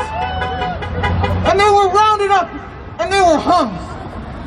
Sure. And I don't say that to say, oh shit, we're all gonna get rounded up and hung. But I say that to say that the courage of people stepping out, even when they know there are great risks, even when they feel alone, when they step out and say, if I have nothing else, I have my morality and I will act on it. And I want to remember them and everyone like them all over the world that has been stepping out in one way or another against this fascist movement that's growing. And I say that so that we can steel ourselves for the battles to come. But I'll tell you this, one of the most challenging battles you will have are when you talk to your progressively minded, decent, honest, good people friends. And they tell you, they say, thank you for going out there, thank you for being in the streets today. They say, thank you for going out and marching with your sign. They applaud you. I'm so proud of you and what you're doing. Well, we gotta turn to them right now. We gotta be honest with them right now. And say, you know what? Fuck your praise. Fuck your happiness and excitement. Fuck your support and your likes on Facebook. Fuck your retweeting on Twitter. I need your body in the streets. Yeah. And it's a hard conversation to have. Because like the sister says, we all got our goodies. We got our phones. We got our couches if you got a house and a couch. And a lot of us are comfortable. And that comfort breeds illusion. And it breeds hope and faith and shit that ain't real. And there's a way in which the illusions, even on the progressive side, are as fake and phony as the illusions on the right-wing side. So we gotta fight against that. We gotta challenge people to be scientific. And what do I mean when I say scientific? I mean evidence-based. The world isn't the way you think it is. The movement isn't what you believe it is. The necessity isn't what you think. It is what it is based on the underlying evidence sources. And if the underlying evidence source shows you that you are dealing with fascism, that you are dealing with an attempted coup, then that evidence directs you then to take commensurate action. And so I steel you for the battle against the state, and I steel you for the battle against your liberal friends, and your activist friends, and your revolutionary-minded friends. That they can't wait for that perfect movement. Well, they say it's not led by the right people, or it doesn't have this or that. No, we get out now, and we build that movement the way we need to see it. So I wanted to make that shout out. Because the people here, sometimes we feel like it's not that many of us. I don't want to go out like this. But just remember over the summer how proud you felt, how beautiful it was. That we were out there because the system had murdered George Floyd and Breonna and countless others before that. But the beauty and unity and strength that we all saw and felt is contagious. So let's spread that contagion, the good contagion, the revolutionary contagion, the anti-fascist contagion, the humanity contagion. All right, sister. Somebody want to wipe this off for me? Who's got to wipe? I have wipes right here. Who's got wipes? You know where to wipe? I'll try to speak with my mask on, but if you can't hear me, let me know and I'll take it off. Oh, she loud already?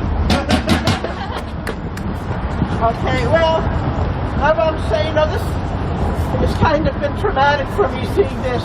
And I've been spending too much time on social media and hearing the comments. Yeah. Get the mic, no, get the mic closer. The mic closer. Okay, yeah. When I was in high school when the coup in Chile happened, when the United States supported the military in Chile to overthrow a democratically elected government because they were nationalizing corporations, nationalizing U.S. companies. They were for the people. And they claimed they were doing it, to be anti-communist, and then afterwards they jailed and tortured people, and they killed a lot of people and exiled people. And so then, I was really shocked because I'd been taught that the United States was for democracy. And then here, I see them overthrowing the democracy, and then I found out they've done that in a lot of other countries. They did that in Greece and Iran and Guatemala and many other places. And I was thinking, well, if they could do that there, they could do that here. And then now I see, them saying now that the Democrats are like communists, and we have to. It doesn't matter if they get elected; they have to be, we have to keep communism out. And they've been threatening to jail. And some of the comments I see on Facebook, they say they should, jail all the Democrats and all. Not that the Democrats are that revolutionary either, but it's kind of ironic. Then when there was one comment, they were saying, okay, so 80 million people voted for the Democrats and 74 million voted for Trump, but they said, we have the guns and we have the police on our side. And to me, it's just been really scary just knowing, what happened in the South American countries where it was like the Holocaust. All these people were killed and disappeared. And it's just scary to me. So that's why I'm here to stand up against fascism, but I know it's not enough. We need to make some fundamental changes for social justice, where people can't even afford an apartment or can't even afford health care. Like Alexandra Ocasio-Cortez said, people should be able to afford to live.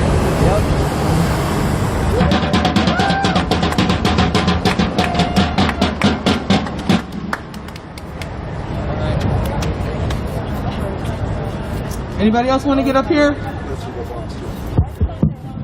All right, come on. You in the streets, come on up here. Come on up here, sister. Yeah, yeah. You never spoke on the mic before? Give us some love. Give some love. All right. This is how it happened. Well, hey, I have never been to Mexico. There's some people over there that Well, the first thing that comes to mind for me was how we did see a picture yesterday of that fellow wearing a Camp Auschwitz shirt. Right. And, I come from a Jewish family, so that hit pretty hard, you know, like, I still feel the reverberations of the fact that my relatives died in that place. Right. And that was allowed to walk onto the capital of our country. It's fucked up. And also, now I get to the point that is this even really our country? Or is it their country? And who the fuck are they? What did they ever do to have rights to anyone's body? And before, you know, I mean, the reason I don't get up here and talk is because I'm as white as you can be, so I like to let other people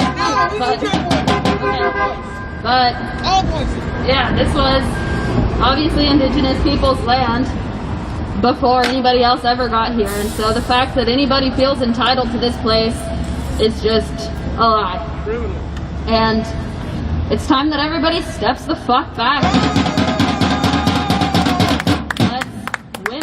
And people of color and indigenous people and immigrants and every single human being have the right to their own body and their own choices and their own health and their own safety and protection and food.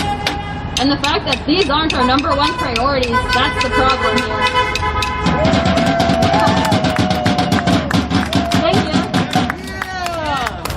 Thank you. Right on, right on. Alex, you gonna come up here? Give some love right here. That's the reason why I call on you, is because I want us to practice using our voices. Because we all have something to say. And we ain't gonna get it right all the time, but we're out here to learn and struggle and grow with each other. That's how that works. Right on, sister.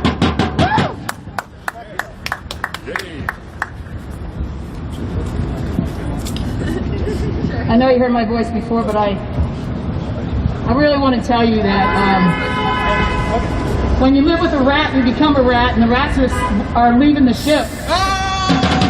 Betsy DeVos just resigned. Right? That's the second cabinet member in 2 days. So, you know, all we can do is laugh because, you know, kick them out. But why now? Because he's not popular anymore? He's going down with the ship, or you gotta save your own reputation? Why now? We will remember this bitch. Right? It's not like just because you resign, we forget about you. We remember you. You took our money, you put it into the most expensive schools in the United States, and look at our children in the other areas of our marginal arts communities not getting anything. That needs to change. So, yes, step down. Step down. Who was the other one that resigned? McElhaney or somebody else? Who was it? Yeah, yeah. What's his face is white. What his face is white. Yeah. John Doe White Supremacy. Yeah. So they're leaving the ship. But why I was bringing that up is because, you know, the Harris-Biden duel is putting together a good cabinet. It's strong. They will do some work that is needed. But until they can get ahead of what was left for them, they have a hard go. So here's what I'm asking of you. We need to be supportive. We need to be able to understand where it is that we can help out. And let's get in there and fill those gaps.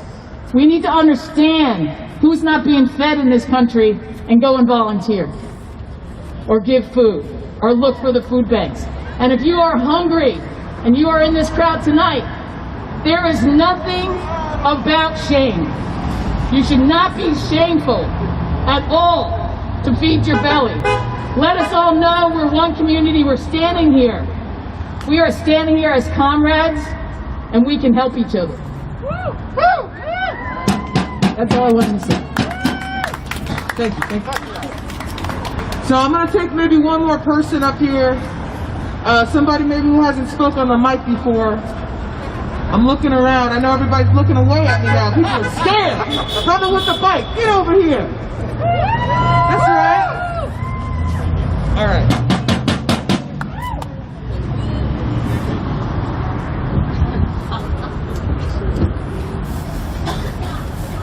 I appreciate everybody being out here. I really do. You guys are showing more heart than a lot of the world, to be honest. This is energetic and connected, and I see you. I just want to say that this is a lot bigger than politics and cabinets and whatever the hell happened yesterday. This is a human struggle that we're all in. This is a human battle for our future.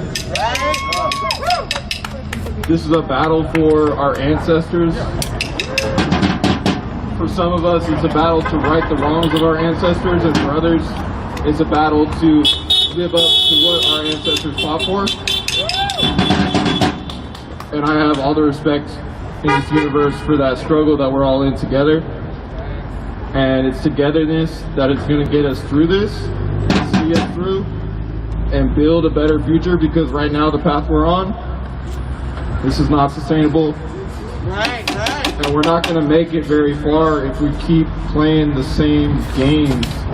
If we keep buying into the system that has been destroying us, whether indirectly or directly coming for us. This system is about to evolve into something that the world has never ever seen before, and it's going to come so fast, and it's going to be so scary, we're not going to stand a chance unless we're together. So, I know y'all are here for a reason to get the Joker, the clown, Trump out of office, and we're all here for that 100%. But I don't want to be the bearer of bad news here today. The Biden administration is not the answer. We're the answer.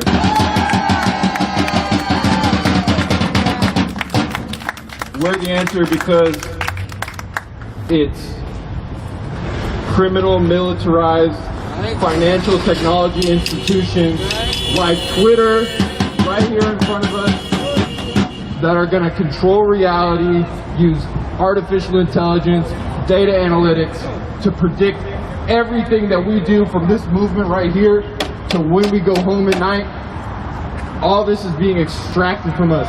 You want to talk about human capital and the use of human life force to build a system of evil, of oppression? We're living it right now.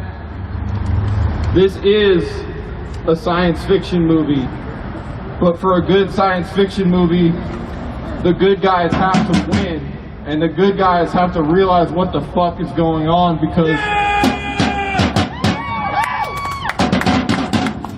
we're isolated, we're depersonalized, we're oppressed, we have years of trauma, struggle, distraction, some of us decadence, and we gotta be held accountable for that, but we gotta hold each other accountable for it.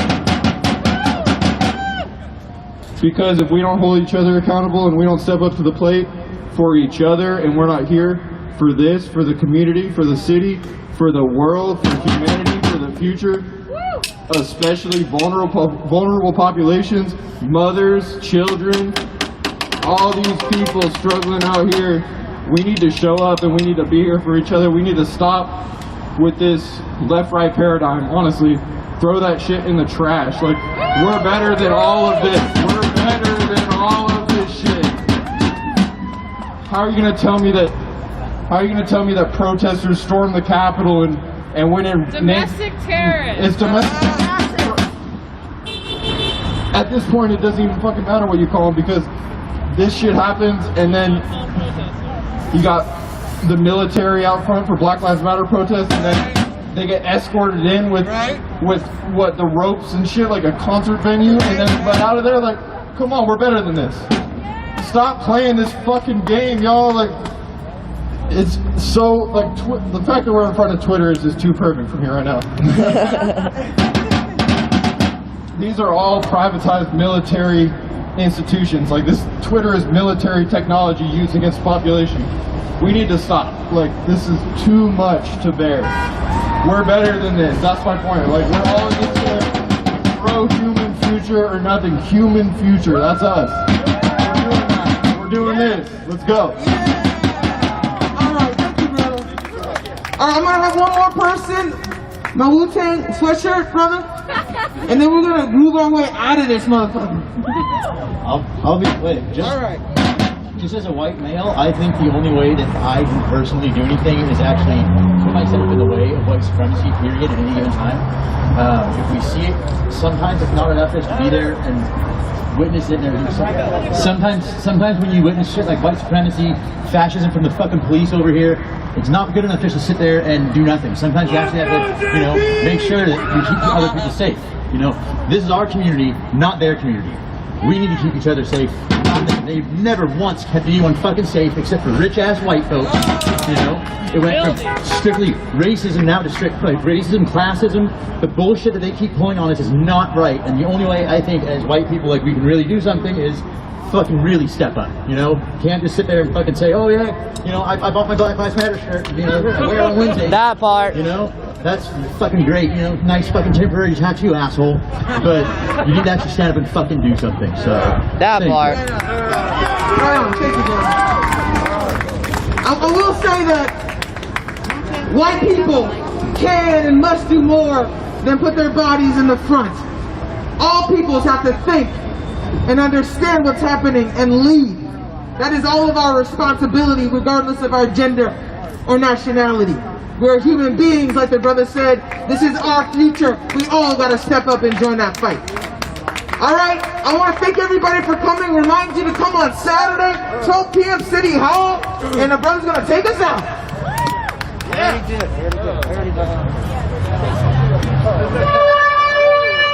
This is the activation of the emergency broadcast system. They don't have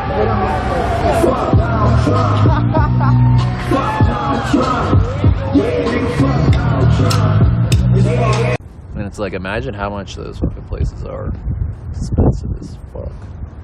Brand new apartment, like high rise across the street from like a fucking little hipster park. Bread.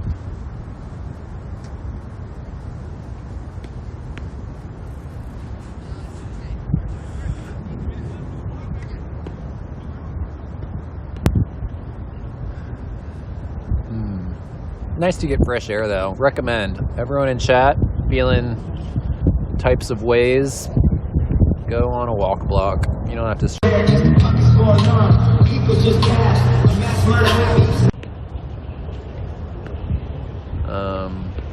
Everyone should stream. Like, stop hiding. Like, I mean, I guess if like you're illegal, like I'm not gonna say anything. I'm not gonna fucking. But that's sad. Like, I wish fucking people with no papers could stream. If, like, those are the only people that should be streaming. Shit, we should fucking cherish fucking the most disadvantaged people. Out.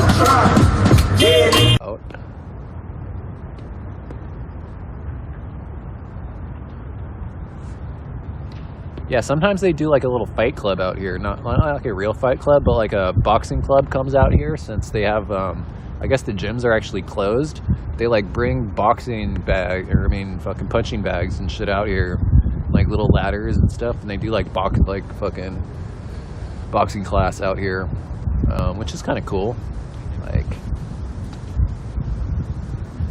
I always wanted to like combine the protests with the boxing club, just like teach everyone how to fucking defend themselves against the pigs, right?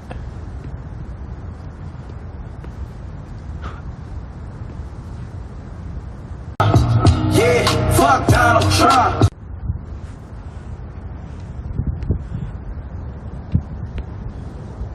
Right. test. I saw that the fucking Antifa infiltrators, 2 of them got doxxed. Apparently they're like part of Philadelphia Antifa or some shit. Which is fucking joke. Part of Antifa and they know what you look like.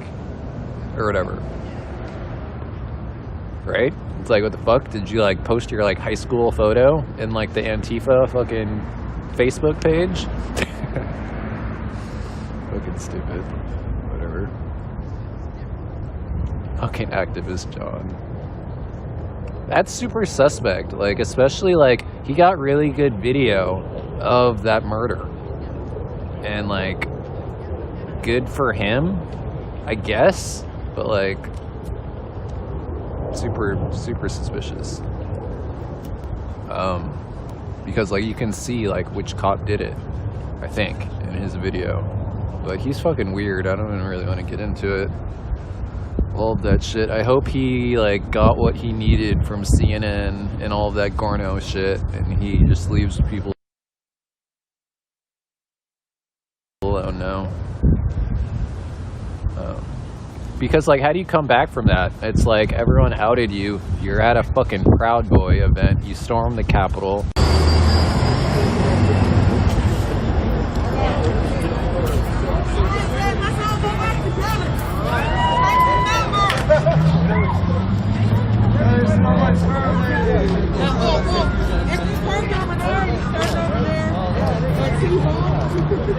Let's go back together. All right.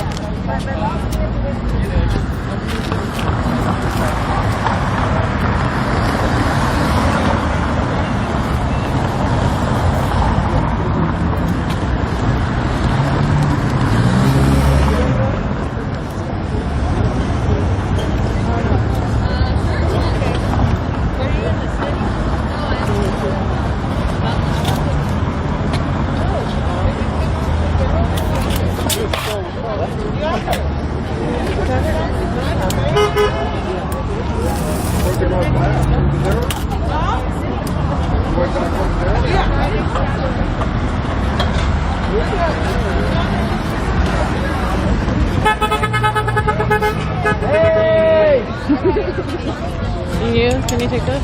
Can you take this? Oh,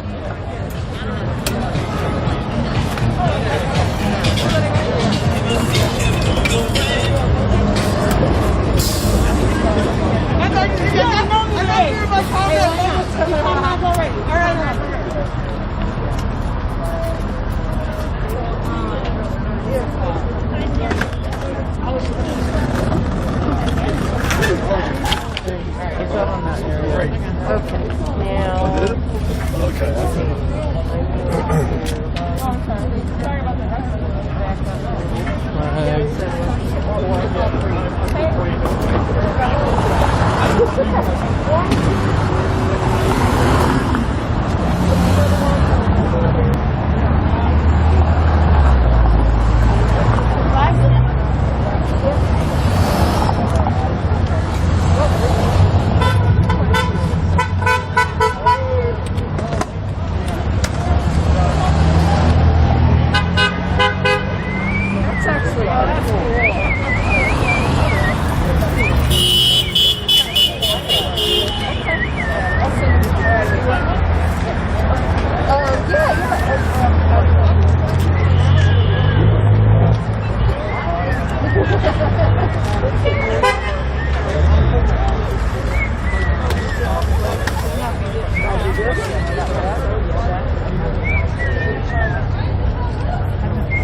know, it's not very loud. No justice. No justice.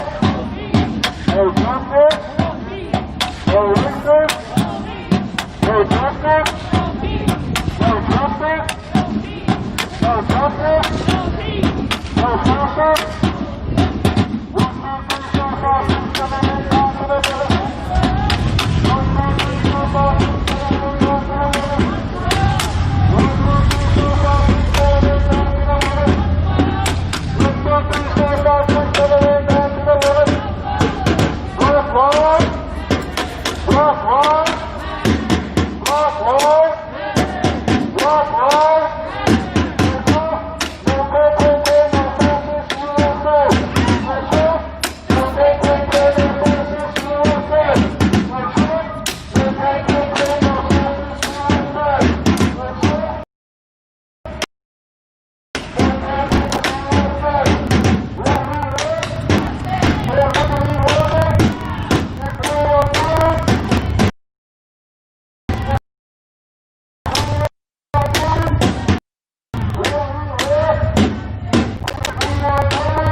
Hey, quick question.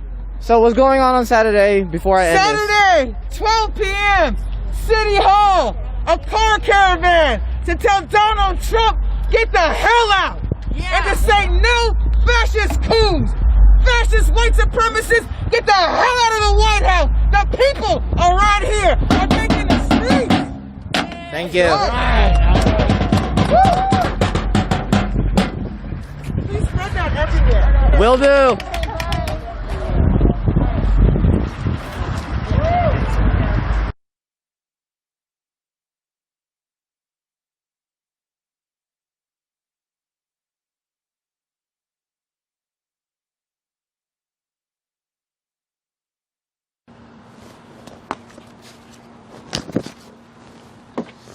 So I clearly started this live stream well before I was truly ready, but thanks for hanging out. I just realized I should probably have my phone to be able to see what everybody's talking about. I'm gonna switch over to Jitsi. Oh, look, it's Max. Uh-oh. It's over there. Go that way. We'll go around. Agile. What's that?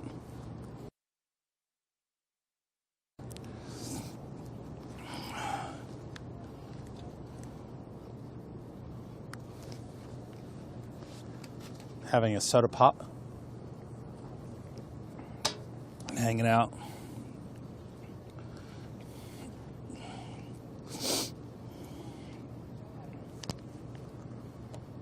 Here in this is the downtown DC KOA. Yeah. Yeah. You didn't see everybody living in their cars here last couple days? I did. I only noticed it because I kept coming out with him. Yeah. Then I was like, why are these cars? Somebody in my stream. Why are these cars rolling? Yeah, somebody in my stream was like one night somewhere else. They're like, "Oh, Urban KOA." So that was what all the LA have been referred to by the viewers. Let's see if this changes over. I got you in my ear now. The Urban KOA. I forget who it was. Maybe if somebody remembers, or if it was them and they're watching, maybe they could remind me who it was that coined that term. I think it was during the some of the downtown stuff.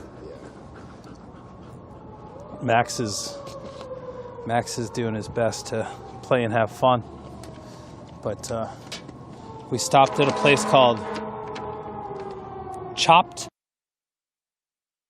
Got some food that we've been carrying back, so we're tailgating and.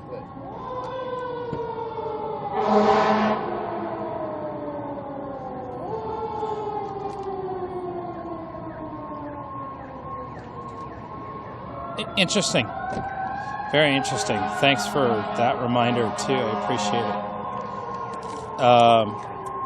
Because I just remembered I need to send her confirmation, or I need to send her information to my friend. I wonder where the fire trucks are going. Again, no.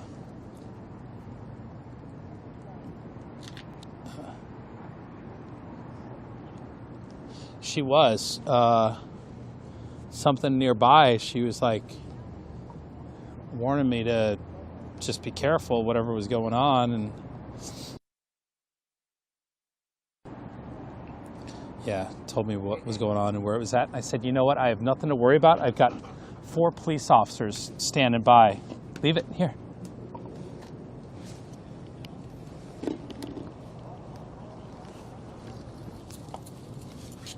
Yeah.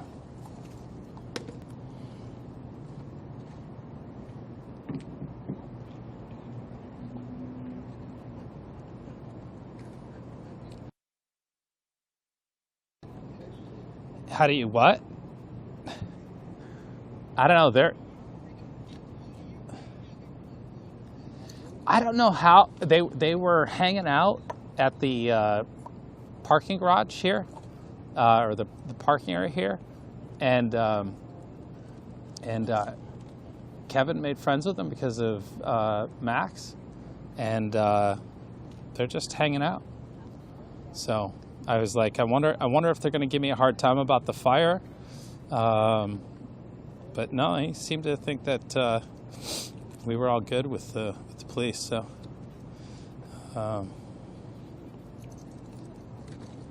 sorry, I was just trying to.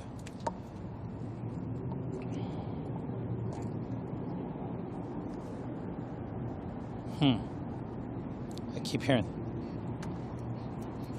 Yeah, that's, you know, that's how I've always tried to be. Just keep me from being arrested. I just finished up doing training, federal training for proper handcuff and search procedures for officers. We were shooting a training video for the law enforcement, federal law enforcement, and I had just finished this up, and I had gotten a phone call from my mom asking if I could do her a favor. She needed to get something picked up that she had bought in Florida and brought to Michigan. I'm like, I'd love to come visit you. So I rented a U-Haul truck, and I picked up this Japanese screen. It was a folding screen, literally laid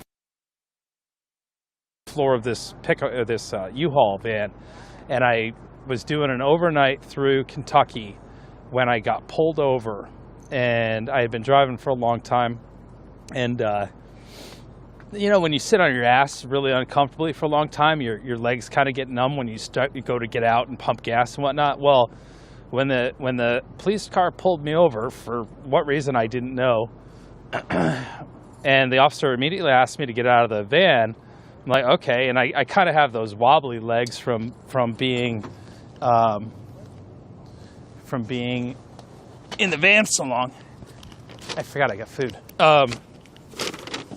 And I get out and I realize there's 4 cop cars behind me. That one.